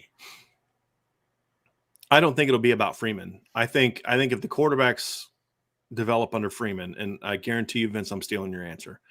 If the quarterbacks are going to be under Freeman, it's because Freeman is allowing the quarterback's coach and coordinator to develop the quarterbacks. Yep. Absolutely not because of anything he's doing. It'll just be you won't have that second or third voice in the quarterback's ear. Vince, you nailed it. You nailed it. No. Big Dustin, thanks for the super chat. I'm tired of waiting. We need a championship. Agreed. Been waiting since I was 7 years old, and I don't remember that one. So I would like to have one. That's a bummer. I would like to have one that I could remember. Okay, That's I'm a with bummer. you. I'm with you. You could always most of those games are on YouTube. So, we could just kind of have you virtually, do what we did during the lockdown. Remember that? And we just started watching. Which was fun until we got yelled at. Yep. Got banned. Mm-hmm. All right. And then any more? No. We're done. Is that it? Yep. Okay. Well, we're also now almost 4 hours in. So I think that is going to do it for tonight. I think that's fair. So yes, we're gonna. I was not wrap anticipating a 4 hour today. Yeah, it was fun. But I mean, it's great. I mean, it's awesome. Yeah. We've had a lot of people watching and paying attention, which is so much fun and so exciting, and I love it. Love it. Yeah, today definitely didn't go how I'd hoped it was going to go, Vince. Because at the end of the day, I really was hoping Notre Dame was going to make the playoff. Yeah, I really was. I me mean, too. we talked about I think that the New Year's Six against a not as great opponent still brings more value. That was kind of the point we talked about, but it's not. It's still. I still would have liked to see what this team could do. I agree, because I think there's newfound momentum, and it's just with everything going on with Notre Dame. I think that they had a great shot to make some noise in this thing. Yeah. I don't think it would have been like other playoff appearances by Notre Dame in any way. And I think it would have been a lot of fun to preview, and I think it would have been a lot of fun to be a part of. And it's disappointing, but it's not the end of the world, people. Yeah. Sleep well tonight. Okay. Searcher Green asks, are we going to see tomorrow at noon? The college football committee show starts at noon. We will not go live until after we know Notre Dame's destination. Right. It's supposed to be a 4-hour long show. I have no idea when they're going to announce the bowl games. How long is it supposed to be? They said it's supposed to be a 4-hour show. I can look at it again right now. I honestly don't have any idea. I didn't know that. Because it's on ESPN, right? Mm-hmm. I believe, because they said exclusively like 17 times this morning. So it starts at noon. So what I don't know, here's what I don't know. I don't know if they get it all out of the way right away. I don't remember. And then just talk about it. And then talk about it. I think they do kind of get it all out within the first hour, half hour to an hour, and then the rest is just talking about the matchups and all that kind of stuff. Ideal. That's why you need to hit the notification bell. Yeah. So I don't know when I honestly don't remember the past shows. I don't, because Notre Dame was always going to be in, right? And a lot of times I was traveling that night. You know what I mean? That's a good point. So I honestly don't remember, but that's why you need to have the notification bell hit, because we'll probably go like 20, 30 minutes after they announce it, right? So whether that's in the first hour, third hour, fourth hour, I don't know. I don't think it'll be in the fourth hour. I don't think it's going to be like they're going to go 3 hours and 50 minutes and then announce the 4. So whenever we find out where Notre Dame is playing, we'll go live. And if they somehow announce where Notre Dame is playing before they release the playoff, then we'll just go. I don't really care. I mean, we don't need to wait on the 4. And we can talk about it as it comes up. I mean, exactly. Whatever. We just need to find out when Notre Dame is going to play. Right. So, so that's what we'll do. So for Vince, I'm Brian. Get some rest, everybody. Be refreshed. Be energetic. We're going to talk about really the first game that Notre Dame is going to play under Marcus Freeman, and we'll finally know who we're going to play. So yes, it's in Allendale, Christopher. You are absolutely correct. Is that Grand Valley? Yes, which is just west of Grand Rapids. Okay. But yes, 100%, and it's a nice drive up there. I'm telling you, it's a beautiful campus. I enjoyed my time up there, and I thought the football stadium is really nice for that level of football. So, Christopher, good choices. I didn't realize we had a Michigan State fan in the chat, so we're going to go ahead and get rid of that one. Ouch. We really do need for shows like this, we do need to have a moderator. Like a moderator? Yes. Like I said, I was stiff-arming It's hard. It's hard to do that while we're also talking. Yeah, exactly. And stuff. So, we need to do that. So, but anyway, it was fun tonight, y'all. Vince, it was a blast. It's been a fun year, man. Hey, we're still going. Yeah, it's been a fun year. We're gonna have a first look at the opponent. We're gonna do like a who should come back, who will come back, who shouldn't come back. We're gonna have a lot of interesting shows. We came up with some good ideas at lunch the other day. Then we got distracted by other things and didn't finish. So we got some more we're gonna come up with, obviously. But it's gonna be a lot of fun, and obviously we're gonna we're going to have a lot to talk about tomorrow. So No anyway, doubt. for Vince, I'm Brian. Everybody have a great night. Now that real football's over, just USC and Cal. Yeah, we're going to move on. So yeah, I'm not worried about that one. Yep. Check out irishbreakdown.com. Sign up for the message board. Get some Built Bar products. Great stuff for Christmas. If you use the promo code Irish Breakdown, you get 10% off your entire order. If you sign up for the if you're not a member of the message board and you want to get some gear, remember, if you sign up for the message board, your welcome email has a discount code for your entire next purchase from the merch store. So you want to get a part of that too. So then you can have some cool gear like Vince has. Vince, you don't have. Oh, you got your IB. He got a brand new IB hoodie the other day. I love this thing. It's so comfortable. It really is, isn't it? Like it's got that inside softness. He gave his other hoodie away to his kid now because he likes stole it, but whatever. He stole it. It is what it is. Man, you're bigger than he is. You can take that thing back. But that still might. But yeah, we got a brand new shirt, so we got some going on. That polo came in today, Vince. So I got to try it on here and see what it looks like. I'll let you know how it goes. But it's like a sporty one. It's like a thinner sporty one. It's an Adidas. Okay. So I'll have to check it out and see. So anyway, check that out. Everybody have a great night, and we will talk to you again very, very soon. I had to put that up there. It's awesome. Awesome.